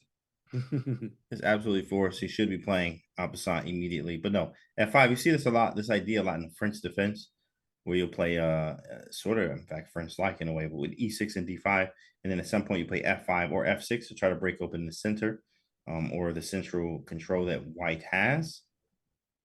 So yeah, looks good. But again, what happens on takes and Queen D3? So en passant, knight takes. Yeah, I mean, in that position, do I have bishop Oh, e4? bishop e4, yeah, If it's I just if I bishop really want to put an end to this whole thing, right? Like I'm like, Yeah, right, yeah. Mhm. that's it. Get out of here. Stop annoying me. Give me that bishop. Yeah, And guess really what? easy. Now your king could get into some trouble if my knights can come into your position. So, okay, here we go. Hikaru is even on time. Lanier did start off with a bit of a time advantage as he was putting the moves in, but now he's got a tough decision. Does he en passant? Does he play g4? Kind of feels like he's all geared up for an attack, and now he's got to push his chips put all his chips on the table, so to speak. Well, and if he does an en passant here, I mean, I don't think he's ever getting through. Unless he goes g4, right? Unless he goes g4, he's got to just remove that f pawn is the key thing. That f pawn's got to go if you want to attack my king. Otherwise, my king is safe as houses. I wonder how does this work? If g4 immediately, do we have knight e4? Oh, he didn't do it. Okay, never mind. So He didn't do it. I mean, that's a logical move. Yeah, he brings that knight into the game. And I think he wants some knight b5, knight d6, actually. I believe it. Yeah, that could be a nice idea. You got to assume a knight on d6 is a good piece, especially compared to b3, where it wasn't doing all that much. I wonder if Hikaru could ignore it, though, and play something like knight c5, just looking, and if you go knight b5, I've got my own square as well. Maybe I try to, first I step out of any forks, and yeah, this could be very double-edged, but I'm liking black here. I'm actually thinking this rook in h3 is starting to look a little misplaced if the play is going to be in the center, because you might need to start defending the back rank or the rook invasions. So let's see. The engine suggestion here is pretty nice. Bishop to e4, hoping for the trade. Yeah, let's trade. Open my rook, please. Knight takes e5 is an idea. What about knight c5, knight d3? I got my own outpost now. This looks like something where black would be immediately taking over. So that would be a really nice move if Hikaru thinks of that one. But I think he's got several good options. A lot of good options, boys and girls. I don't know. Maybe we start with queen b4. I can also do as well. Knight c5, rook d8. A lot of moves, a lot of options. Rook c8. Yeah, knight c5 to me is my first instinct. Just like, oh, let's bring that knight in. Let's go for some light squares, especially this one here. I wonder if Lanier is, I mean, obviously he'll do it if it's good. Yeah. He can try to sack on a5 at some point, right? Like imagine you have a rook. Let's say I just do some dumb moves. Then you get hit with bishop f5. Whoa. And then this is not good at all. Yeah. Swinging back and forth. You have to take and play rook, queen c5, and hope for the best. Yeah, you're just giving up everything, right? So bishop e4 starts to make a lot of sense. It's like just no, get that bishop out of here, and don't even think about sacrificing. So Hikaru here is he's putting in a little bit of time because white's building up some pressure, but there are some good moves to make sure that it doesn't actually get anywhere. And he plays it. Nice move. Really nice. I like that move a lot. Okay. Trade off. Put something on d5. Yeah, this looks good. We also have our own play as well because knight takes e5 is an upcoming move as well. Bishop takes.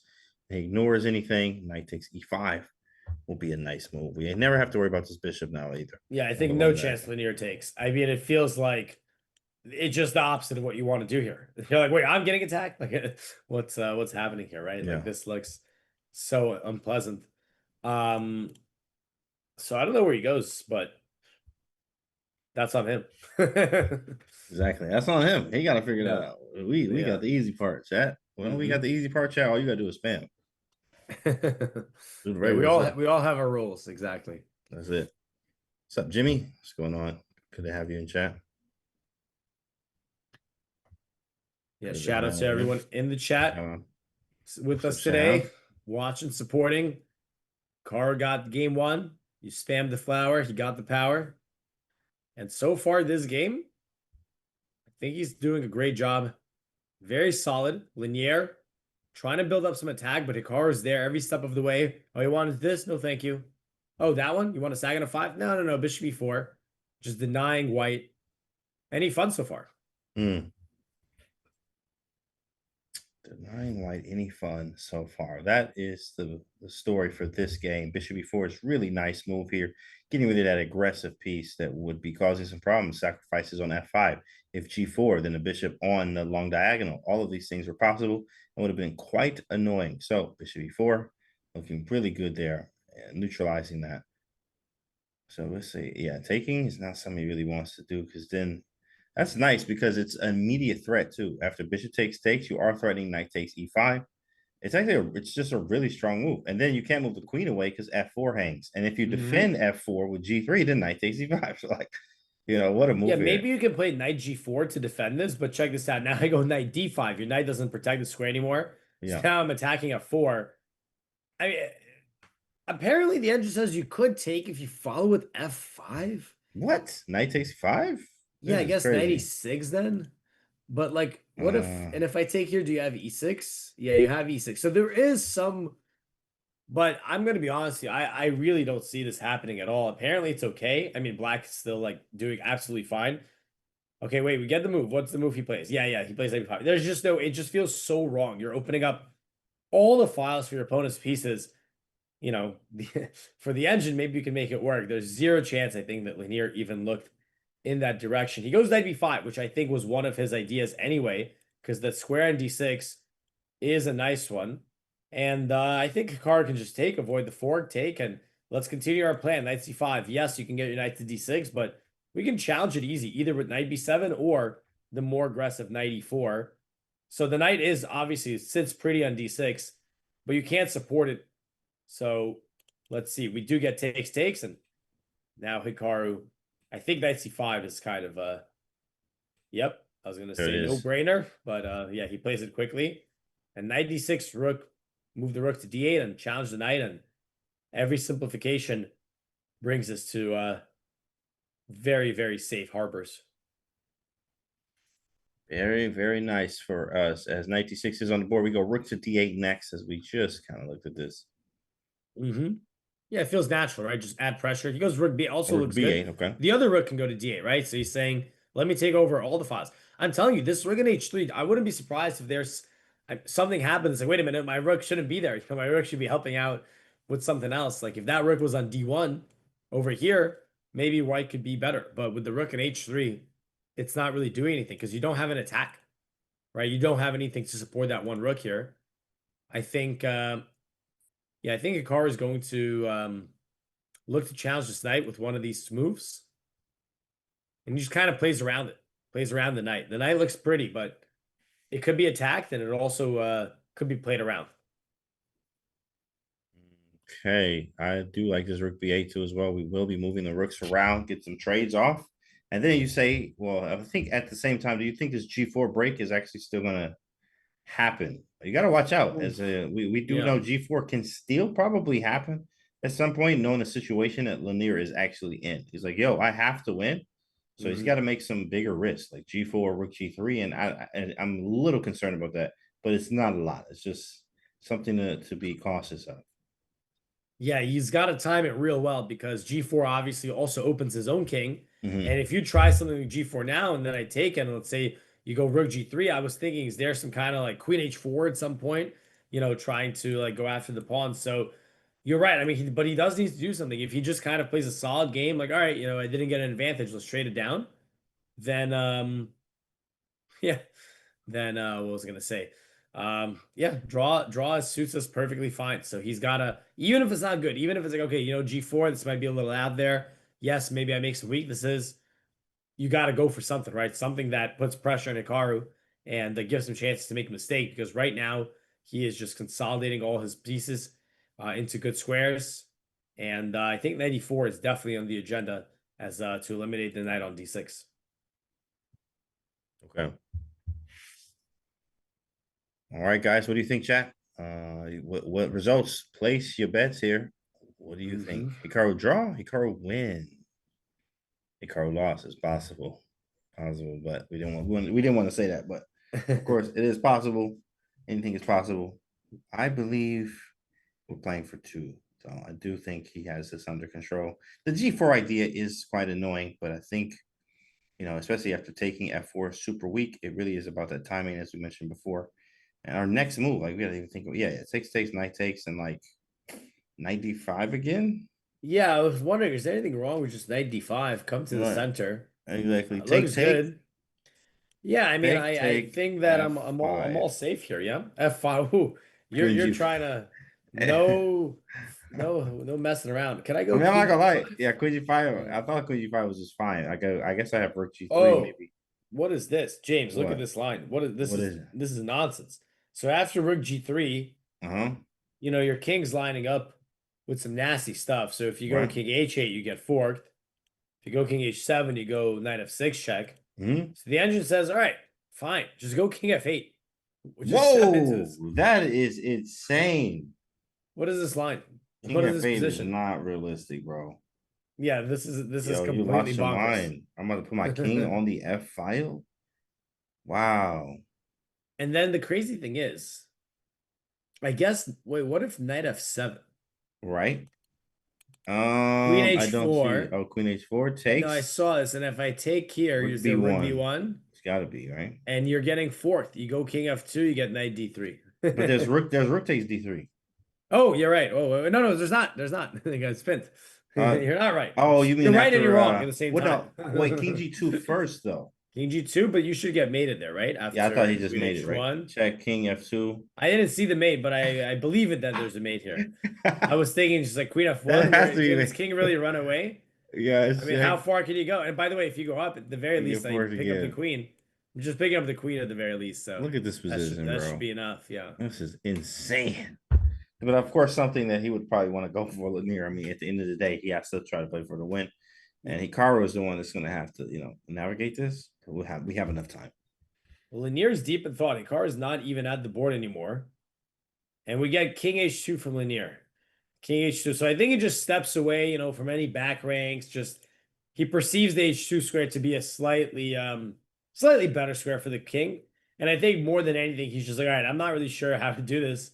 Hikaru, why don't you make a move? Why don't you do something? Maybe you'll do some mistake. And question the chat. Hikaru can settle with a draw here. Yeah, draw would be completely fantastic. Draw wins the match. Hikaru won the first game. It's a best out of two. Obviously, Hikaru for a draw for him here advances him into what I believe are the semifinals of the lower bracket. So, yeah, position is quite solid. His time is all good. And when he comes back to the board, we might see what he's cooking up. Cooking up. Let's go. Okay. Since he's not on the board, let's kind of have a look at Magnus real quick. Let's do it. Just so that we can see what's happening around the horn. And we also get Rook H4 and Rook H3. Magnus just played it, actually. Just played it a moment ago. H4, castles, Rook H3, Queen E7 from Sindarov. And yeah, he also doesn't really look like he has an attack, right? Like Magnus can bring the rook over to pressure the king or whatever. But that's just one rook. Now, this bishop looks pretty good. This bishop I want off the board. If I'm playing black, I'm trading those guys. I want that guy out of here. But he's kicking back. Sidorov is kicking back Magnus's pieces. Like this knight is going to be hanging. I mean, it is hanging. Knight D4, just aiming for trades. So this one looks like Sidorov's doing a good job neutralizing any potential Magnus threats here. This one looks like it's pretty balanced with all the trades coming. Yeah, with some very nice pieces too. And there's Hikaru back at the board. So let's, oh, whoops, I shouldn't have clicked that one, but it's okay. We'll ride back in action. And he comes back and he quickly plays knight e4. Knight e4, yeah, he's bro. Trade. Yep, he doubles his pawns, but as we went over, this is not something to be afraid of. He opens his F rook towards the F file. Another idea here might be, hey, we got an outpost on D3. Why don't you bring that over? So for Lanier, it's not an easy decision. His knight on D6 is being challenged. And, if you go rook to D1 trying to support it, I go rook B to D8, that is. And you're going to have to move that knight anyway. So I really like this move from Hikaru against shades of that earlier bishop e4. He's just, all right, I'm down to trade if you open up my rook. And if you don't trade, get that knight out of here. Tough for Dominguez here to make a decision. Very tough. Dominguez is needing to keep things, kind of active as possible without liquidating the position, which will easily help Hikaru. I think Hikaru has done a great job of keeping him at bay, controlling what he wanted to do, getting rid of his light square bishop, both bishops there. The knights are short range pieces. The knight on d6 has to go. He plays knight e4 to get rid of that while doubling the pawns, though, understanding f4 is still weak, and we can attack it with knight d5 as well. Very strong. Yeah, I mean, you can definitely see Lanier's got a big challenge ahead of him. He has been investing, he started off about like 6 minutes up. Now he's 6 minutes down, or 5 minutes down, that is. Because you can't just play fast, you got to play well. And yeah, Carr is looking very chill, very relaxed. Very relaxed. He's hoping that he can just wrap it up here, not have a super long day. I know yesterday, James, I know you were on call, and there were all these time. By the way, I also forgot to mention there's a fork hanging. I missed that one myself at first. But yesterday, you really can get down into the tiebreakers and the rapid and the blitz and the Armageddon. And I heard you can't even get food because you're playing all the time and you're just there in the torture chamber 10 hours. 10 hours. Chess. That's it. Saying we're gonna do 2 games, and then I'm gonna go do the recap. That's what he's thinking. And then get some sleep. Then get ready for the next game. Man, it's working. Content machine. I saw in the chat, someone asked if they have a confessional. I thought they didn't, but they actually do, but no one's using it. Well, I mean, yeah, this time control is so fast. Like, I'm not running to the confessional during a rapid game. I didn't realize they had one here. I would have thought with unless you have a classical time control, you wouldn't really want to have the confessional, right? Because it takes time to go there. Takes time. Yeah, it takes time. You got to go in there, and like, it would be nice though. I actually probably thought it would probably be fun, but it's not. It's just not a time. It's not a classical game. Classical is generally when you have the confessional, but that would be cool to hear his thoughts or hear anyone's thoughts in that confessional to see how they feel. That's why it's there. We can get an insight of how they feel and etc. Yeah, I mean, the logistics wouldn't make sense. First of all, I'm assuming the confessional is a little bit of a walk away from the playing space, right? Because you don't want those next to each other. Got to walk there. You got to speak. You got to walk back, and it's like, wait, what? I just lost 5 minutes of my time. Trying to make some content. Exactly. So I think here, it is not the event for that, but yeah, Lanier is still thinking here. I mean, he's got to either you got to take. I mean, knight d2 is a fork. Rook d1, you have the same issue. I think more simplifications here are coming, and there's just no real danger or weaknesses in Hikaru's position. I mean, Lanier did get his knight to that nice outpost on d6, but he's about to lose that, so not too much for him to be excited about if he's keeping in mind that he needs to win to stay alive in the match.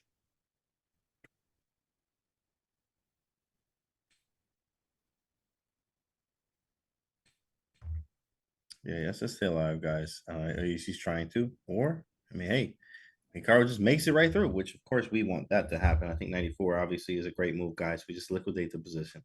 Kind of what it is. And white can play, or Lanier, knight to c4. Oh, there it is. Knight takes c4. He takes. Here we go, boys. Here we go. I mean, at least this way you get some imbalance, right? At least this way you're like, all right, like his pawns are doubled. Maybe I can win them. You could convince yourself of positivity in this position, even if it's not there. All right, let's go. Well, he's not on the board. So Hikaru, where is he? Where are you? Maybe he's in the confessional. Maybe he's like, you know what? This guy's really thinking. So time to I got 7 extra minutes. Maybe I'll make a quick one, but I somehow doubt it. Maybe they've got a amazing refreshments area, and Hikaru just can't stay away from the goodies over snacks. And snacks. Yeah. That's crazy. Workout playlist. I listen to everything. And sometimes podcasts and stuff like that.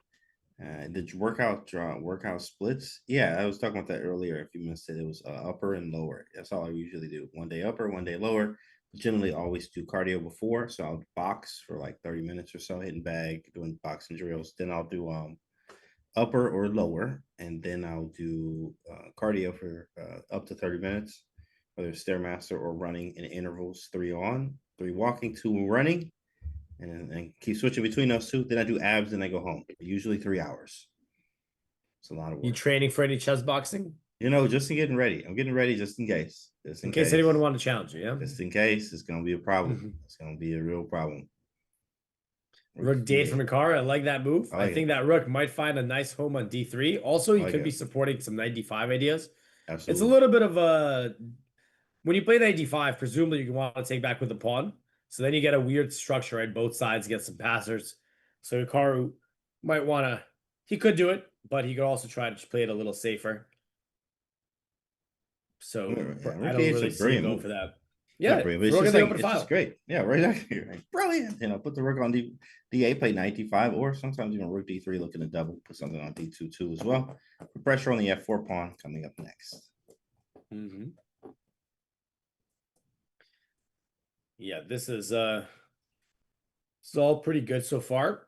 Hikaru's rook's on effective files. His knight's ready to jump to the center at a moment's notice. Yeah, I mean, Linier here has I don't know. Let's see what he does. It's not it's a position that he knows is difficult to conjure up any chances here. And he might be burning more and more clock as he looks for any way to pose problems to Hikaru's setup. But black here is just so chill. Yeah, so very chill. Let me see the body language and positions. You kind of want to see the head bobbing. Yeah. When you see the head bobbing, you know you're good. The card looks very comfortable though. He actually is pretty relaxed, as I can tell. Rook to d8 understands knight d5 is coming. There's rook f1. Yeah, he definitely seems relaxed. Rook f1 makes sense, right? Overprotect that pawn on f4. Makes a lot of sense. Knight d5 coming next.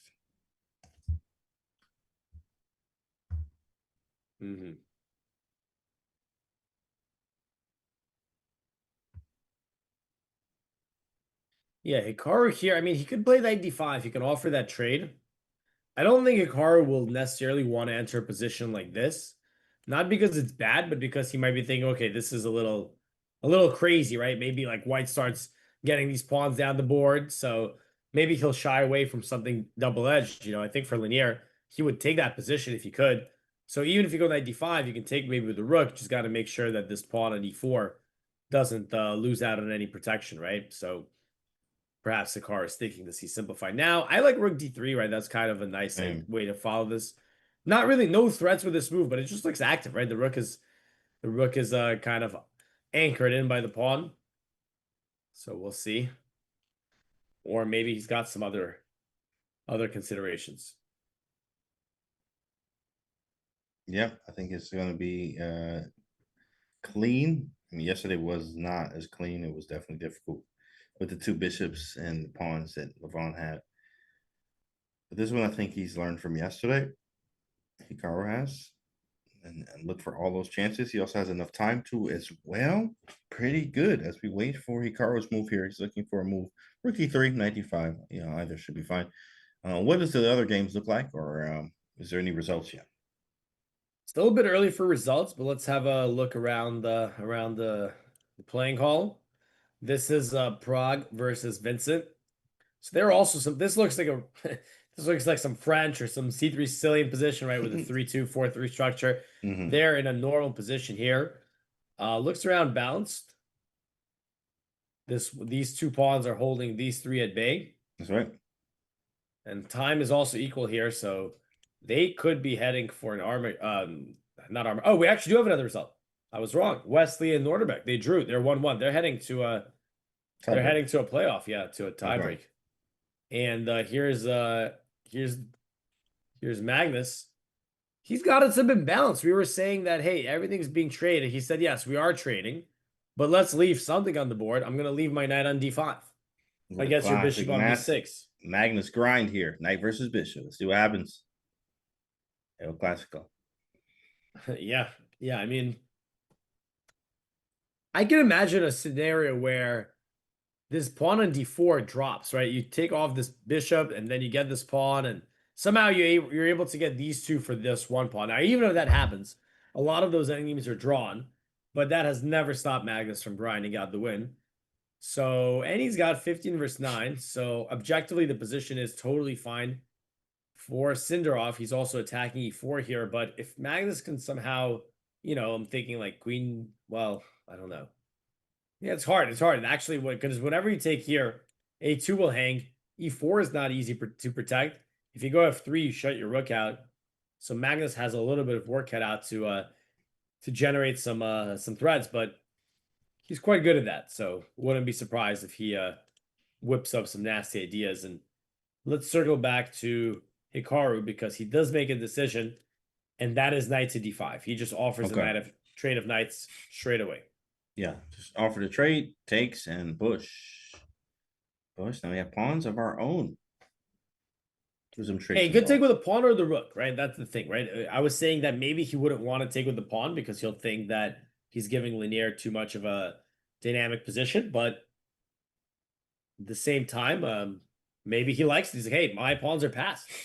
You know, good luck defending those. And he's also, Hikaru is now firmly ahead on the clock. So, you know, if the game actually does turn to be a bit more spicy down the road, he's going to have enough time to deal with the possible ramifications of all that. I think we're pretty solid, guys. It looked better yesterday too as well like this, but he ended up messing it up. It does happen. So we're not over yet, but looking great. Queen g3 or knight trade are only good moves for white, says Casey. Queen g3. Yeah, f4 is hanging. So either you defend it or you trade the knight. A question chat about the time control. It's just the time you see that they have, that's all they're getting. There's no second time control, third time control. This is what you have. It's 30 plus 30. 30 minutes to start, 30 seconds added every move. So long. Yeah. Long enough to get some moves off, and some good moves at that too as well. Mm-hmm. Good time management. Yeah. Linear defense pawn on f4.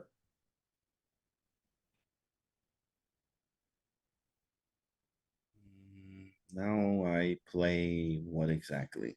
Maybe a waiting move. What's his move, by the way? Knight g4?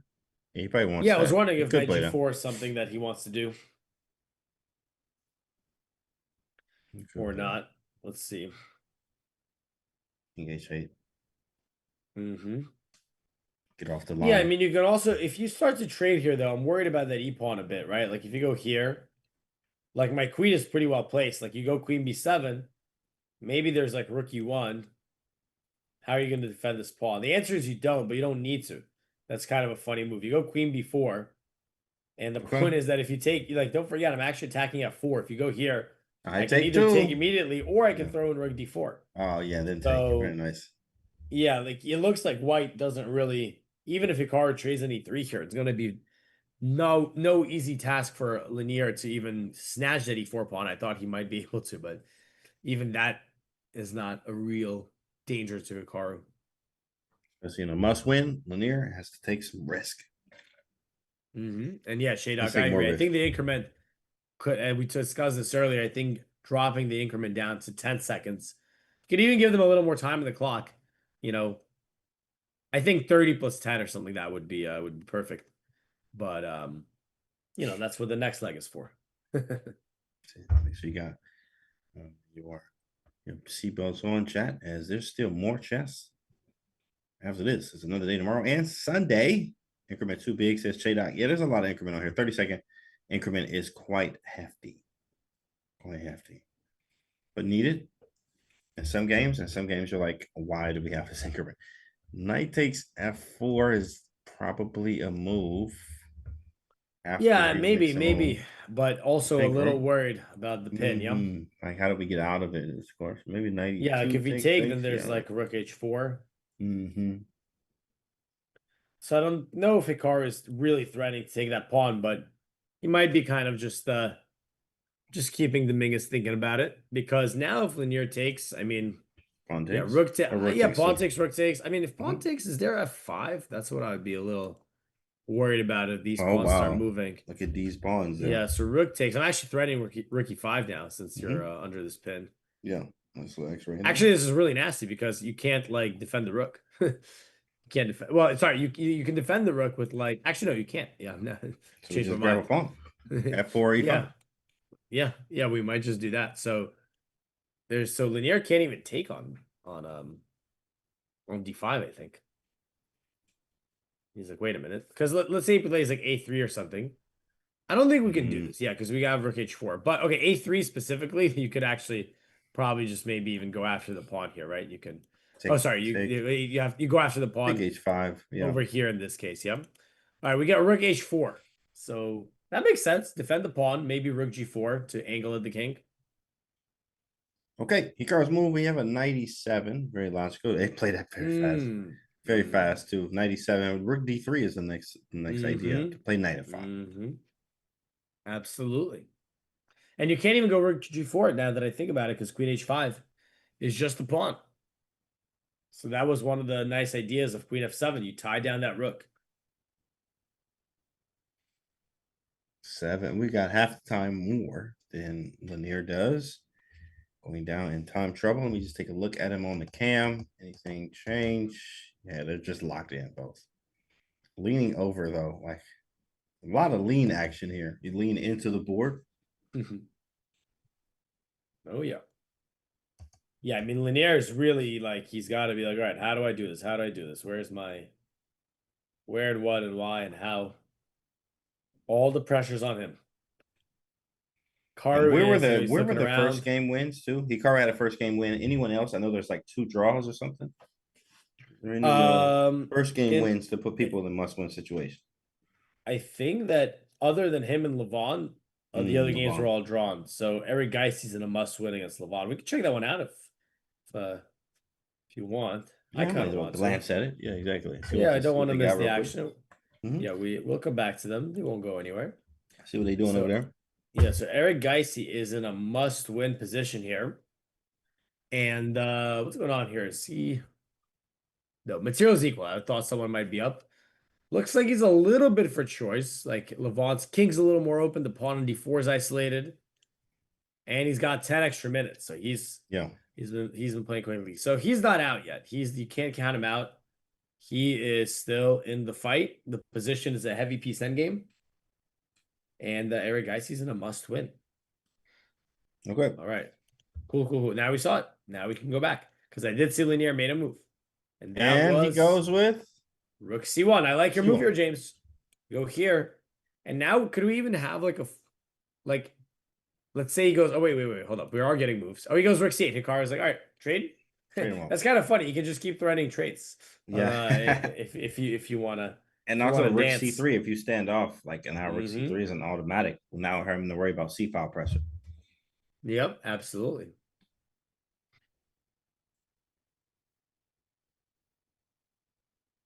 Yeah, Hikaru could have gone for Rook D3, but I think he was like, there's Rook C7, right? Well, I'm not gonna even bother allowing you to do that, and just gonna stop your plan.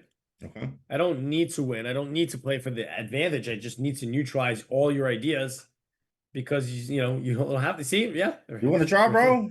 Yeah. You want to draw? And he played that move instantly. Yeah. Instantly. He did. He said, I'll follow you. I will take a draw, buddy. What do you want to do?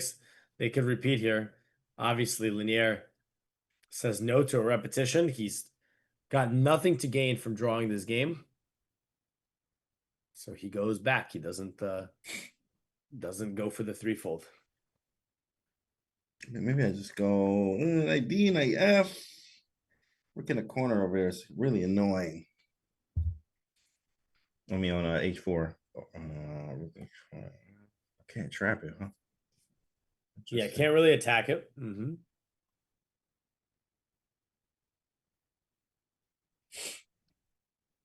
Yeah, maybe knight D5. Maybe just knight D5. Put it back in the center. Like, who cares?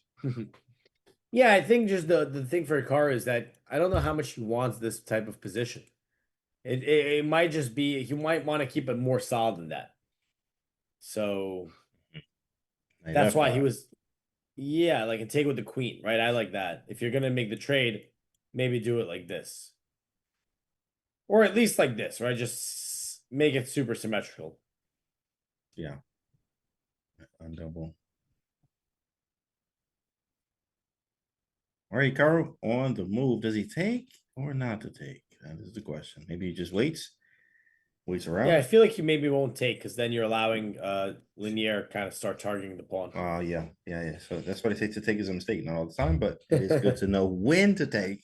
So it's not a mistake. To take is a mistake. I like that one. I might heard use that that one. one. Might put that in my rap. Alex. All righty here. Last move. Queen E1.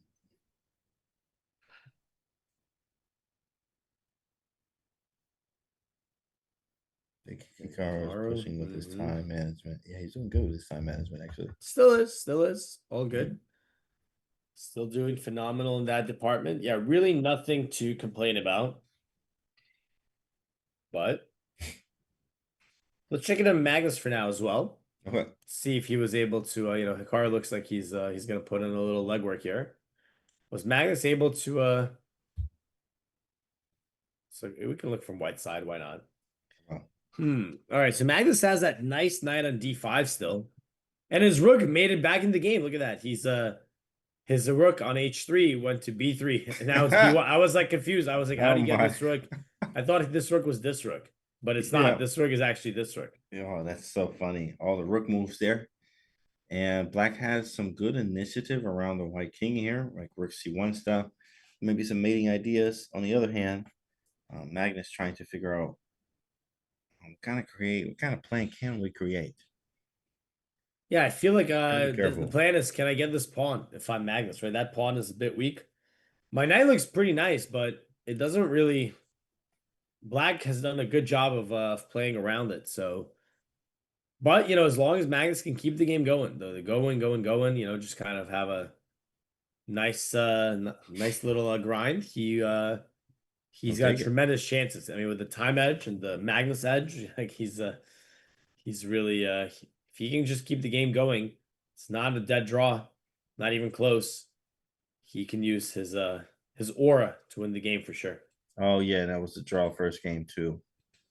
Yeah, they did draw the first one. Oh. By the way, Hikaru, let's come back to him. He is still thinking. Knight went to e7. Queen e1 last move, right? Yeah, still Queen E1. Yeah, Right, Hikaru is spending a bit of time here. He is he's got a lot of good moves. I think he does make one of them.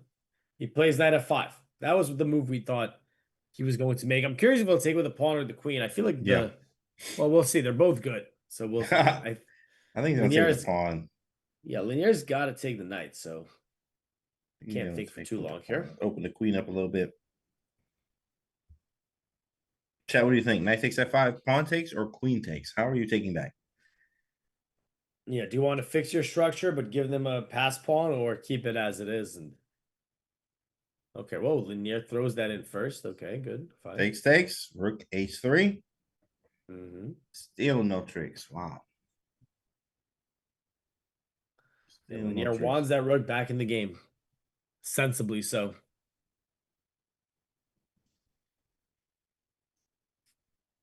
Three for five, extra pawn, or at least in the center, that is. Keep the pawns double. You like keeping the pawns double there, okay? Yeah, I think Hikaru can just take any three because you can't take with the rook. I mean, you can, but queen takes h5 check. And when you take with the queen, you still keep the rook jailed. It's like that rook, the poor rook just can't get out the entire game. You have to go to the second rank at some point. Somebody mentioned rook b2, maybe. I mean, possible. Oh, yeah, that looks nice. Yeah, if I can play possible. rook b2, why not? Rook b2 and then get knight d4 to f3 at some point. Ooh, nasty. Funky lines. So funky lines. Yeah.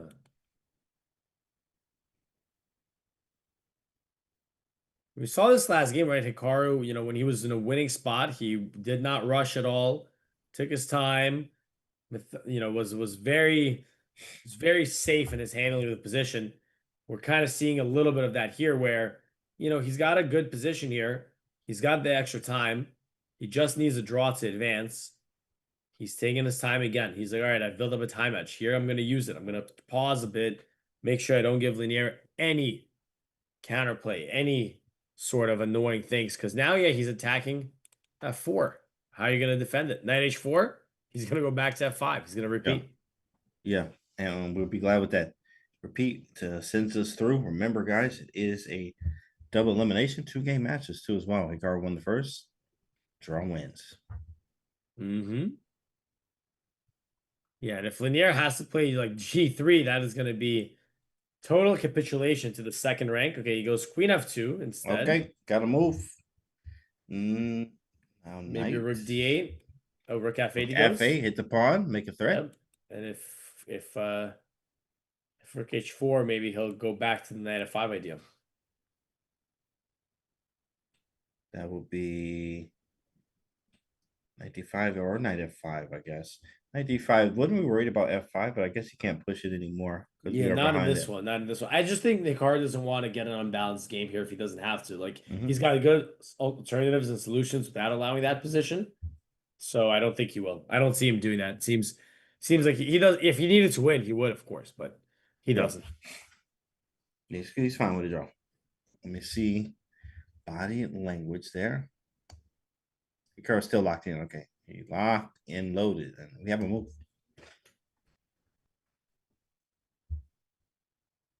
Yeah, no knight f5, but rook d8, of course, looks great. That rook can come to d3. I mean, if anyone's better here, it's black. White's got this awkward rook, and black's got this passed pawn and the great blockade. So Hikaru's playing this from a position of strength. Even with double pawns, like look at that pawn configuration. And the Yeah, it pieces works great. too. It's like Pawns wow. control some good squares, even as doubled. Yeah. Yes, sir.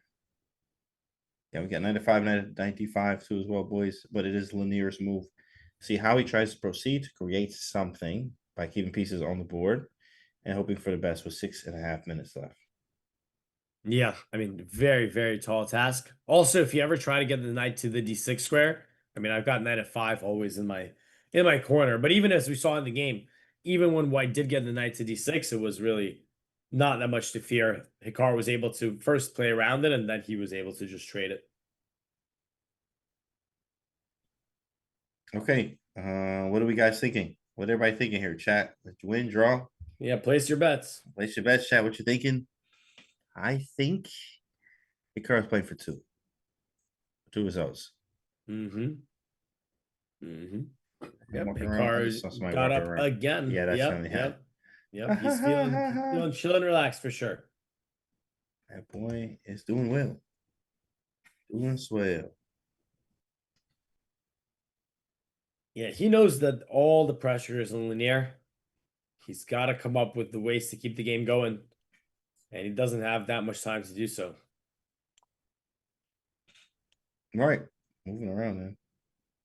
All right, yeah, let's see. Well, Bounce around real I'm quick. still trying to see this Magnus game. I want to see if he's here. He's still playing? He is still playing. Yep. I want to see if he had any. Yeah, it's still even. You know what? We're talking about Magnus winning this, but if he's not careful, imagine the queen sneaks onto the 8th rank. Then we talking about Magnus losing it. Yeah. I mean, we're not there yet at all, but look, there is like, some stuff like rook g1 check, king takes, like d3. Wow, In fact, that's a vicious attack. Yeah. Yeah, like let's say you play, I don't know what random move you can even do here, but rook g1 check is a looming idea in some variations for Sindarov in this game. So yeah, we'll see about that. We have a move and Lanier's in the Hikaru game. Yeah, he brings the king back to you know what he might be trying to do. I don't know if he's trying to do this, but rook h1, king h2. I mean, that doesn't even make any sense. But just trying to get that rook in the game somehow. Oh, I actually noticed how bad it is now. So Rook has nothing to do. I mean, he's going to try to break through. Yeah, just completely passive, just stuck defending that pawn.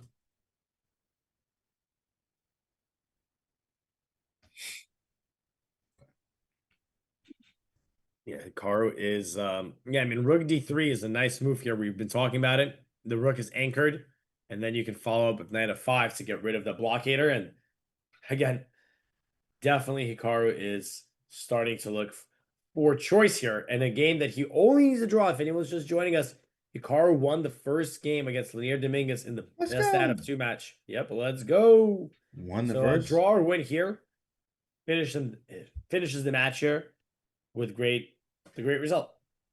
So That let's is see awesome. which one we'll have.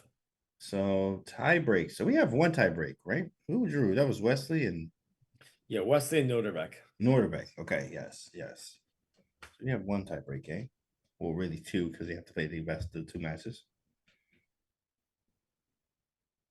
2 games. If Hikaru wins, will there be more matches? I was out at the gym. What you hit today, Georgie Bond? What's up? He's at the gym. Good day. Good day. There'll be no more matches for Hikaru, but there are some other matches still going. Yeah. Obviously, we know you guys are here for Hikaru, and that's where we're bringing. We bring what the people want. We bring what the chat wants. King to G1, not a move. Not a good move. I like Rook D3 too. Maybe just chill, like on the D3 square. Yeah. Try to By the be way, once active. you trade off that knight, you can. Whoops, sorry. You can play E3, right? You can. That rook is going to be very helpful in ushering that pawn potentially down the board. So Hikaru is yeah. Let's see what he's contemplating. I mean, he's got Rook D3. He's got like Knight F5 and Knight D5. So I'm sure he's trying to choose between those options there. We never got our canty push-ups. Oh shoot! What I was supposed to do? 100 for a win or something? I forgot about those. Well, you're still here the next couple days, right? Dang it! Yeah, you're right. I gotta knock those out. You just do them all at once. I gotta knock exactly all at one time. But they go to Cam, boys. Boys and girls. King G1. Hikaru trying to figure this out. What does he want? Rook D3, Knight D5, Knight F5. Spoil the choice. There it is. Rook D3. Nice looking move. It's on the board. Yeah, that one's begging to be played for us. Drive that rook into their camp. Let's put go. pressure on their knight, and that rook is already protected. So yeah, I think You Lanier even have the queen ending too, with like Rook E3 and then Knight F5 takes and try to play that. Ooh, yeah. That's true. You are setting this up potentially. You can Yeah. take on E3 and go Knight F5. Absolutely. Take and have the pass E pawn. Try to win the ending. And Lanier is under 5 minutes. Again, just like game 1, he is low on the clock. He started off this game pretty well. I was saying, hey, I think he's really taking this to heart. But Hikaru is, his good moves slowed Lanier down. He was like, okay, I'm playing fast, but my position's equal at best, and I got to win. So he started slowing down to find those opportunities. But so far, it has just been all Hikaru this game as he slowly got his pieces out, defended all the threats, neutralized White's initiative, and now he's actually even taking over with the double but isolated pawn on E4. Slowly getting that win. Good job, chat. Shout out to you being here too as well. You said a push day, gotta stop pushing pawns when I play, but gotta push the weights. There we go, Georgie. Push the pawns and the weights. That's the idea. Under 4 minutes here for Lanier. Under 4 minutes, approaching 3.5. There is a 30-second incremental here, but looking great for us. Is a must-win situation for Lanier here is quite difficult to see. Rook to H3 now. He gets out of that fork you were talking about. Yeah. And Hikaru says, all right, trades? Trades, bro? Do you even trade, bro? Trade, bro? Knight takes, maybe Rook takes H3 and takes. Oh, okay, I do have to watch out for F5 once again. Yeah. Again, I don't think we'll be seeing these mutual pass pawn positions for either side just because Hikaru's not going to want it. He's not going to want it. I agree. I think. Oh, he is going to want it. Oh, but Lanier doesn't want it. Wow, look at that. Lanier's the one who doesn't want it. All right, but now this queen endgame, that will come wide open king for Lanier and the pass pawn for Hikaru. This should be pretty chill. I like queen A3, keeping an eye. Now E3 is an idea. Now E3 is in play. Try to push that. True. And if he can find a perpetual here, which is not unlikely with the king being exposed, he's going to be a happy camper. Just take it and wrap it up. Queen A3, boys. Let's go. Come on, boys and girls. Queen, like watching cats fight. Wow. That was interesting here. Queen endings are quite some of the most difficult ones due to the perpetual checks, but we're fine with perpetual checks as Hikaru here. Draw wins the match here. That's what we're looking for. So hitting H3, threatening pawn E3 as well. I think You know, Hikaru displayed a very nice game without really any problems at all, I believe. Yeah, so far so good, but gotta finish the job, right? So King G2 is played. Let's see what Hikaru does. E3, Queen. Oh, he's gonna. Yep, there we go. He's gonna play Queen. Yeah, he's E2. not worried. Hey, if you want my pawn here, at the very whoopsie, at the very least, I'm gonna I'm not gonna do that. I'm gonna get this pawn, and I'm gonna get it with the check as well, by the way, because when you go here, I'm gonna go check. So wherever you go, I'm taking with the check. Okay. So Queen D3 is nice. He's taking. Yeah, you can't take my pawn. I'll just give check to check. Otherwise, E3 is a real idea, right? And all of a Queen sudden, E1. Yeah, E3, Queen E1. Queen E1, Oh, Queen this is Queen D2. E2. And then King F1. You do and have then- Queen F1, but then Queen. Oh, hold on a second. Yeah, I was gonna go Queen D3, Hey, but Queen you do have E2, Queen yeah. E2. I mean, I still have Queen E4 there. Again, obviously, I'm always in good shape, but I was looking for that clean and easy, immediate perpetual. Me too. But yeah, I mean, this is with Lineare's king being exposed and Hikaru's queen being more active. That is usually a recipe for perpetual. You get H4, gets a big question mark actually. Question mark. I don't really know why. I think Hikaru can just go E3. And here's the thing: normally oh, look at this. Oh, it's a knight. Knight promotion. Oh. Oh my goodness. I just saw that. Hikaru does, he goes A5, yeah. Goes A5, just moves that king off. I was gonna say, the thing is for Hikaru here in this position, you can just go check, and then you can go here. And I've made a blunders for black, but I don't care because what you can do here is you can perpet me. Yeah, And that perpet. suits me just fine. Otherwise, I make a queen. Still a So draw. Hikaru goes Yeah, A5, nice, A4. yeah. Yeah, he's actually winning here now. He's actually, according to the edge, he's totally winning. I don't know if he'll be that vicious here and just convert the win. Because I'm thinking, hey, I need a draw, I'll go E3. Maybe And then I'll exactly. Maybe perpet starts it. with that E3 again. E3. Yeah, because then white needs to take perpetual, I think. Yeah, or he's lost. I mean, this is Or I like what promote. happened yesterday with Levon's game and Hikaru, where Levon was just winning at some point in the end game, but he still played it out. E3 seems just like a very good move. You also maybe could just move the queen somewhere, attack the A4 pawn, spoil for choice, and any perpetuals, we win the match. Yeah, he's good, guys. He's good. All right, chat. You already know. Let's go. The man making it through. Let's go. Should be. I mean, unless he like mouse slips his queen over the board, like over the board mouse slip in real life, and loses queen. This one is good no matter what. By the way, how does white not lose here after queen F3 too? I thought the same thing. Like, how is it not? Yeah, lost why is from- this not lose? Okay, because you have king F2 and perpetual? I can't. Well, I can't go here because I dropped the pawn, right? So I even have to keep an eye on that. But yeah, even here where I've misplayed it for black, I mean, now I got another passer. So yeah, let's see what Hikaru does here. Yeah, for me, like considering that a draw is fine, I feel like this is just the simplest. I give a check. Now you guys can see the eval bar is just going all zeros, but Right. yeah, let's say you go here. I mean, here you even have E2. But again, if I'm looking for a draw, the repetition is fine because in order to stop promotion, you got to yo-yo A8 to E4. So We'll I think take that. E3 followed by Queen D2 is just easy draw. It's not very hard to make a draw from a -4 position, but that's my lazy approach. But maybe Hikaru does want to win. Yeah, Hikaru does want to win. That's important. Who Hikaru facing that? That's a good question. Got to see through the bracket there. It's important to go see that one. The bracket queen has a caddy for what's a KC. Good job, chat. Good job hanging with us, bringing that right Chat's energy. power is no joke. The chat power. The No power joke. of the chat. Look at that. Lanier is his game has lost interest to himself. Let me see. To him. He is watching the other games. Oh yeah, I see. This is no interest to him anymore. He's like, must win, more like must leave. Hey, yeah, must leave.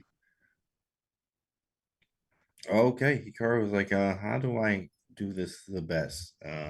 Could be something threatening the pawn once again.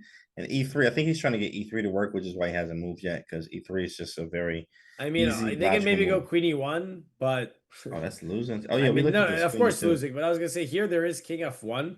I mean, here, yeah, you got E2. You always got these funny little ideas. And the Mm. queen just mops every pawn up. So Hikaru goes queen D1. I mean, yeah, it's a great move. Every move here is great. Linier has, I mean, there's just nothing Yeah. at all. Can't even make Nothing. something up. I can't even make up something for him. Yeah. I Hikaru don't wants have to any take here. pieces.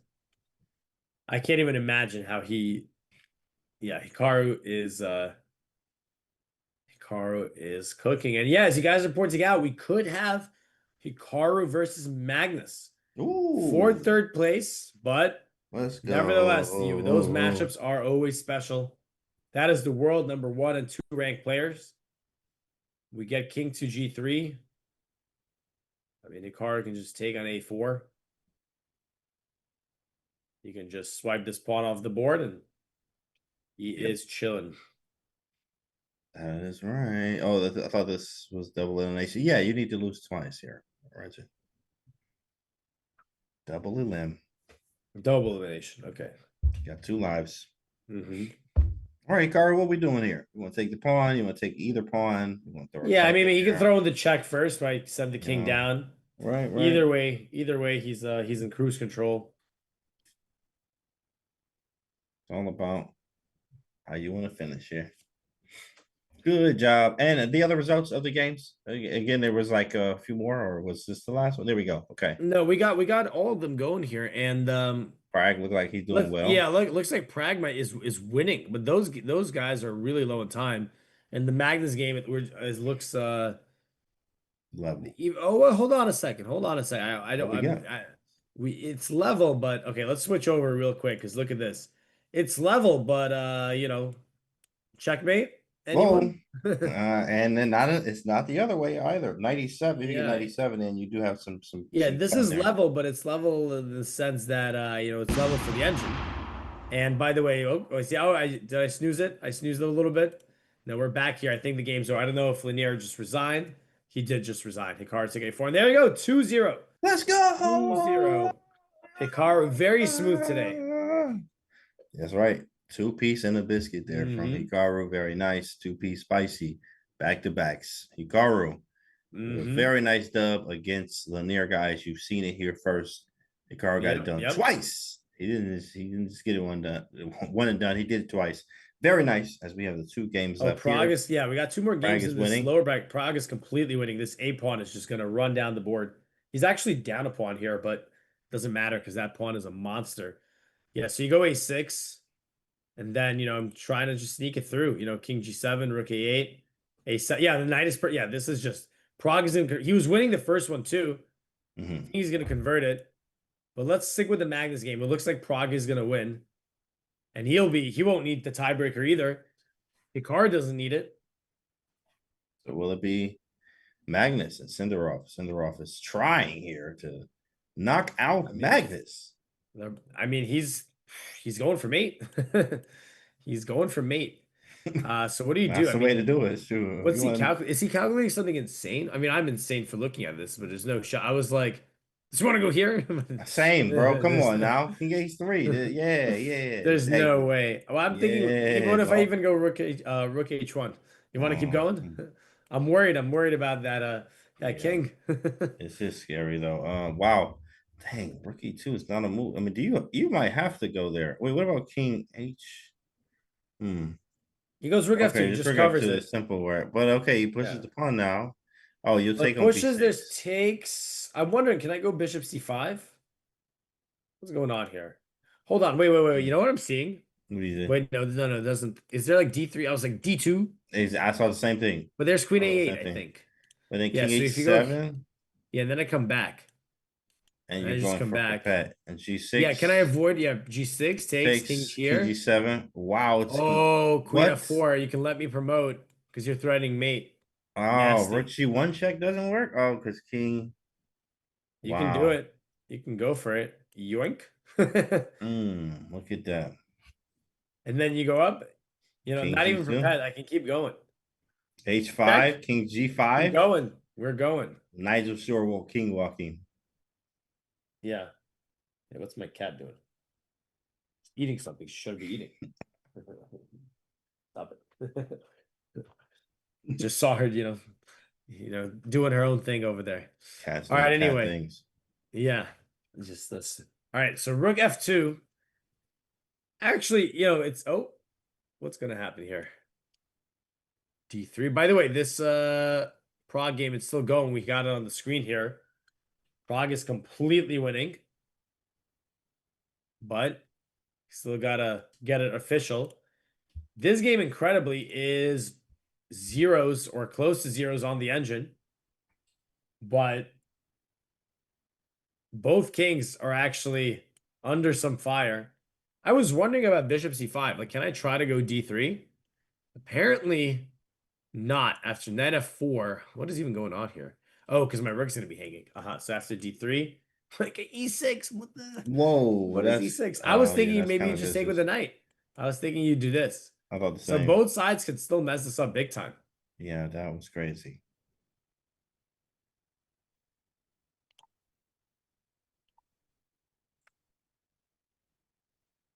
Oh, D3 on the board though. On the board, but we Who's have winning? we have knight takes b6 as an idea. We were saying, right? I thought knight b6 here. If Magnus wants, doesn't this just draw? Because, well, I guess you have to see that queen f4 idea that we pointed out. Obviously, if you just take back, well, For Pat. yeah. So let's see. Let's see how Magnus does this. Apparently, here's another idea. The engine says e6. E6 and if you take, I think we take any. Yeah, we just take here. And yeah, we're winning here. Where you're getting mated first. And what happens if you take? Yeah, exactly. I think. Oh wait, no, you go knight e7 first. Okay, we're setting up some mates. Okay. 97 and knight g6 type ideas. Nice, nice, nice. All right.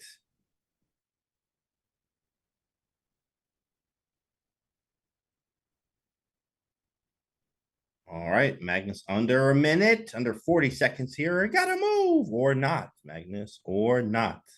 Here we go.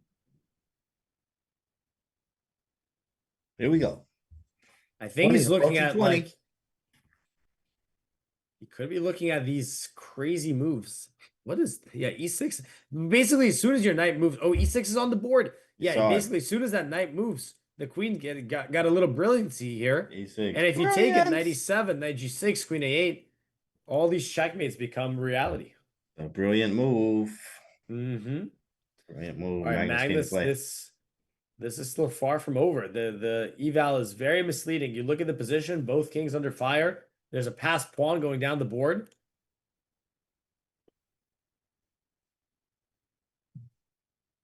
Brilliant move. E6, he finds it. Really strong stuff going on right now. Yeah, what is going on? So the point is that if you take the rook, take on f7. I just ignore it. Yeah, and I'm threatening unstoppable, unspeakable things here. Yeah. And by the way, if you go rook c8 to cover it, then I have knight here, knight g6 is coming and might get you with a nice smothered mate here. So, man, nasty move to face with a minute on the clock. Of course, you can capture the pawn, but now after knight e7, queen a8, queen g8 is a checkmate threat. There's knight g6. Somehow this is all still equal, but doesn't look like a position that's going to be mistake free from the players. Incredible. There we go. E6 on the board. How will he respond? Under a minute as well. Anything is going to happen here. Anything can happen for sure. Yeah, I'm seeing in Prague's position, he's got 2 pawns heading towards a promotion, and Vincent can only stop one. So Prague is still putting on the finishing touches over there.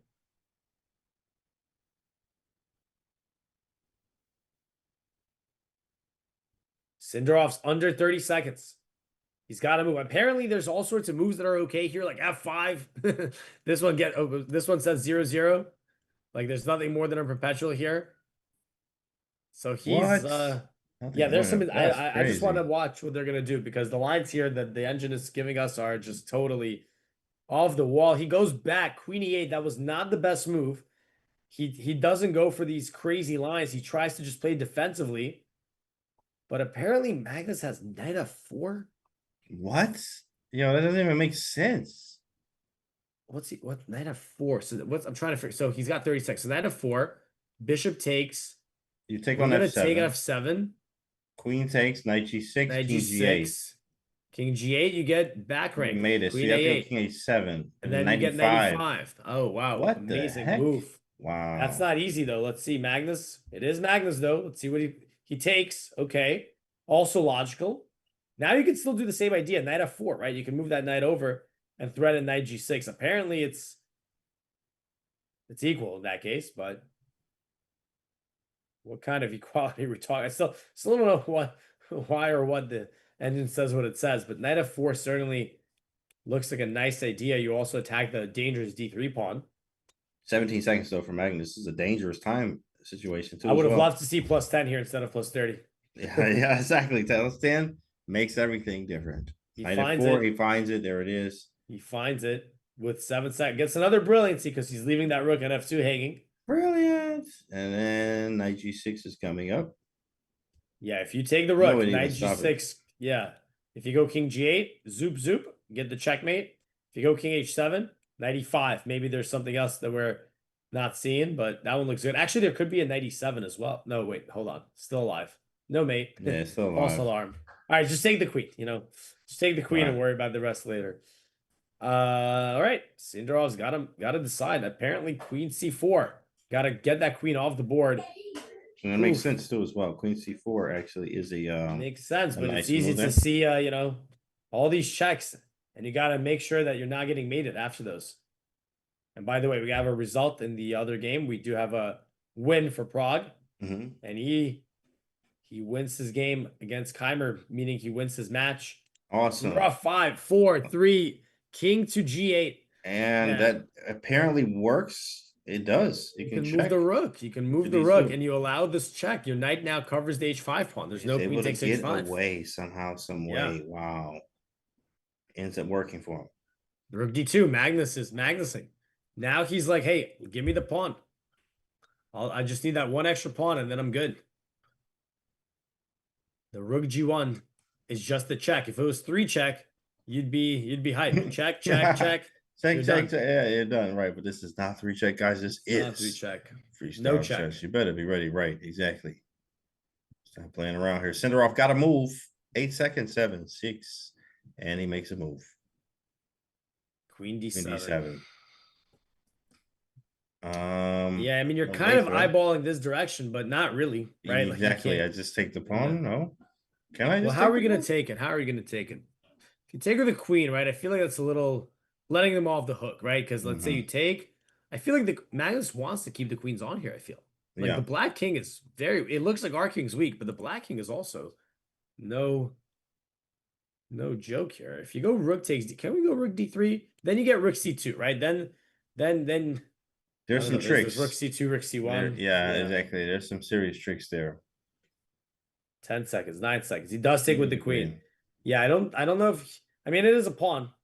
You grab the pawn, why not? But I feel like if you kept the queen and knight on the board, if you could do it, that would be so dangerous for black. But removing the queens also removes any danger for Magnus's position. All right, Sindarov's got to take it. He can't afford to keep queens on here. Question mark. Says, I love tie breaks, says Lottie. Yeah, we all do. Some tie breaks there. All right. Now you got to take with the knight, otherwise rook c2 check. Okay, got the extra pawn. Magnus, he's going to try to milk the extra pawn.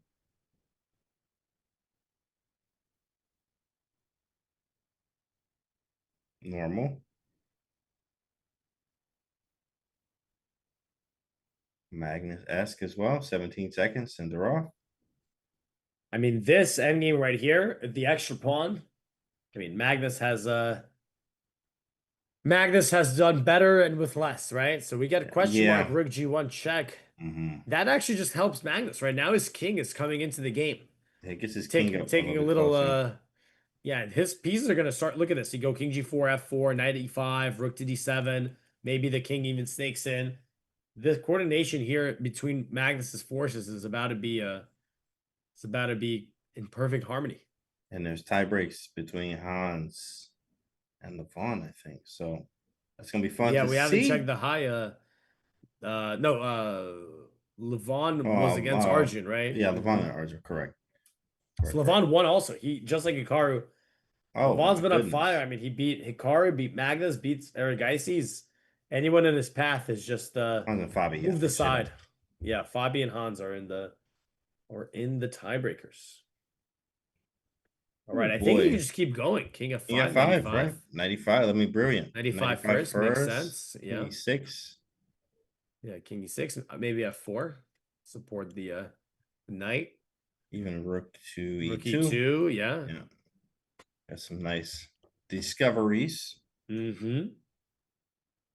Yeah, Magnus got the extra pawn here, and he's got a good position too. It's not even just the pawn, right? It's like his pieces, rook is great, his knight is great, his king is moving up. Yeah, I think Sindarov is going to realize here, which he probably already has. Like, I lost the pawn. I'm playing Magnus in the end game here. His pieces are getting better. Mine aren't getting any better. I don't have the pawn. I think Sindarov, he doesn't want to allow rook d7. Now there would be rook takes e5. Right. So rook b5 tries to set some cheapos. Magnus, of course, doesn't fall for that. He B2. wants to get out of the way. Move the king. Let me through. Yeah, F5. Let me through. Yeah, F5. No real big discoveries yet with the knight moving. We could try to take the bishop and play that in game. Yeah, I think he'll keep the knight, though. The knight here looks quite strong. Yeah. Yeah, Levon punches his way into the finals. Amazing. He's having a great event. But here we got Magnus. He is looking to redeem himself in the lower bracket. Namir Sindarov says, under yeah, a minute. We're going crazy. Levon has been going crazy. Sindarov under a minute here. What is he going to do? Got to make a move. God. Yeah, I don't know. Maybe get out of the way. And there we go. We got the camera on the players. Let me see the cams. And look at that. We got Magnus. Even though he's playing white, he's wearing the black headphones. And Sindarov isn't wearing any headphones. He has like earplugs or something. Yeah. Sindarov always has the same, like, I notice him. He just always has to shake there in the chair, but he looks away. Not too happy about the position here. You can tell. Oh, yeah. Immediately. He knows.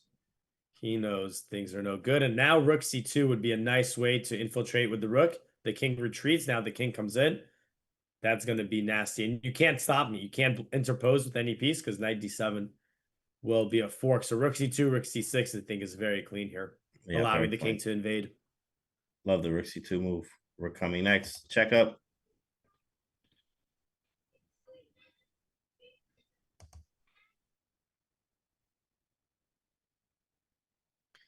Magnus is pondering some ideas, but I like that one. Rook gets active, king gets active.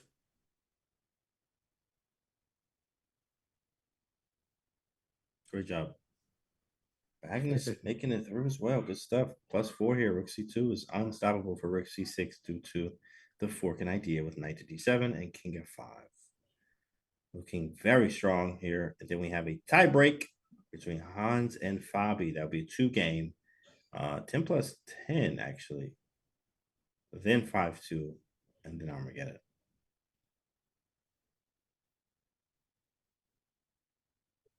Yeah, Magnus is I wonder what he's thinking about. Actually curious, did it start yet though? The tie break. I'm gonna check real fast. And you guys see in the chat, you got start yet. Hikaru versus Prague tomorrow. So they are on the same side of the bracket, I suppose. They're already both won. So that's a confirmed matchup. So that means, of course, if Magnus makes it through here, which we expect him to, although he kind of isn't moving, and that also means that the winner, so Magnus will play the winner of Wesley So and Norderbeck. So he actually could have potentially had Sindarov Norderbeck, which would have been a matchup of the country mates, but instead, we'll see. Okay, so Magnus actually doesn't do rook c2. Obviously keeps a huge winning advantage here, but yeah, I wonder what it was about.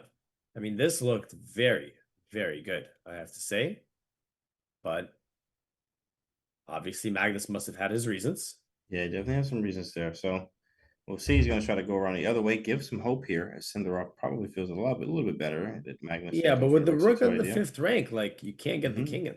That's right. That is a very clear idea, which is why rook c2 to c6 gets the king to f5 at least, and we can push around. Where's he going with the knight? Don't really know yet. Maybe I don't know. really I straight up don't know. I mean, I got knight f5. Oh, Knight knight f5 f5 you is a can't move. go. Oh, Yeah, you can't go there. You can't do that. So yeah, interesting.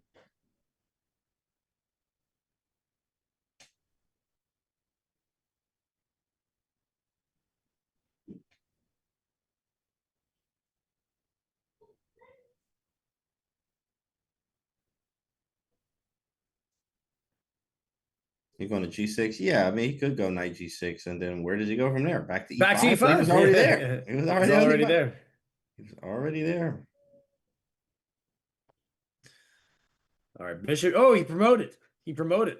Oh, the to a bishop. Oh, wait, Yeah. we knew that's. Oh, wow. Trying to give Magnus a chance there. Yeah, this is one of the games that it's you know you're winning, and you know you're gonna win. But you also know you're gonna take a while to win. You ever play one of those? You're like, okay, I know I'm gonna win this game. It's gonna take me like another 30 moves or whatever. Yeah, exactly. Yeah. Another hour, right? So you just Yeah. like, all right, cool. I'll just chill, get back, grab some snacks, go get some water. Get the extra time when you clock. Yeah, that's the thing with the increment, right? You kind of, if you ever start getting low on time, you do a little shuffle, and yeah, we'll see.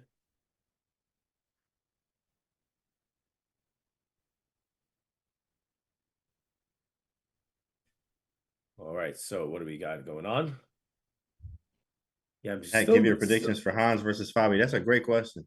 Chat predictions, Hans, Fabi. That's coming up. Only tiebreaker we have today.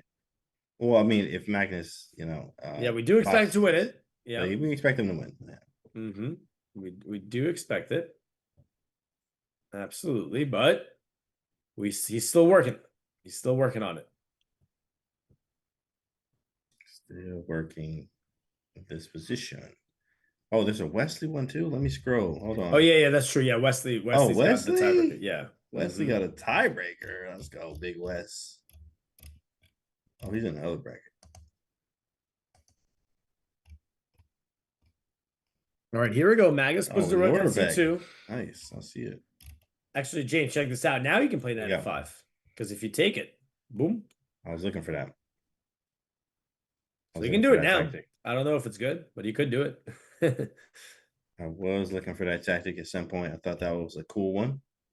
We'll go knight at 5 and then bring the rook up with check. No mate though. King goes f7. He does do it. For it. He does go for it. So there's that knight in f5. Yeah, definitely.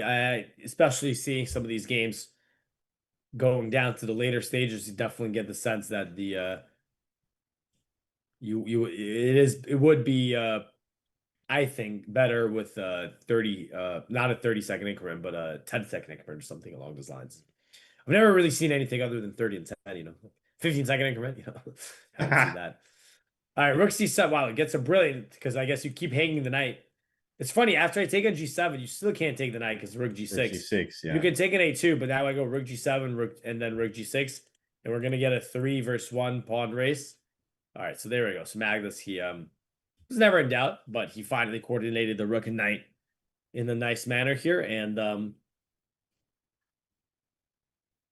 he should be taking it.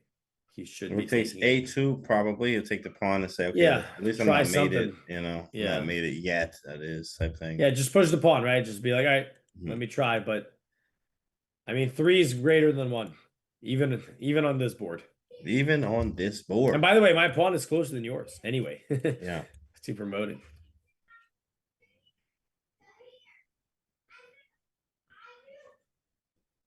It's 40 plus 10. Yeah, like 40 plus 10. That sounds much better as well. There we go. We got a resignation.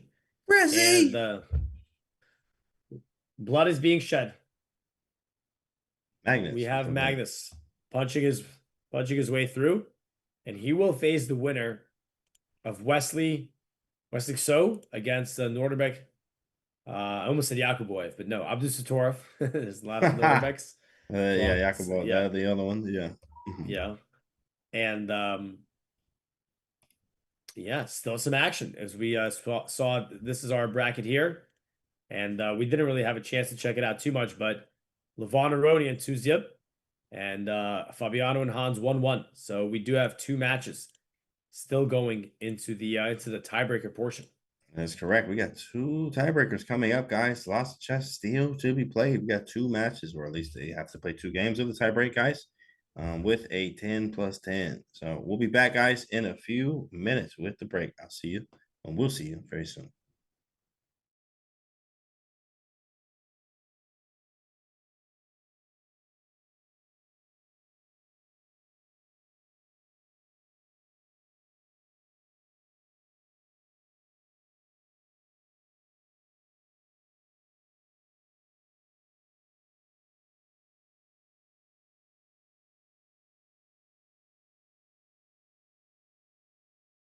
Y'all were built to play chess. We were built to talk about it for 10 hours straight. What's been your longest game ever? I think it was against Magnus in How many moves? Vikenzi. I don't remember the moves, but the duration, it was so long that all the dinner places were closed. I went home, I went to bed hungry, I remember, but very satisfied with the draw because I was worse. 236 for David Howell. 236 moves. I've missed many dinners. You know, he enjoys it. It's his thing, you know. He's a glutton for pain. Like he will just like frame it and put it in his living room, and like everybody who comes, like, you know, I played this 236 game, you know? No, he does. It's a point of pride for him, and he's sad that he no longer has the title of longest game to be played in professional and, you know, chess. he can't even say anything. He knows it. Deep down inside, he loves this thing to torture his opponent. For my long. kink, what can I he has say? like small advantage. He'll keep playing forever and ever. That's his thing. Yeah, well, David will play forever and forever if he has the opportunity. Levon Aronian doesn't have to play forever and ever today, as he's already booked his ticket to that grand final. As you can see there, he awaits his opponent. It will be decided in our tiebreakers to come between Fabiano Caruana and Hans Niemann here in the upper bracket. Let's go ahead and flip the screen down to the lower side to see how things shook out, because we do have a tiebreaker or 2 in play as we get down there. I'll note that Wesley So and Norderbeck Abdusatorov moved into that tie very early on in this round, so they've been waiting in the wings and hungry to get back there on the stage. But we did have 3 victors come out on top. It's Magnus Carlsen, it's Hikaru Nakamura, and it's Pragnananda who will move on. Each of the losers of those matchups, unfortunately, this is the moment where we say goodbye to them, exiting in 9th through 12th place. From here, we are going to go to a quick break while we rest and retool for those tiebreakers. Before we go, we've got to thank Vidya Kudrathi for joining us here to break down all of the action as we came down the stretch and we determine who will be the finalists for the remainder of our Las Vegas event. We'll be back in just a few minutes to bring you through all the action, and we hope to see you there. I'm joined now by Anna Kramling and her mother, Grandmaster Pia Kramling. So nice to have you both. First of all, you've been in Las Vegas for a few days now. What are your first impressions of this event? Well, first impression of Las Vegas is that it's way hotter than I thought it was going to be. But no, this event is incredible. I've been to the Wynn Hotel before, and never in my wildest dreams did I ever think that there would be a chess tournament here. So it's really nice to see that we're taking chess to completely new arenas, completely new venues, and this is just such an incredible place to host a chess event. So I hope it's not the last time we see chess tournaments in places like this. Yes, I absolutely agree. I'm so happy to see the freestyle chess here in the hotel. It's so amazing. It's very well organized. And I've been sitting there watching the games, and I enjoy it so much. They're doing it very, very well. So what can I say? It's just have been taken to another level, and I'm just very, very happy for it. My mom actually said that this was like Christmas for her. It was like waking up on Christmas Day and opening up gifts because she gets to sit there and watch the best chess players in the world play chess. That's so nice to hear. Pia, do you have a favorite game that you've seen so far? No, I couldn't say that. I've seen lots of good games, lots of drama, of course, And yeah, it's just so incredible to be here to watch the best players in the world and to see this. I'm not so used to freestyle chess, but it's getting easier and easier, a little bit easier. Will we see you play freestyle chess in the future? I will absolutely start playing it at home. So slowly by slowly, I think that will be done. With me, hopefully. Yeah, I feel like I might have a bigger chance to beat her when she doesn't know 25 moves of opening theory. So I'm hoping. That's a fun match in the making, I think. And Las Vegas for both of you is the final stop because you have been on a little tour. Tell us about that. We've been on a whole U.S. chess tour. So we started in New York, and for the past 3 weeks, we've been traveled all across the country. And the last stop was Los Angeles for the actual tour in itself. But then, that was really close to Las Vegas, and we ended up coming here. So we've basically just been traveling to different places, trying to see what the chess culture looks like in different cities in the U.S. And I have to say, I'm really impressed by the chess culture in the U.S. There's many cities like Charlotte, St. Louis, New York, where chess culture is huge, actually. And a lot of people play chess and really enjoy chess. So it's been amazing to get to know so many new people and just see how everything works here. And yeah, no, I've loved it, and I've been able to do it with my mom. Were you also surprised, Pia, by the chess culture here in the US? Yes, absolutely. I was here 85. I played in New York Open, this classical tournament 40 years back. And to come back here now and to see the development US has made and all the interest, this boom with chess. No, I just think it's incredible. I'm very happy to see that. And it's incredible to follow both your adventures. What is next for both of you? Oh, wow. What is next? I am actually not sure.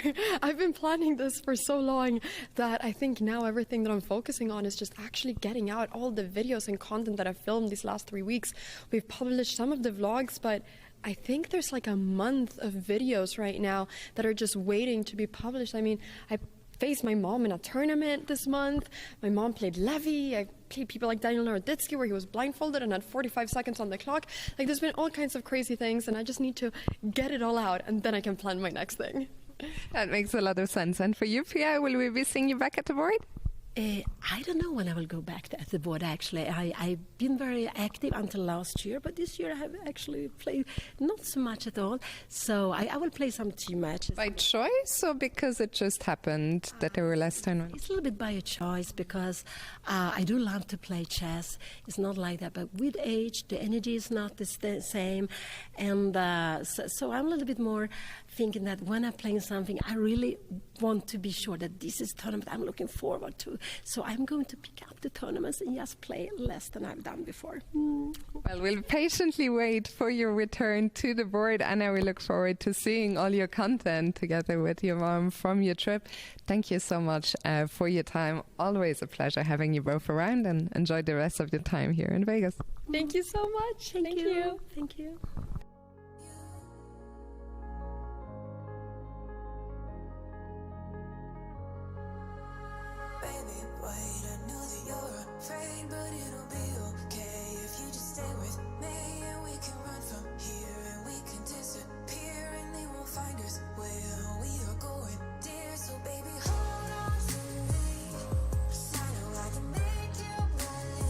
Okay.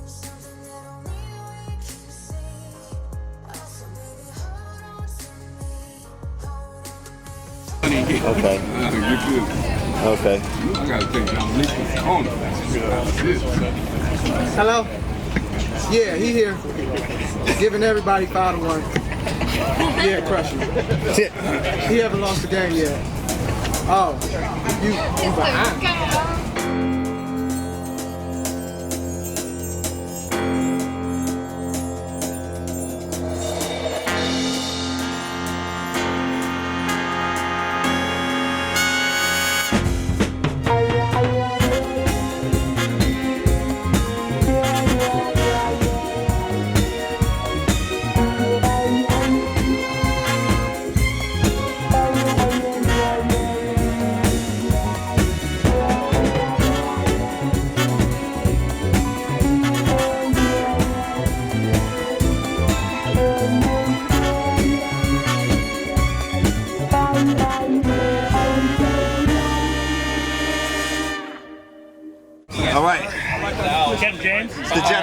National Master James Canty III. This is my house. This is my house. You ready, bro? Yeah, you ready? Hey, that's gonna be on YouTube, so don't talk too much. Okay. It don't matter. All right, you ready? Yeah. Deviation, what they call that? H5. C3 for the kill, baby. Oh, no, that ain't that. Oh, no.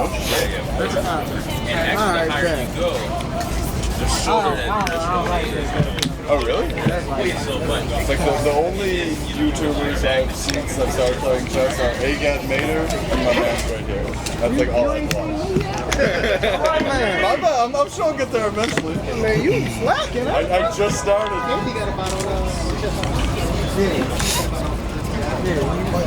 I mean, he the second, but I'm. Now imagine if you came as castle and you hadn't wasted time on H5. You know what? Move. What you doing, man? No shit. Hey, Jimmy, he picked against you with the guy from chess, by the way. Hey, what? I know he did. Yeah, he did. I remember. Yeah, he did. That's exactly what happened. All right, let's hit him here. He's so good, he wants to Sitting be here. twice. I mean, but don't tell nobody. I get one too. Oh, same side. Okay. What's up on this muffin cap, Blue? I got him. Oh, shit. I got him. I got him. Oh, shit. You got a check or something? I don't know. You got a check? I don't see no check. Okay, endgame anyone? Hold on. Oh, okay. Hold up. Big fat. Hold up. Oh, shit. Hold on. We know this. It's easy. Where this What'd you pawn say? at? Easy, man. Easy, man. That's a check. That's a check. That's a check, bro. Yeah. We step out of Check. That's a check. We step out. Yeah, it is. Still make a draw, don't worry. That's a check, bro. Stop playing with me, bro. Dang, man. You get on my nerves, bro. You know that, right? What you want to draw, bro? Hold on. We'll think about it. Hold on. No, You want to draw? You want to draw? What you want to do? Try something. What you want to do, bro? I'm ready for Hey, you everything. got him just where you ready. want him, Jimmy. Think about it. This is the end game. Oh, no, that wasn't the move, big fella. What's wrong with this man? What's wrong with this? Oye, el mejor Hold jugador up. de la historia, ¿eh? And I'm queening. Some queening. Some queening. Turkey to the cone. I'm queening. I'm about to queen. I promise you. I'm about to queen, bro. I got this. Oh, yeah. Don't give him a draw.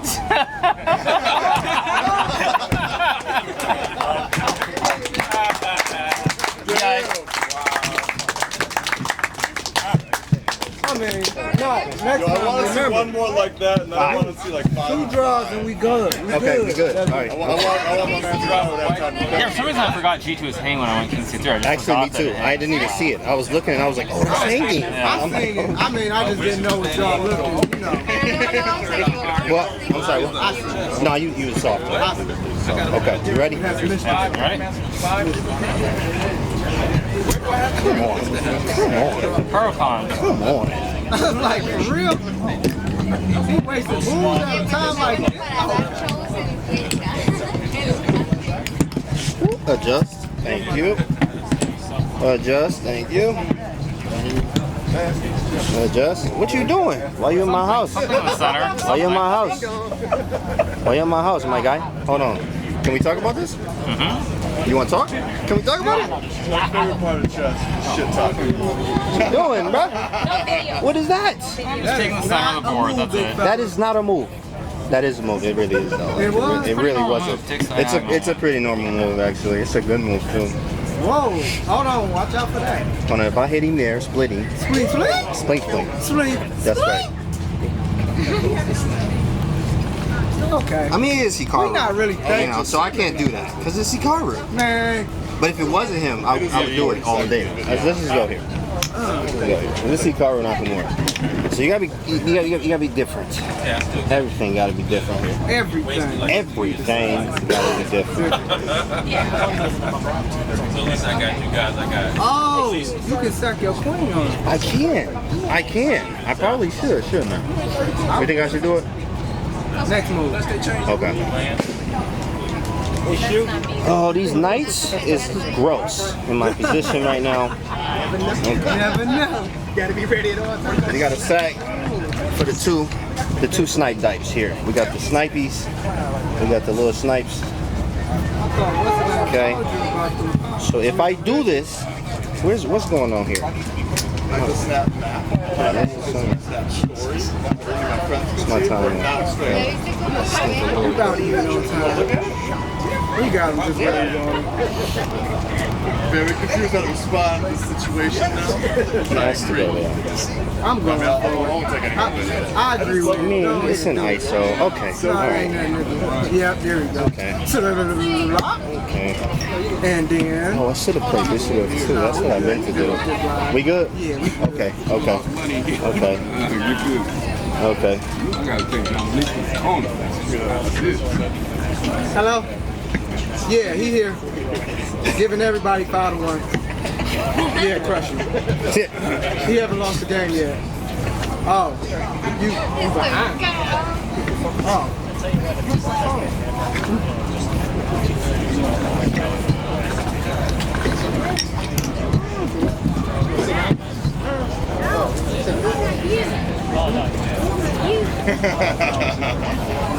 He said, I need to see it all. He said, I'm about to beat him. I'm next. I need to see it all. Man. Man, they don't know how to play basketball. You know how to play basketball? His ankles look like he's good too. I ain't gonna take that chance. I'm gonna stick to chest. Hey, that's been good for Eric and Travis. See that picture, right? No, I ain't see the picture. Oh man, I seen him at AAU. I was at AAU in Indiana, and I said, "Oh, they was taking killers, pictures. Man. Eric ain't no joke. They was taking pictures. No, they play basketball. Yeah. Like. Travis and Eric is college ready. I'm not joking. I think it's because of COVID. Huh? COVID? Lower standards? Nah. I'm telling you. No. The boy is not no joke on that court. Crushed. I ain't played Eric in a long time, but I crushed. Oh yeah, he's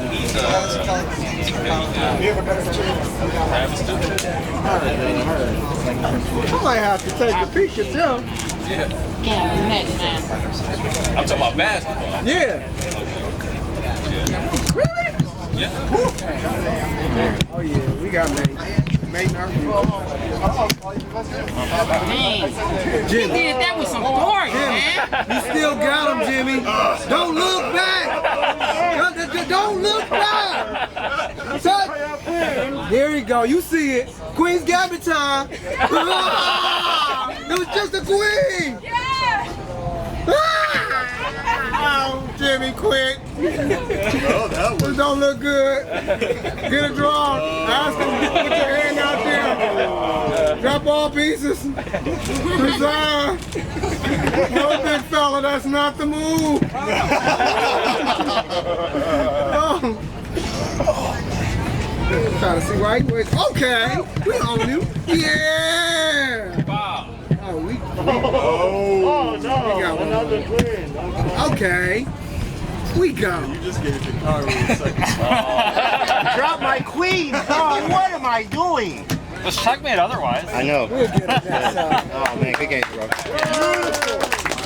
I always tell everyone, Hikaru's half man, half everything else. And the other thing we don't actually know yet. So at the end of the day, right, it was very good to play that man, OTB. And that first draw, I was excited. I was like, I'm good. I am done. I drew him. I don't have to play no more. But we played the second game. I was winning, and then I just dropped my queen, Botea's Gambit, and it was a wrap. So, but other than that, it was great playing the man. He's extremely fast, extremely accurate, and I was lucky actually to be winning in that other position I was played that I dropped my queen in. But other than that, man, it was awesome. Loving it. Love the guy.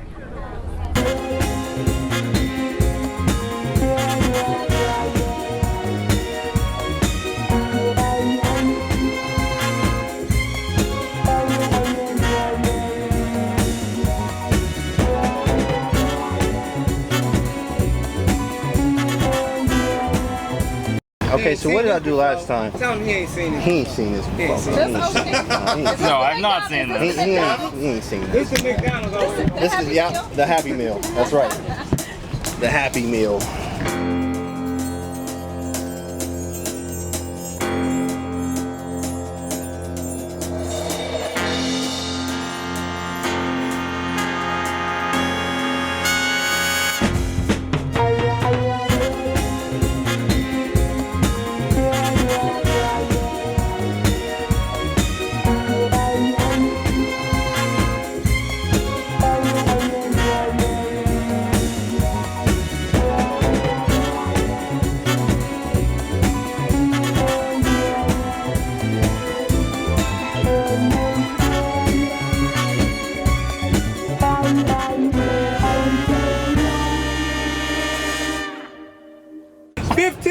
I got my man for 15 Can you get your hairline back across the section? Across the section. Right here.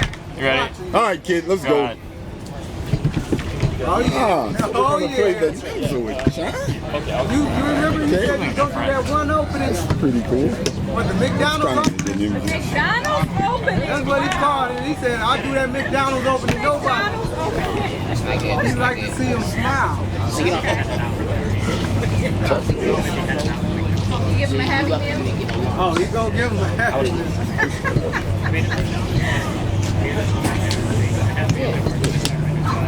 Oh, sure, look at you, son. You're about to lose more than I thought. All right, thanks, Mike. Thanks for coming up. Doing something too. Look at him. Yeah, I'm gonna just come back.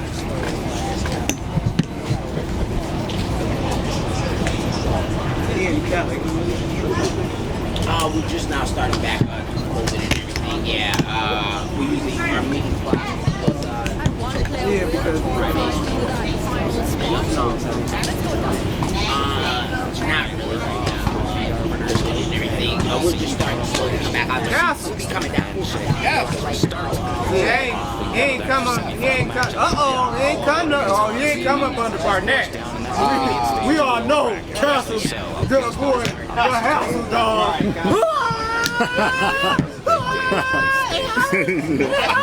Castle to avoid.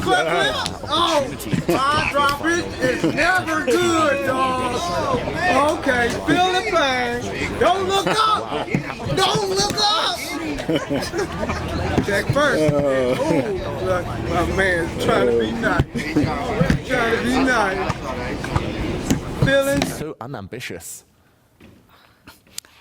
And like that half a point advantage that the computer gave it at the start of the game has been wiped out.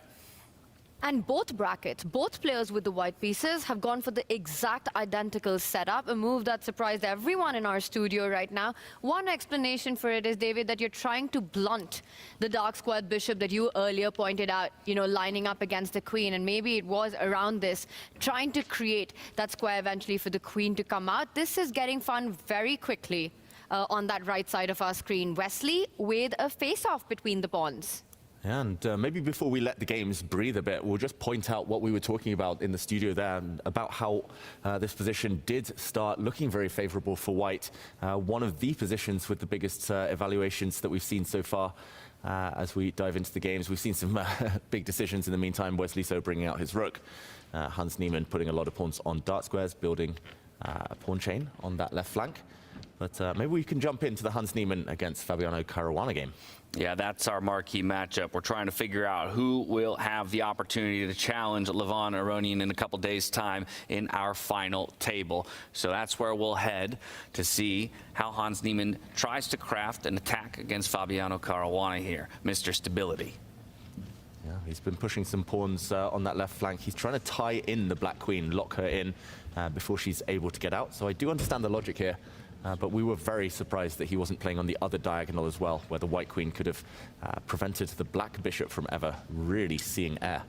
4 moves by white with it. Welcome back, guys. We are here and tie breaks are live. Let's go. We are here with, of course, Freestyle Chess Grand Slam Las Vegas. I'm Feeding Master James Canty III here with International Master Alex Ostrovsky. We're in tie breaks. There's 2 games to be played. Alex, we got Hans and Fabi. We got Hans and Fabi. This is we're We're spending a bit of extra time today in the upper bracket. Of course, for those of you who are with us today or missed the earlier part of our coverage, Hikaru Nakamura in the lower bracket, 2-0, swept Linier Dominguez to move on. He will play against Praga Nanhaha tomorrow. And we also saw Magnus getting the big dub. He moves on to face the winner of the Wesley So and Noterbeck Abdusatorov match. But here we have 2 games of 10+0. We have the rapid portion, Hans versus Bobby. We're jumping in with already a couple moves played on the board. And okay, look, it's not a normal position, but it's almost kind of seems like it because the king starts off on the e-file. And we got both sides fianchettoing. C3, blunting the bishop. The queen on a1 kind of remains out of the sight of that bishop on h8. b4, okay, so this is kind of nice. Both sides are really staking claim to the space on opposite sides of the board. We see that Hans, he's all about pushing on the queen side, and Fabi's kind of playing like a Leningrad Dutch almost on the king side here. Maybe he's going to castle this way and skedaddle out of the danger. Which is why he started to think here after the queen a2 move, because it's just a little bit obscure. He's like, wait, if I castle, what's really going to happen? Why are you playing this move queen a2? What does it actually do? What's his idea? What's his plan? So he's trying to figure out what to do there, when it could be just a move to get off of the dark square diagonal where the bishop sits on h8. So definitely nice plans here. I think there's obviously a lot to be played as we got to develop the pieces. I do like the Leningrad Dutch feel that Bobby has with castling pawn already on f5. White probably will end up castling king side too as well, with the fianchetto variation of some type of Leningrad as well. Fabi needs to figure out how he's going to develop his queen on a8. Yeah, that's true. I've played a little bit of this freestyle, and sometimes getting some pieces stuck in the corner, especially the queen, is a huge problem. Like all of a sudden you're in the middle game, things are happening, and your queen's already off, all the way offside. And you can also see this bishop on h1 is making life difficult for Fabi's queen to develop. So I think what Hans did here with the c3 and queen a2 maneuvers here was very smart. He created space for his queen to immediately be in the game. And if the game starts getting heating up, then black could be in trouble. And I think Hans' strategy is just like burying the queen. He's trying to bury, making sure that this, imagine this, James. Imagine like Fabi plays something like a5. Like at some point, let's say I go like knight h3 to develop. And let's say you try to sneak the queen out. Like it might be I go b6 and I just entomb you completely. I think this is what Hans might be going for. And wait, hold up. What do we got here? Look at they're waving. Oh, they're What's waving happening here? Oh, is it what? the light? Is the light like right on their board or something? Oh, it is. It is. You can't see. Yeah, I mean that's that. I don't know why they call them over. I just see on our screen here that they're waving at the arbiter, and their board has the holy light on it. It's like lit up. Yeah, they're getting lit. It's literally lit. Literally lit, bro. You can't see on that. It's hard to focus. It's a little too lit, maybe. That's why they got the arbiter. It's funny because on our stream, well, it's not on our stream, on our board, we see the clock is still running. It's really funny. Bobby's like, yo, you ready? They gonna fix it. Let's just lock in. You ready? All right, cool. All right, well, adds a little, but it's kind of whenever, obviously this wasn't his fault, but it's kind of funny. Whenever Hans is doing anything, there's always always something happening, right? So he draws all sorts of attention to his games. But we get some moves, and I love this, by the way. 10-10, we should be playing all the games 10-10. The 30-30, get me out of here. 10-10, I'm in. I like the cadence. Moves are coming. Fast. The time trouble's coming. Time trouble, that's right. More blunders or just more ways to make mistakes here. It gives you that option to make the mistakes because it is less time, which gives us more time to do stuff and talk to you guys. It's fun. So yeah, and like Bailey says, it's the chess mafia. There's a chess mafia. They put in the extra luminescent light bulbs. Can you put extra light on this board right here? I'm like, wait, what? It's not in our contract, but okay. Oh man. Let's see what's happening here. I mean, all of a sudden the evaluation here is actually in black's favor. This is so weird. You got the queen out of play. I would have thought that white's the one for choice here. I mean, look at the long range pieces just kind of slicing through the board. But I guess the problem is you got to get the other pieces out as well. I was thinking maybe in that h3 to set up some castle, but maybe e4 comes at an opportune moment, just kind of at least blocking this bishop off. Very interesting position. Definitely has got a lot of Dutch flavor. The Leningrad Dutch, as you mentioned, that's what I'm thinking about here. Even this knight h3 move in the Dutch, it's quite normal, you know. So it does just straight up feel like a Dutch, except black screen is on a8. Yeah, and this is, I mean, look at the engine state, so much better for black when I feel like the other way around, like the queen just not getting out right now. We need to figure out how to get the queen out of here. Maybe you sacrifice a pawn. I was just gonna say that Ooh, d5. that's a great move. But Yeah, because you can win the pawn, but it doesn't and matter. bishop e6. Yeah, So, bishop b6. You're getting rid of this bishop is huge. And now right. let's say your queen, well, you can't even say it. Yeah, I mean, the point is that now I can easily play b6 in a lot of situations. Mhm. I mean, I won't even do it right away. At first, I'll go rook to d8, bishop d5, b6. Yeah, I'm down a pawn, but I dominate the whole position. My pieces are extremely powerful, and you don't have a light square bishop, so you're going to have permanent light square weaknesses. So that's a great move. Hans goes f4. He's trying to carve out the dark squares. He's saying, okay, you can go e4, give me the dark squares here. But the knights are a little far, right? If you can get them somewhere like this, that's a little bit more of a pleasant situation for him. But the most important thing with the pawn on d5 is that the queen now has a lot more breathing room. Yeah, it's nice. I love it. F4. Now E4 can be played as well. I think the other game is going 2x. I'm just gonna go into that real quick. Oh yeah, but you got to go to the other bracket is the thing. You know, you got to Yeah, you got to you gotta migrate click over. around, click okay. Yeah, that game is going on. Looks like Wesley already has a slight advantage against Norderbeck. Like he's trying to mate him over there. Pretty cool game. All right, I'll keep that one up while this one's up too. Mm-hmm. E4 played, great move. Yeah, grab the space. Someone in the chat's asking, hey, I just got here. Where's Hikaru? What happened? He already won. He's like boom, boom, 1-2, won the game one, won game two, beat Linier Dominguez, and now he is he's waiting on everyone else, so he can play tomorrow. In the meantime, we are in the tie breaks here. Okay. I mean, this is looking. If White doesn't navigate this, I feel like you can just get rolled, just totally steamrolled by the pawns, right? Like, imagine all these pawns eventually getting a move on. That can be painful. Yeah, of course. We even see the space advantage that black has here. He would love to get c5 in, but that pawn is just hanging after bishop takes c5. So trying to figure out how do I develop the knight g5 move. The queen out. Yeah, maybe just b6, right? B6. No, And at you least could I go have a c5 chance. after.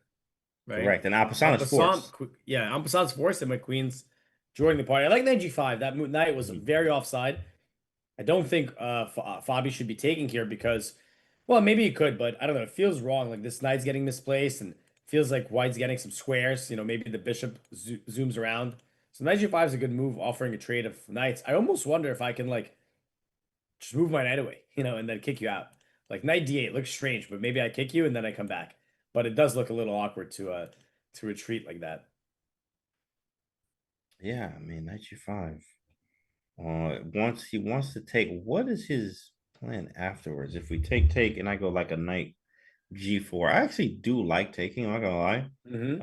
And not too bad. Obviously, takes. Right, you still can allow him to take on d5. We go bishop e6. You get some type of initiative with the knight coming around to e5. King is in the center, but he could castle. That's the problem. Like yeah, well, yeah, you could castle here. That's funny, but yeah, fair enough. You convinced me. This knight coming, yeah, like some bishop e6, rook d8, bring out the queen. If you can get all that on the board, it's starting to look pretty nice. But Fabi here is going in the tank again. The time management here, we earlier maybe it was kind of like, okay, you always got the 30-second increment, you got 30 minutes, it's all good. Now it's like it's the real deal. Now you get down to 1 minute, you're stuck there. You're not getting out. The 10 seconds come slow. Yeah.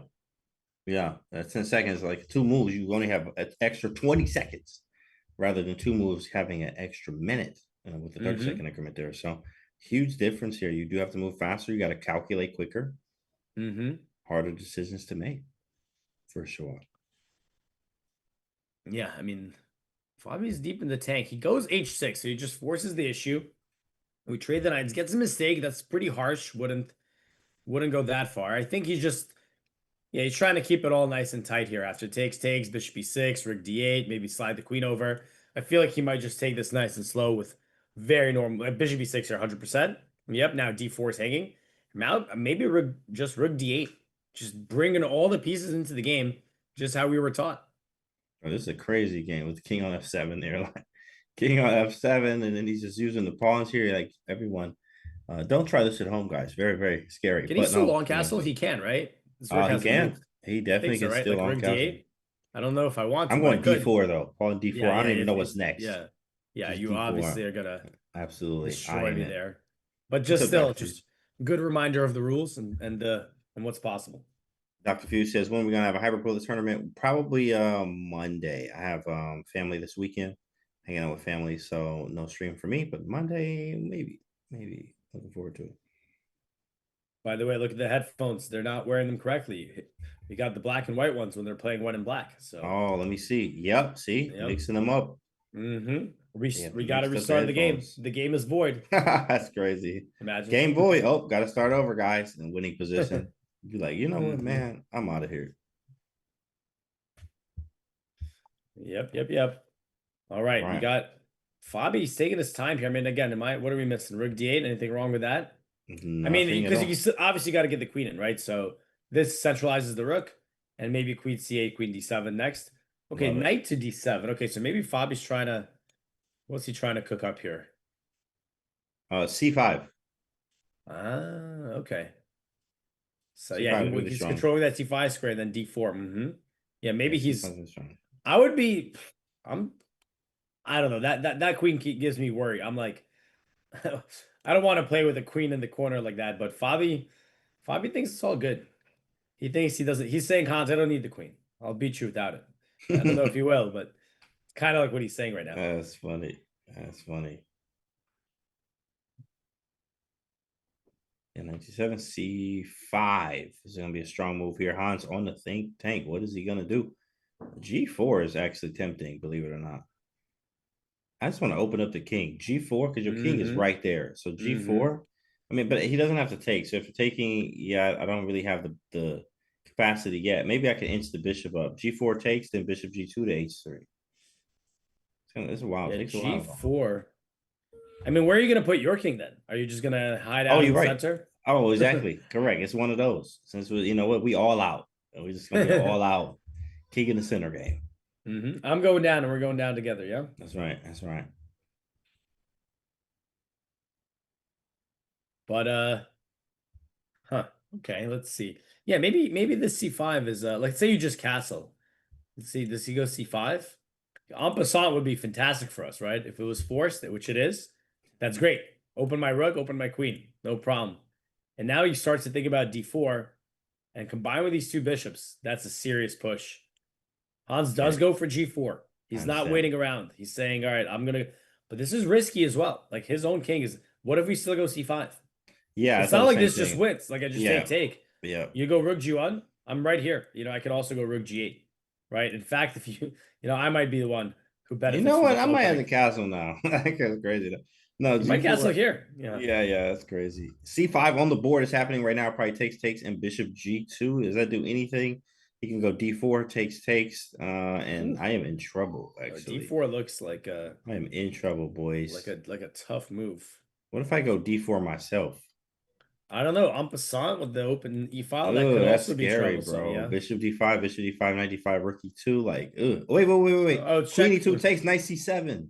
But hold on a second. What's your line? D takes, and you're taking with what? Well, D4, en passant, knight. Yeah. Bishop takes D5, bishop takes D5, knight D5, Oh, I rook see, E2, queen E2. Oh, Pawn takes, knight C7. But there's yeah, but there's D, exactly. Rook's hanging. That's like, funny though. Let's show that. Just that. This is Not, rook's this hanging. doesn't really work, but it's quite funny, right? After here, Yeah. here you're saying let's sack the queen. Here. Take. Because I get Knight your here. queen. All right. Yeah. But then pawn takes If your rook was like over here or whatever, right? Or actually, well, there's even bishop c3 in some positions, right? Because Yeah. too. But okay, it's still kind of a funny. That's what I was saying. I was saying that queen on a8, get me out of here.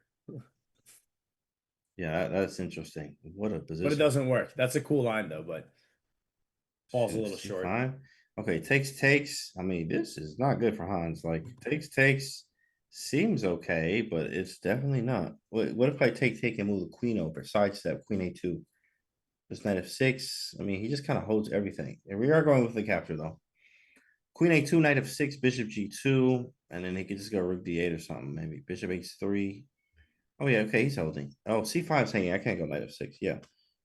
Queen A2, he could also go D4.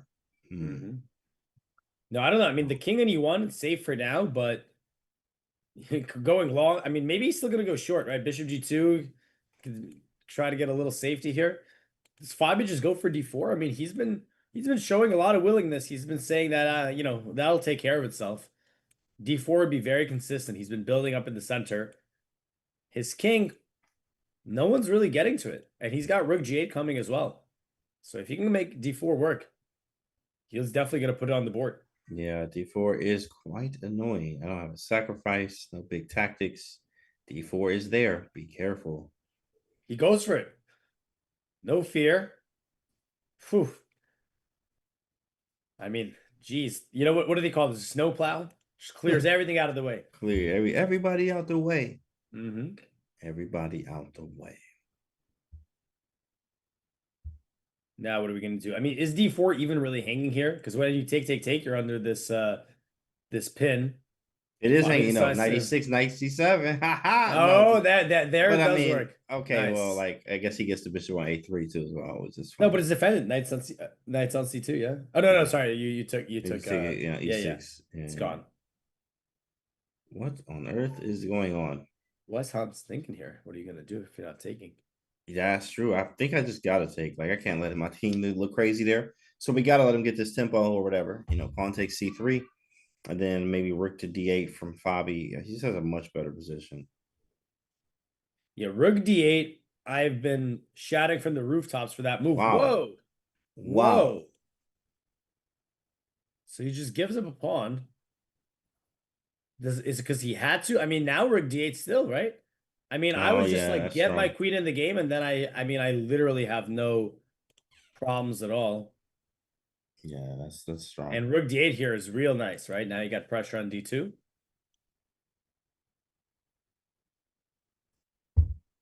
Yep, there we go. D8 castles. He's out of there. You're just down a pawn.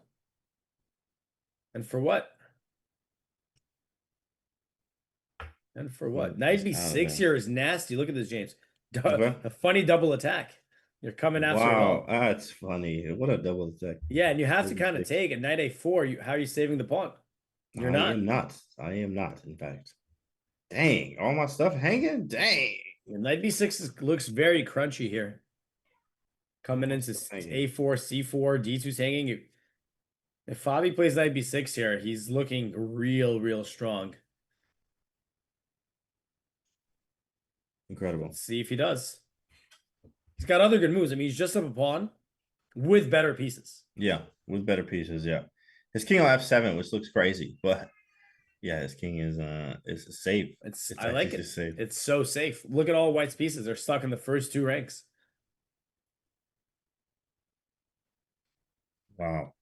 Oh, takes on D2 first. Queen takes. Sure. Now we're discovered. Nope, just B6. I was gonna say discovered attack with the knight. Pardon me. Bless you. And look at the next plan here. Rook G8. I mean, just Rook G8 and just chill.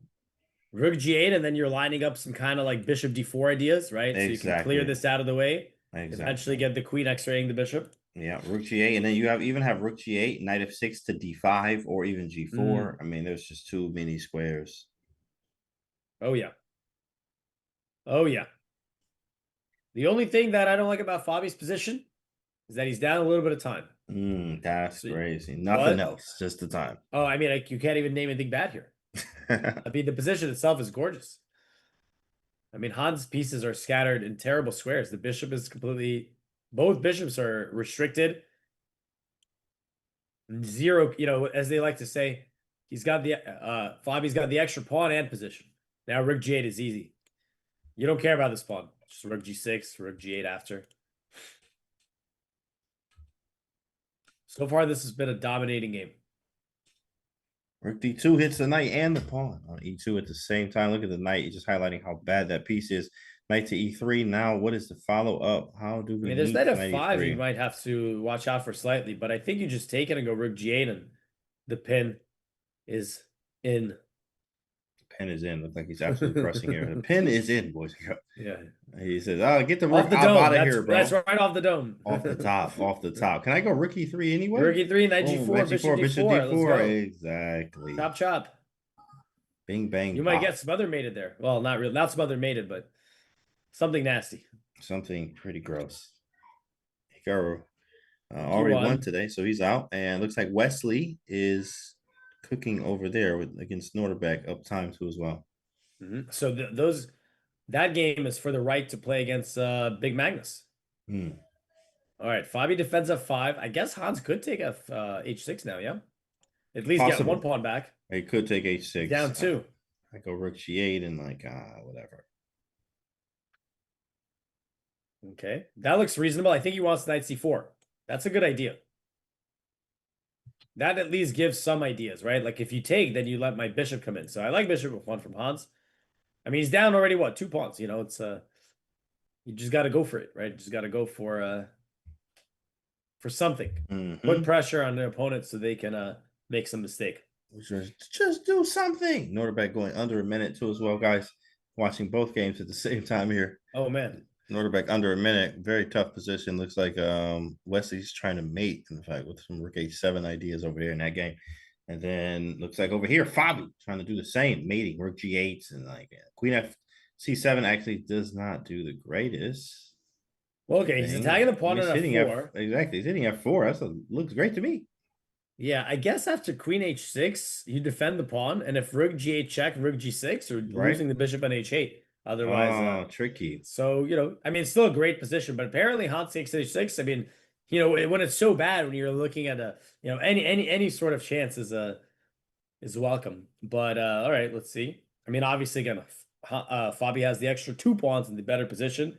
If Hans takes an H6, it's only extra 1 pawn, but it still looks great. No harm, no foul. No harm, no foul, boys. He takes it. He's like, oh, you know what? You're right. Well, yeah, just take the pawn. You're right, bro. How about if I just take? And he's still got these knight C4 ideas in the air. Like if you can get this knight, I mean, look, if these pieces coordinate all of a sudden, things could start occurring that you don't want to see. And Fabi's really, again, the danger is that you got the great position, but you see some threats, you're down to 30, 40 seconds, you start panicking, making overly cautious moves. That's how the advantage slips. So I'm not loving the time here for Fabi as he's going to go down under 1 minute. We do know that, of course, as Fabi isn't just known for, well, all of us are, you know, when it comes to like high time trouble, but, you know, Fabi in particular, especially when you get into time trouble, he does like to calculate a lot, but making some moves that will, you know, not be great for his position. So he's still doing fine, though. I think he can make some easier moves. And remember, this is a 10-second increment, not like it was before with the 30-second. So you're not getting a lot of time back as well. Wesley over there still cooking, looking good. Might be cruising to his first game here. 3 seconds, 2, 1. Is Norderbeck going to move? Yeah, you got the. I don't know if he just flagged. You got your eyes on 2 at the same time there. Yeah. I don't know if Norderbeck just flagged over there. It says 0 on the clock, but maybe it didn't catch up transmissions wise. Yeah, sometimes those last. Oh no, he did. Yeah, he won. Oh, he did flag. All right. He won. All right, so that's the other game. Wesley So wins the first game against Norderbeck, and here we got. Yeah, I mean, what seemed to have been a surefire dominating position for Fabi. It's still fantastic, but Hans is hanging in there, hanging tough. At the right moment, I think we will see him play something like knight 64. Bishop b2 here is a good move. That bishop has been out of the game for like 30 straight moves, even though we're only on move 30. So now that's a good idea.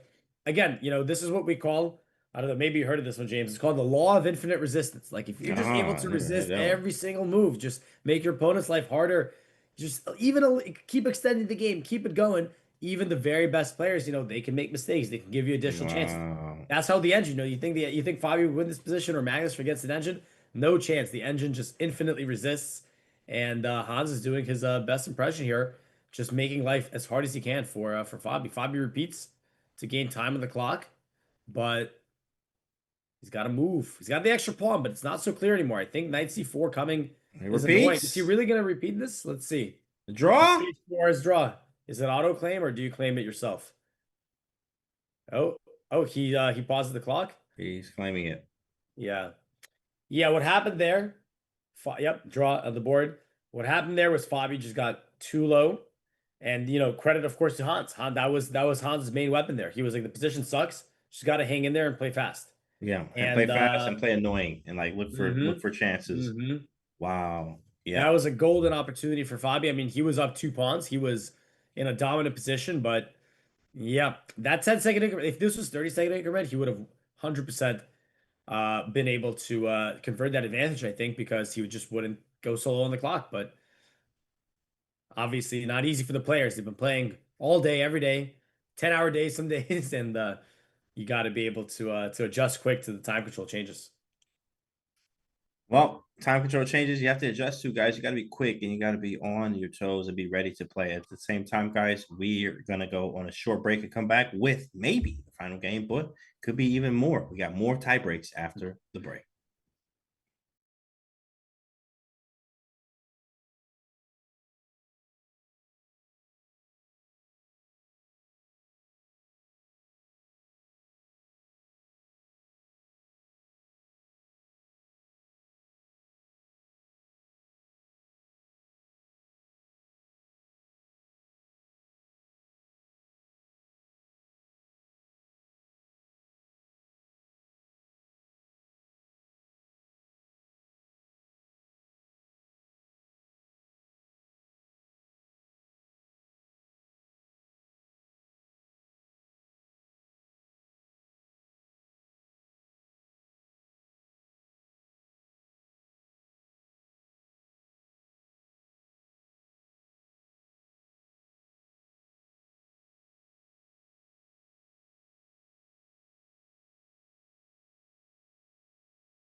We're losing the whole game and you survived.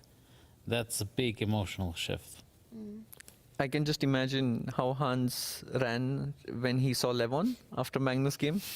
I can just see him doing that internally now, like just running in happiness. That would explain the heart rate. That was a very big high five that he gave you at the end of that one, Lev. He even did some inspirational speech to me yesterday. After I lost the first game, before I came to the second game, he was like, if there's anybody who can do it, it's you. You've done more. You came back from much harder situations. The professor speaks to man of many talents. Yes. Do you think that was the decisive factor that helped you come back against Hikaru, that inspiration? The decisive factor was being lucky, which is normally my decisive factor. You make your own luck on the chessboard. We got about 3 minutes till we dive into that position lottery. Of course, we don't know what. Oh, go ahead. Questions I away. was just going to ask, this was a crazy game. I mean, Hans surviving this one. If you've got 30 seconds with Hans right now and, going into this final game of 10 plus 10, what are you telling him? Well, what's your pep talk? You played like an idiot, and you deserve to lose, but you didn't lose. The fortune smiled upon you, and therefore, don't play like an idiot. Change something and play better. That's great advice. Vidit, you're on Fabi's corner right now. 30 seconds with Fabi. What are you telling him? You also play like an I'm just joking. But the thing is, I've been in Fab's situations so many times that I can relate. Like the amount of winning positions that I've spoiled. I think just right now I would try to distract him from the game. Maybe just go for a walk if there is some time, and not speak about chess at all, because that doesn't really help. And just come with a fresh mind to the game and try to do that, because the game, you know, will keep replaying in his head, and that's not healthy. So do anything that takes his mind off. Yeah, and so much happened quickly. David, maybe you can do a quick action replay of what really went down there. Yeah, and I'll just show the last few moves to talk about why Hans Niemann was maybe getting back into the game, why Fabiano was getting a bit nervous. But then I want to also ask Levon and Vidit where maybe the one moment where Fabiano could have improved a bit earlier, just to show what had been happening the last few moves. The white bishop stepping back, supporting maybe a knight jumping.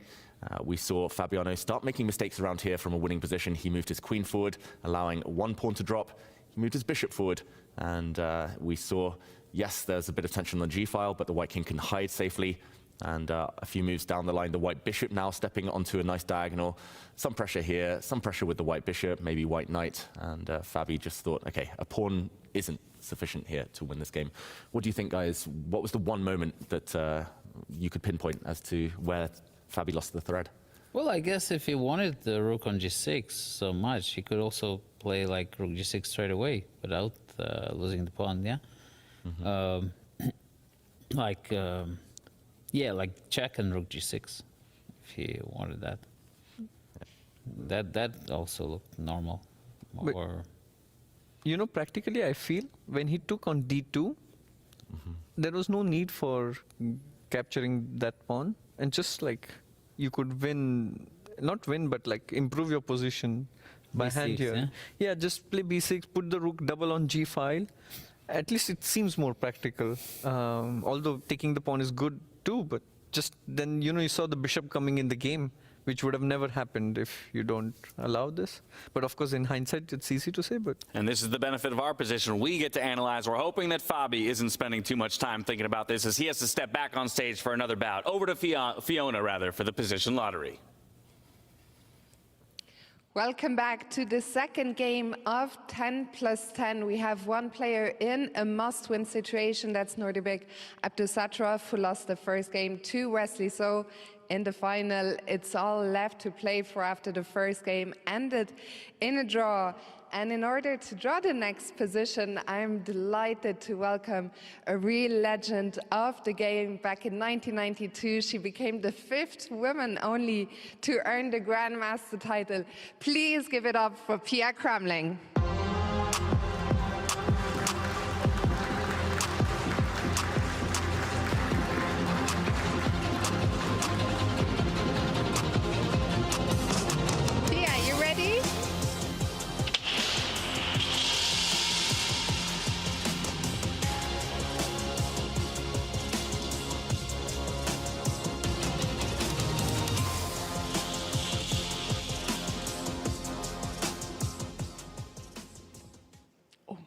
You know, I didn't bring my glasses.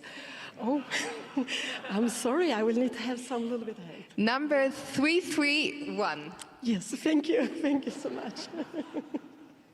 And Pia, let me ask you a quick question. You've been here with your daughter Anna the entire time. You've watched the games. What have your impressions been of these freestyle games here? It's amazing. I am enjoying so much to be here. Really happy to be a spectator, to see this world best player playing freestyle. I don't know so much about freestyle myself, but I will absolutely start playing much more. And, you know, this setup is just wonderful. Things I have been dreaming about when I was young, to see chess or to be developed like this, to be able to watch like this. So it's wonderful.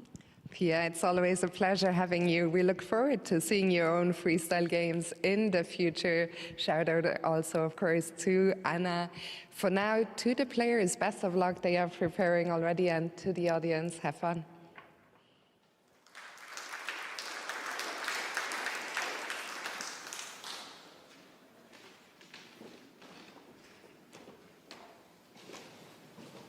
This is good. You think? B5. No, this year. Knight f6, knight f4. I think f4 is weakening.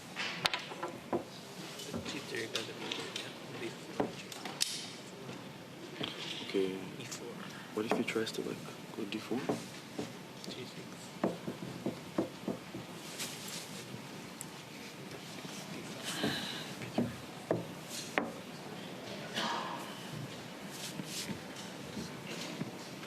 Oh, you have queen h6, knight f6, h6. Very careful. I'm afraid of this king. But you can copy, yeah. Yeah, if I be successful. Don't mind copy.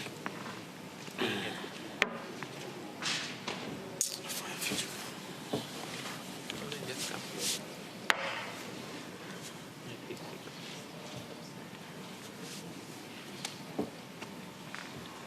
Bishop a5. No, not bishop. That's f4. Ah.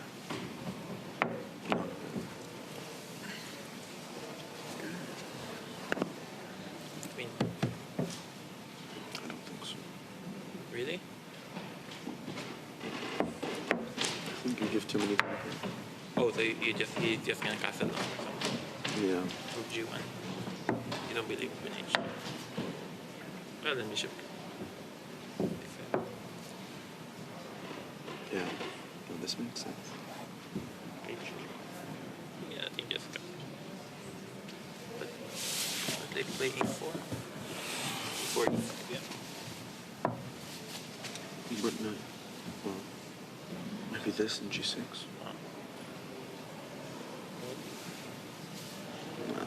No point for you. Or rook f5. Yeah, f5, rook f5. Check. Oh, check. Position.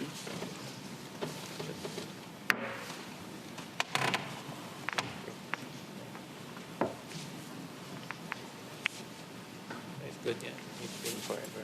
No, you just take g6 even. Okay. Yeah, you can develop that queen. E4 doesn't make sense. Maybe just copy that.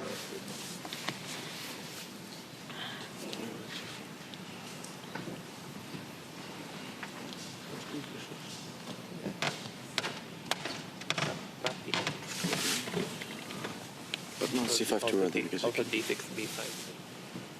No, it's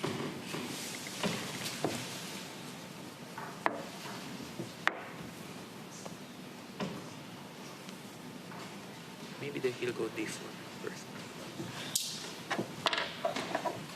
I think. Maybe.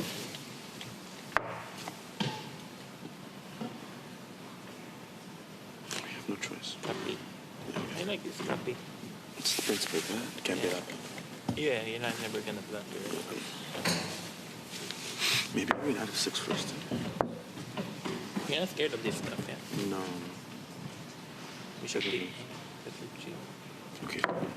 Symmetrical. Let's provoke. Bishop a5, knight c4. Okay, bishop a5, just knight f6. No, definitely. This is a waste of time.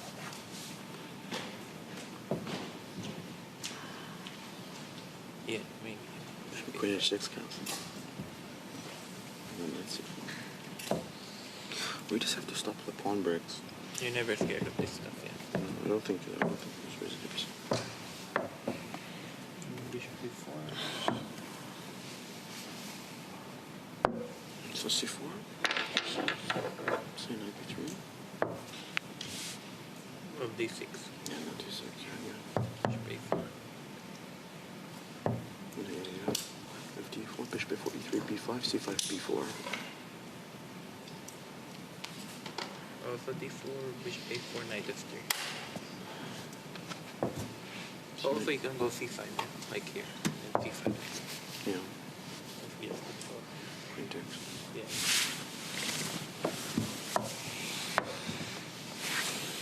G6. Just copy. Okay. Oh yeah, I think. But your pieces, last pieces are fine. There shouldn't be much pressure if you just play normally. Yeah, just copy. I think maybe Maybe. You think Fabi will play them? A little bit. Space. Knights. G4 maybe. Just off knights. G1. Bishop D4. Yeah, bishop C4. Yeah.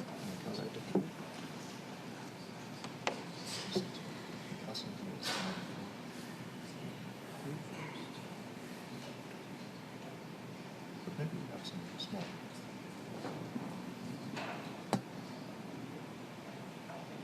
Yeah, I think You can also freeze play bishop on D4. Yeah. But this is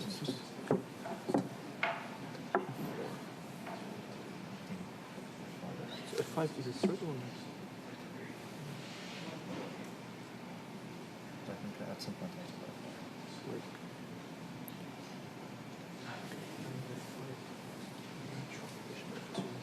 So B6, B4 is interesting. What if C4? C4. Yeah, C4.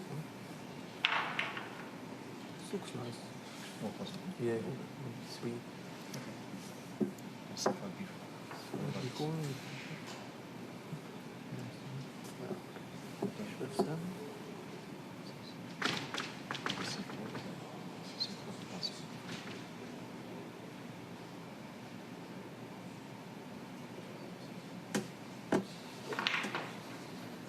P4?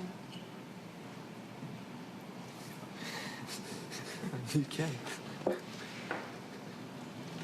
wait, we cannot take. Take and queen A3? No, but we just take. Rook B7? Ah, but I thought the. Or queen A3 first. But you can take and queen A3, right? Yeah, that's a stupid Something. position.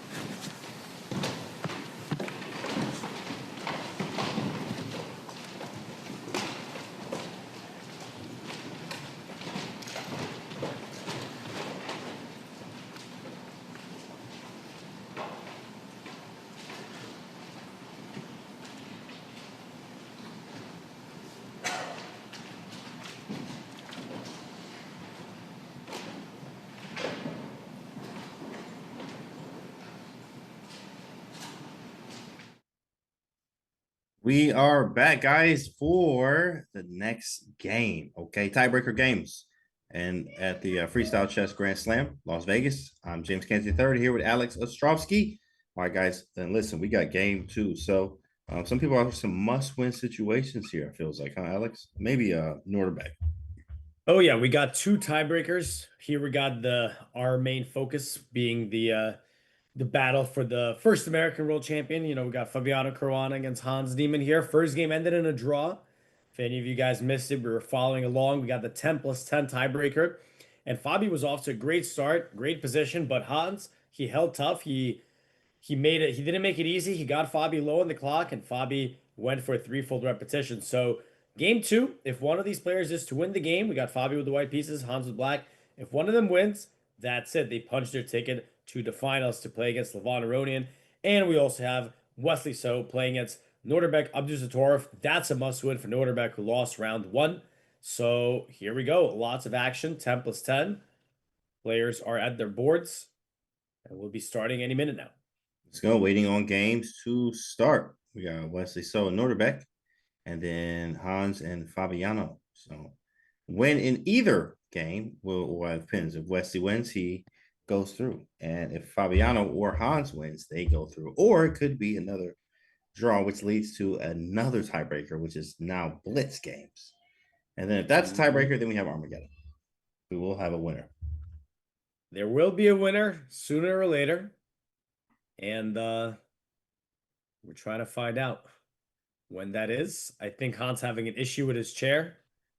I don't know if you saw that. I think the arbiter came over. He was, I think he couldn't lower his chair. Like, I don't know. Again, like I said, you know, last game there was the light on the board. This game, there's the chair height. So, oh man, that's so funny. You know, somehow there's always something. But here we go. And games, handshakes. F4. G6. The bishop opens up. That is classic freestyle strategy. Got the bishop in the corner, the ops in the corner. You better Got a little open them bird up. action. Yeah, a little bird action with f4. And all right, interesting. So Fabi decides to get the bishop out to f2. I would have thought, he might play something like pawn to g4 at some moment here in order to open up his bishop. Maybe we'll get some symmetry like f5 and then we get here. I really don't understand. It's funny seeing the engine move here. The engine goes for b6. I think you were talking about something along these lines where, you never want to do this with the knight and a8, but maybe there's some sneaky queen a6 move or something like that coming. Let's say I play g3. Like, I don't know. I'm not sure. Like you sneak in and you get that Oh, that man. pawn in a2. There are some tricks here Something like because, that, of course, yeah. the a7 pawn and then a2 pawns. There's just some serious tricks, and the bishops open up quite fast too, as well. In the meantime, we did get, I think, knight b6 happened. So Yeah, that's a lot more you got the normal. knight out. Yeah. Oh, by the Like, way, let of me get course, this knight I out. forgot to mention, Fabi, it's been a long day. He's like, Hans, you awake or are you asleep? Are you right? Are you awake? Imagine you go, Listen, yeah, you go here. Whoops. Yeah. Actually, that's a good question for you. Am I awake? Now I'm awake. At first I wasn't. I missed bishop a7. But now it's all good. All right, so we get a nice c4, f4, what's going on here? We got the double flank attack. G3, bishops are open. The ops are out in full force.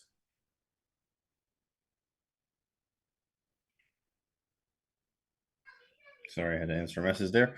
Okay, so all right, c4, f4, g3. Bishops are open. Looks like the queen is looking good too, as well with queen behind the pawn here with c4. We maybe play some c5 stuff. Castle, which way? I don't want to really I keep my guess king in the short, center of this like game. in the, like a knight Yeah. f3, Oh, castle yeah. short, Easy. and you're immediately in like a safe zone. So that looks like it could be interesting. Yeah, definitely. Yeah, knight f6. Hans might be thinking the same thing, get the bishop out and then castle here. Yeah. So Fabi looks like he's probably going to try to play on the queen side here, right? He's lined up the bishops. Maybe you can try to keep pushing over there. Knight f3, knight to d4. You also have maybe knight b3, pawn c5. Yeah, I like that too. So I mean, even b4, yeah. So Yeah, I was thinking b4, short. knight b3. Right. This looks like it could make a lot of sense if I can get all these moves on the board. Fabi's taking a little bit of time here. Again, 10-10. It's a big change from the 30-30 the players were playing earlier today. The clock plays a big role. We saw it play a major role in the first game. Fabi had the big advantage, not the clock advantage though. Ended up settling for a draw. H3. I understand. He doesn't like knight g4. Yeah. He doesn't like, and I was thinking about this idea, knight f3, but then I saw knight g4. So I understand what he's doing. What if I draw back? Can I not draw back? Try to kick you out? I guess he's fancy. okay. Yeah, okay, sure. So you think he doesn't want to allow knight g4. All right, something fair like enough. g4, yeah. Fair is fair. Yeah. I've been playing so much bullet too, so I was like immediately knight f3. Just like knight f3. Now Hans, you got to go g4, right? Now you gotta go g4. Or bishop g2. Bishop g2. Well, you can do that as well. Yeah. Bishop g2. Look at that little box of pieces right there. Kind of funny. Yeah, it looks like you know when you take them out of literally take the pieces out of the box. Yeah, they're like nice and tucked in there. Nice and that's tucked, kind of what nice. It looks here. Very nice. Very nice. He plays g4 though, and yeah, I mean, you can even see a huge center here, e4 and d4 from Fabiano here, and just having 5 pawns up there like that is quite the scene. Just bang. But with great power comes great responsibility, right? You put those pawns there. I'm going to start blasting everything open. So Fabi chooses a little bit more restraint. He's saying, okay, d3. I feel like he also wants to keep it, he also might want to keep the bishops open, right? That is correct. Keep those bishops open, nice and sharp, ready to go. I do like knight c2 or knight b3, even b4, all these other things. And get castled. Yeah, I would be thinking about b4, unless you're castling here. Maybe, I mean, that seems a little wacky, but maybe you do some like move the queen, move the knight, get castled. Especially when you see Hans playing h5, yeah. Whoa! All right, here we go. It's gonna be spicy. I think he's gonna go long because you might just open things up on the king side at this point. Why not? And what are you gonna do about the pawn? The funny thing is, if you play g5, you actually got to watch out for bishop h3, right? Yeah, the rook is loose. You know what? And here go the tactic sense is tingling. I want e4. E4 here, and then takes an f5. Ooh. You want to try to bring the queen in somehow? Exactly. Just bring the queen in. Hit G6 is a little loose. Bring the rook over to G1. Well, you know what I tell my opening students? up. When your opponent's got this fiend kettle bishop, you can't mate him. You got to get rid of it. You got to get rid of it. Mate him. There is no mate. Yeah. Well, there's Knight of Fate never mate. I don't know That's true. about. I do know Bishop, that one. Yeah, Bishop G7. I don't know. We got to come up with that. Bishop G2, no mate for you. You know, here Yeah, you go. correct. Bishop G7 won't get sent to heaven. Okay. Yeah, that's right. I like that one. That's right. Oh, you know, wait, hold on, wait. Is this free? Because you take. I mean, yeah. Hans instantly takes it even before you know. Because you take the knight and my bishop's all good. You can take the pawn. That's fine. The bishop's getting out. I mean, Fabi. I mean, he has really not developed any pieces here. He's developed a lot of pawns, but Hans has been like, all right, knight's out, king gets castled, and now he just yoinks one from h3. Now, if you got to move the rook, you got to go here. I mean, I would take the bishop, right? Might as well. But then you actually got another problem. Now you have like knight g4 as an idea. If you move this rook, then I get knight g4 as an option. Right here, I don't have knight g4 since the bishop is loose on h3. So at least I can force you to go back. I feel like Fabi might have kind of bluffed that one. Just be like, all right, he can't take it. Oh, crap, he took it.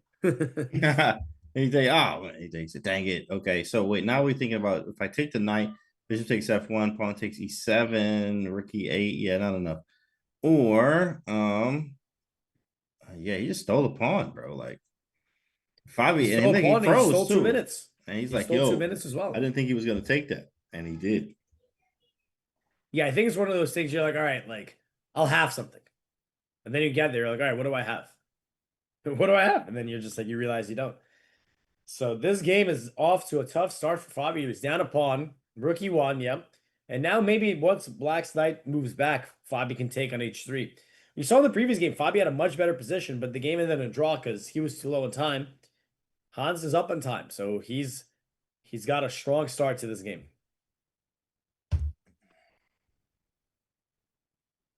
Oh, nice. Shoot, I just got a notification. Mm-hmm.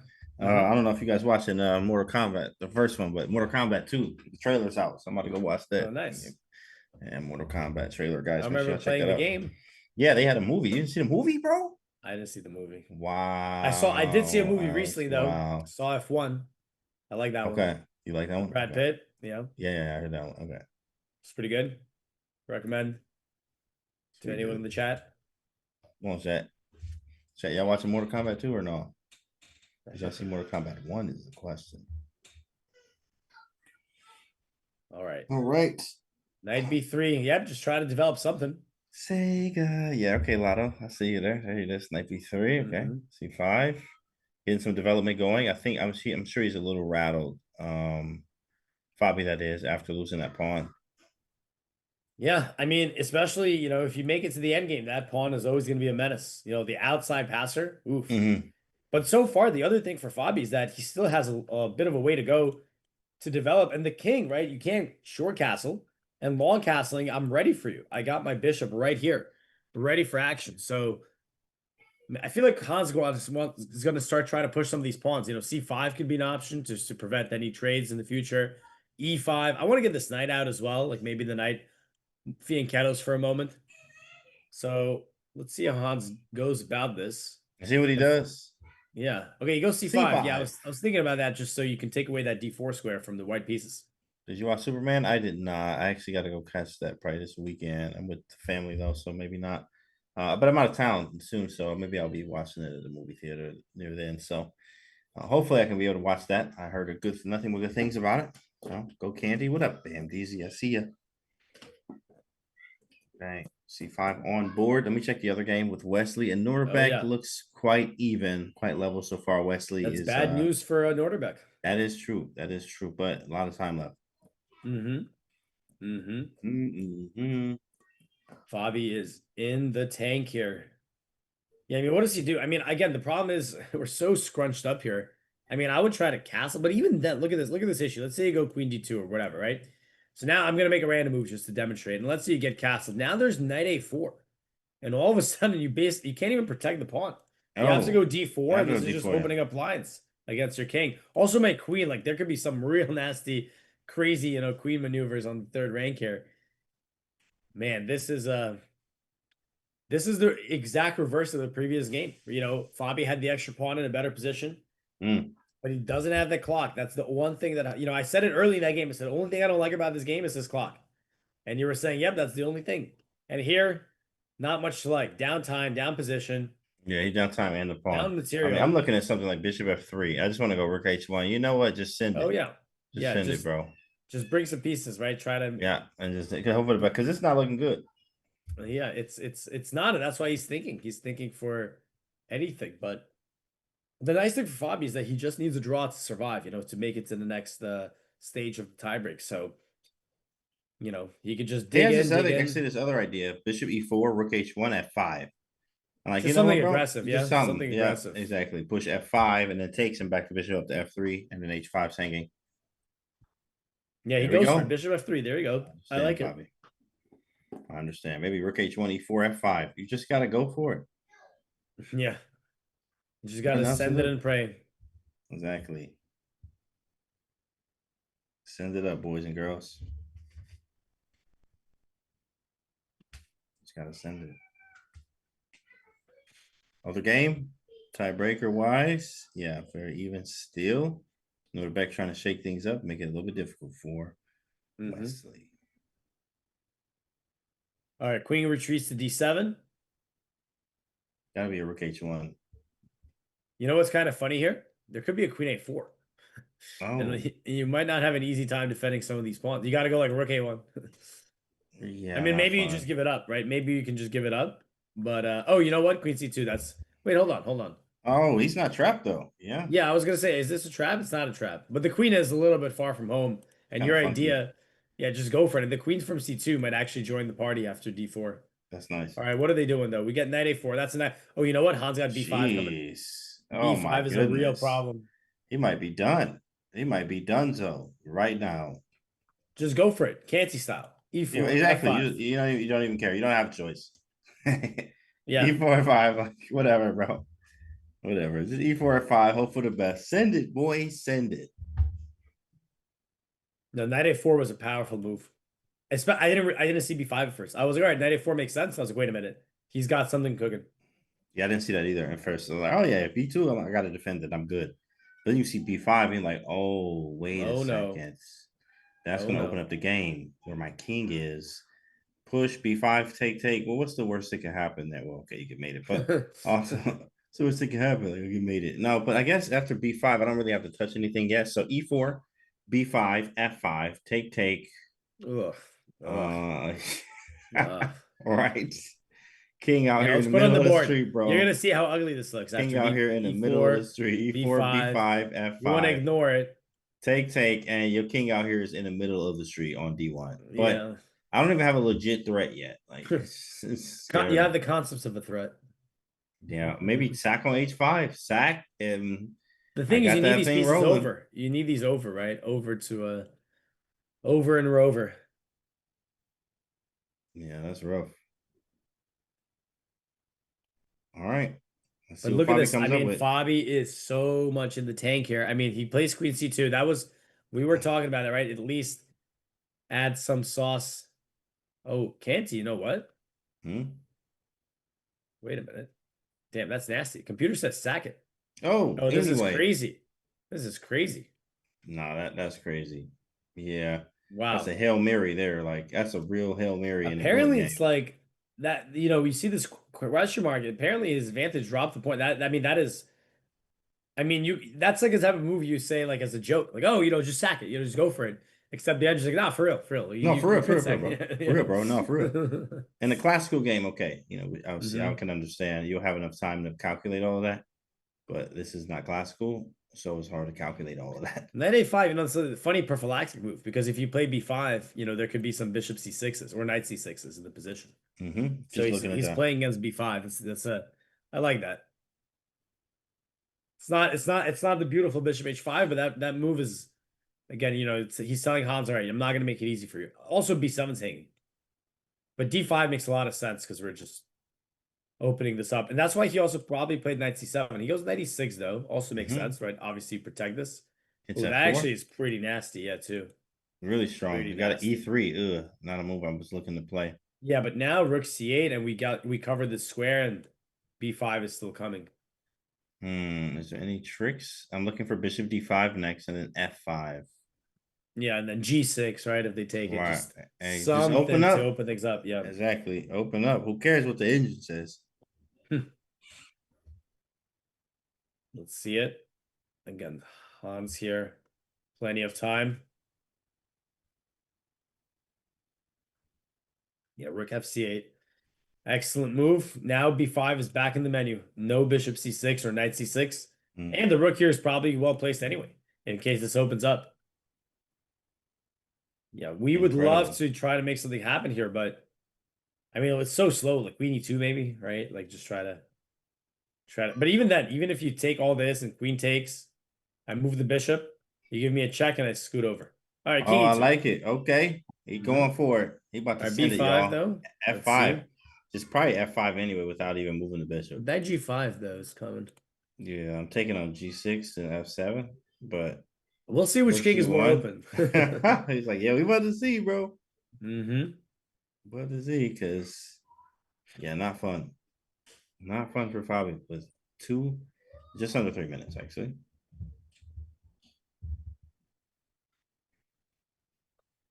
Hans taking a bit of time. I mean, b5 is like that's his screaming to be played. There it is. And the screams are heard. Bro. Yeah, you're right, bro. Screams are heard. Let's see. It's B5 Fabi at is some there. point. He might just, like you said, he's got a f5, whatever. Like whatever, bro. None of it works though. Is the problem? You got to just force yourself to go into the tricky lines. Oh, there's also a mate idea too. F5, knight g5, take on g6, knight takes f3, takes on f7. Okay, yeah. And then Queen g4 mate, yeah. Correct, the queen g4 mate. That's so funny. You can't even play f5 if you like. I mean, you could play it maybe f5, knight g5, bishop h5. He takes on b5 instead. There could rook b5 is answered with queen. Oh no, you can't even go rook b2 check. Yeah, we can show that. Wow. Oops. My apologies. Yeah, queen. Kaboom. Kaboom. Give me the queen. So you can take with the rook. You can take with the queen. Rook b5, knight c4. Maybe knight c6 as we looked at before. Oh, knight c6. But then I don't have to take it, right? I just go like rook b6. Ah, you're right. So maybe bishop c6. No, but wait a second. My knight's hanging there. Hold on. So there are some tricky tricks. Maybe I just go rook takes b2 actually in that position and just grab the pawn. Yeah. Yeah. So he goes back to c4. Instant knight b6 or wants to remove the defense. Hans is looking to crash through on the b file. Looking to get it done and looking to get it done now. F5. Okay, this. You want that f5 so bad, listen, bro. You gotta do what you gotta do. B3, hold it down. He's just trying to, Fabi's just trying to avoid making a bad situation worse. Man, Hans is just relentless. Now 95, I think you can just swipe it off and knight takes g5. Knight takes g5. Now we don't have f5 anymore. So he should have played it. He's not here. Now he's just done. Now this is just over. This is just really bad. No, knight takes d4 could be b6. coming. Yeah, d4, you're gonna break up the pawns and another knight comes in. Also, time is a thing too as well. Fabiano is on the cusp of losing here, but it's still anything can happen. You know, there are plunders available. We just don't see them yet. Yeah, exactly. It just hasn't happened. Knight takes b6 takes, and yeah, a domination of the position for Hans here. Got the nice pawn breaks. Pieces look great. King safety is there. Yeah, something's gonna come here. With all of Hans's pieces are really well positioned for a central action. Yeah, this looks good. D4 and C4 ideas are really strong for Hans. Yeah, again, Fabi, he's got the two bishops as consolation, but they're not really that effective here anyway. The one bishop on h8 on its own is way more dominant. And his king is safe. We were looking or suggesting could there be some kind of shot on the king side, but aside from that one really, really difficult moment, it doesn't seem like it was there. Fabi now, his clock is ticking down. He's down to the last minute. Real tough position to play. You just got to grovel around for now. And yeah, if the clock was reversed, then he'd have better chances. But unlike Hans, in a bad position, he's also down on time. Makes it worse. About to be under a minute here. Fabiano Caruana going almost under a minute here as anyone having this type of time trouble. is problematic. Here we go. Plays bishop to g3. Bishop g3. Yeah, maybe the point is that if you go d4, now I can play e4, knight g7. Yeah, nice. now I can't even Adding the sack. knight. I can't even sack nothing. Yep. Dang. Yep. And the knight there is going to be beautiful. If you can't ever play e4, you're just going to give up the d4 square. Fabi, under a minute. Under a minute. Can't even sack nothing, bro. That sucks when you can't even sacrifice a piece. Can't sack nothing. Position still bad. He's holding though. He's gonna try to hold Fabiano under 50 seconds. Under 40. Under. Yeah, knight f5 is coming. King f1 out the way. Knight f5. Bishop back to f2.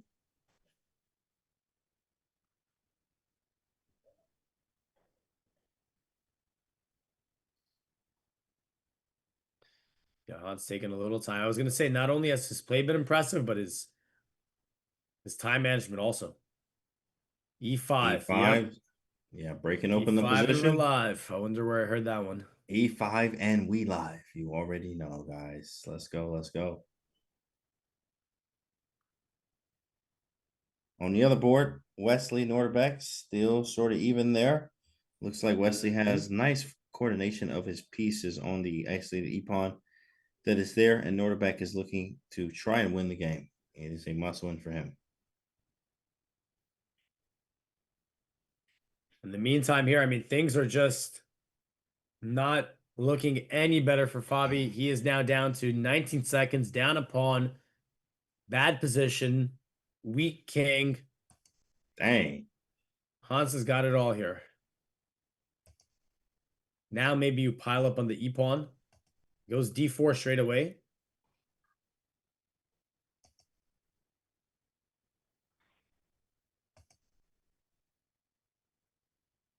All right, Hans is just gonna have a dark script party here. Yeah, knight e6, queen e7. This pawn is going to drop. Knight e6 is, and bishop f4 is coming.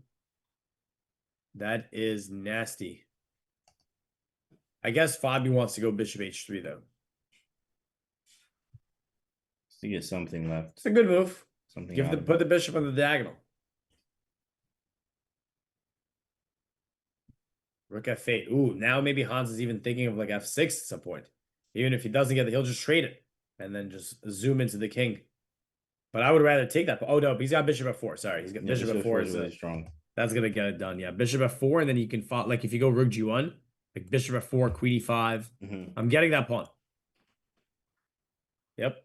And now queen e5 or queen e7.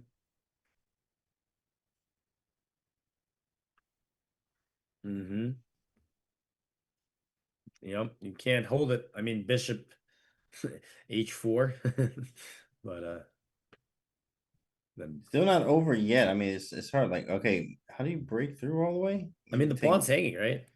G5, so bishop h4, 96. Yeah, that's maybe bishop e3. Oh, he just gives. Oh yeah, Fabi just gives the pawn. Yeah. So that's over there. All right, so that's 2 pawns now. If Hans takes.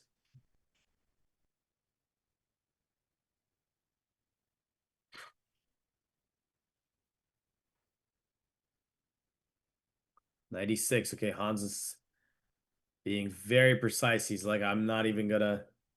No hurry. Take it like this. Bobby has managed to get out. He was down to like 15 seconds at some point. Now he's got 40, but he's lost another pawn in the process. In the process, and Fabiano going down to Hans here, who's been having an incredible tournament. Losing to only Hikaru. Yeah, if Hans wraps this one up, he moves to the finals against Aronian. So obviously a fantastic result for him. He's pushing the extra pawns.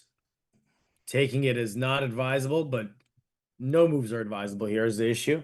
Yeah, this is nothing. The state of the white pieces is in complete disrepair. There's just nothing there. And having the material, having the better position. Should be a resignation soon.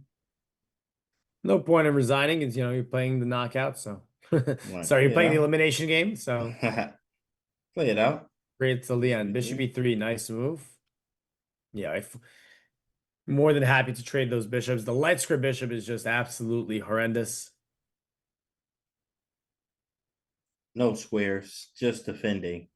Bishop e3 takes. I mean, there's really nothing. Bishop takes, pawn takes, bishop back, bishop on f1's hanging. You could go bishop g2, but that would be answered with h3.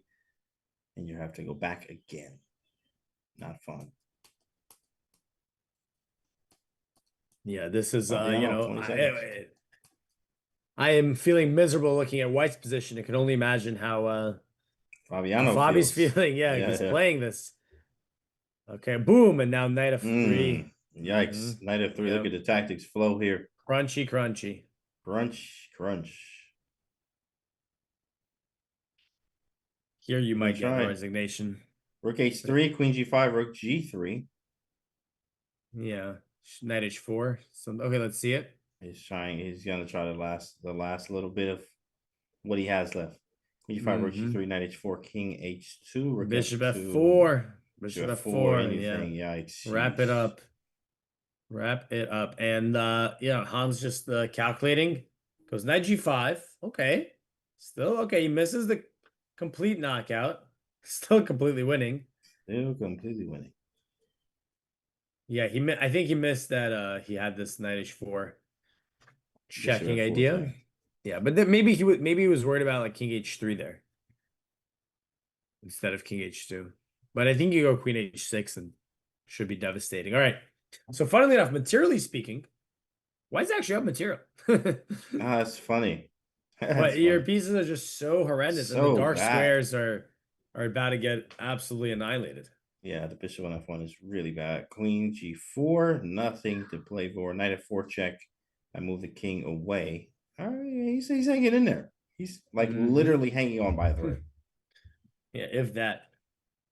But yeah, you got to just keep the game going. Right? Keep the longer it goes, the more miracles you might walk into.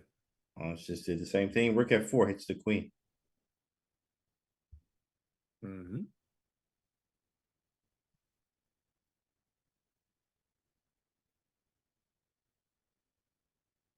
Not over yet. Queen where? Fabiano, 20 seconds. H3 or E2? D1. D1. Okay, got it.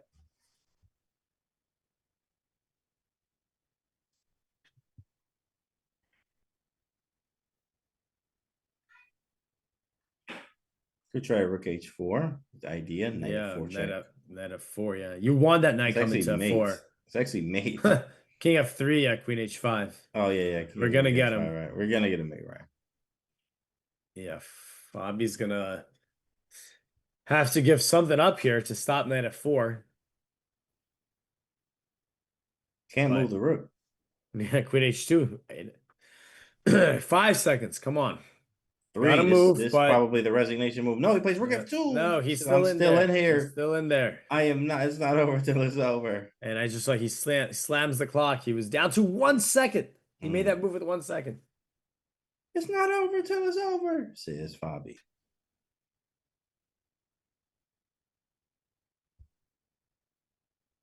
Hans got plenty of time here to find the knockouts. I mean, he could take the rook. That would be good enough, but he knows that maybe there's more.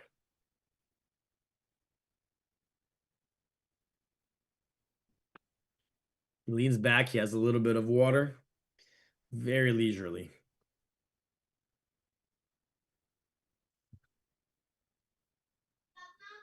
He doesn't take the rook. He gives a check. All right, now he'll take the rook. And it looks like you're going to get mated. Like queen g5 is coming if you move the rook. Okay. It's not the pawn. You know, you're down a pawn, but you're actually just... The king's completely shredded. Okay, queen g5 now. Okay, there it is. Oh, nice. And king h1, you're going to get... Queen Where's g3. the mate? Queen g3 is a move. It's a beautiful move. Queen g3. Or rook h3, queen g3. Either or, however they want to do it. Yep, and that's this way. That's good. You got queen h2 mate, and the bishop's hanging. There's the resignation. There's the resignation. Hans gets the win over Fabi. Fabi, game 1, missed a big chance. Hans said that's the chance you're gonna regret. And he punishes him in game 2. Very, very convincing victory. Real quick, is the other game still going? Let's see. We got the lower bracket. And did they finish? They still play. No, they're still going. They're still They're still going. going. Yeah. We can, maybe real quick, we'll see what's going on here. We've got Norderbeck against Wesley. And it's a must win for Norderbeck. Here we go. Must win for Norderbeck. How does that look for him? Possible, but I mean, he's defending quite well. Wesley is. Yeah, let's see how they. I'm still like I'm readjusting. Also, this position looks shockingly normal. You know, you would not have predicted this from freestyle.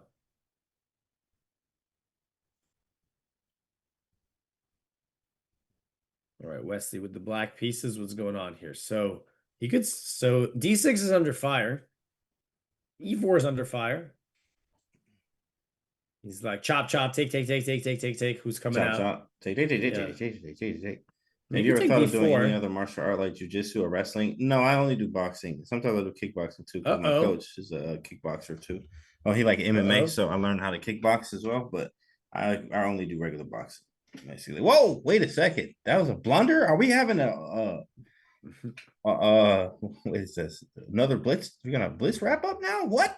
They He might. blundered? Wait, They where's might. the next move though? I don't know. Okay. I don't know. I mean, if my queen was zooming over here, I'd tell you.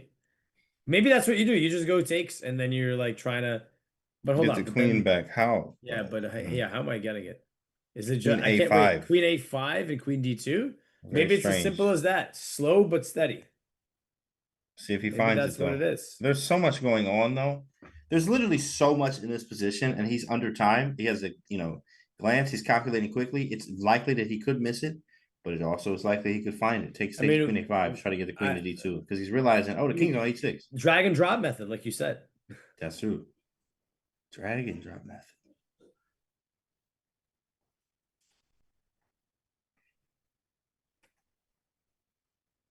Okay, here we go though. 24 seconds. Let me take a look at Norderbeck. See how is the He nobody's doesn't do it. there's He no plays one there. Yeah, we're at the table that already finished. He doesn't see it though. He plays Rook C7. By the way, not a crazy move. He wants to go Rook F7. He's stacking, maybe even triple stacking.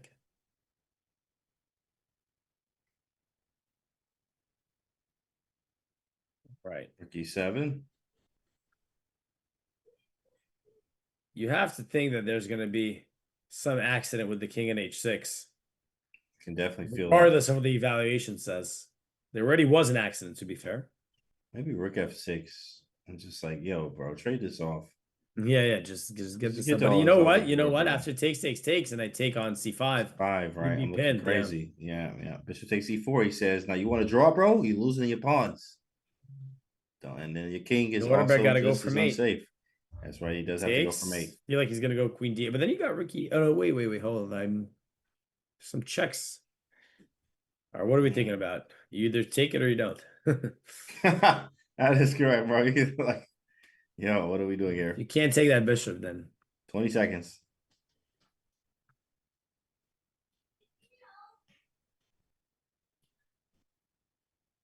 There it is. Queen D8, very possible. But I also can block with this This rook is back scary. and forth. It is Scary stuff. It is quite scary. Check rook back or king back. Maybe there's Rick. There should be King Rook eight. E8 to cover I the should first have rook rank. E8. Very nice. We got the player cams, by the way. Ooh. Norderbeck takes the pawn. Ooh, nice move. He says, get that rook out of here.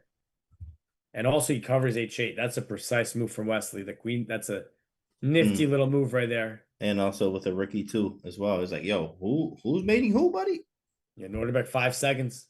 5 seconds. 4, 3, Ooh. 2, 1 second. Oh, he made that 1 with second, 1 second on and the he's clock. Rook losing G2, now. And now he's losing. Yeah, and it Yeah, could that be, was just he needed to make a random move. Yeah. And Wesley is cooking. Wesley might be able to just go D5 here, believe it or not. Shut everything down. I was wondering, can I go Queen D2? Oh, that's strong. Then I too. just want to Very threaten strong. and go here. I don't know. Maybe. Really scary. Maybe Queen not. D2.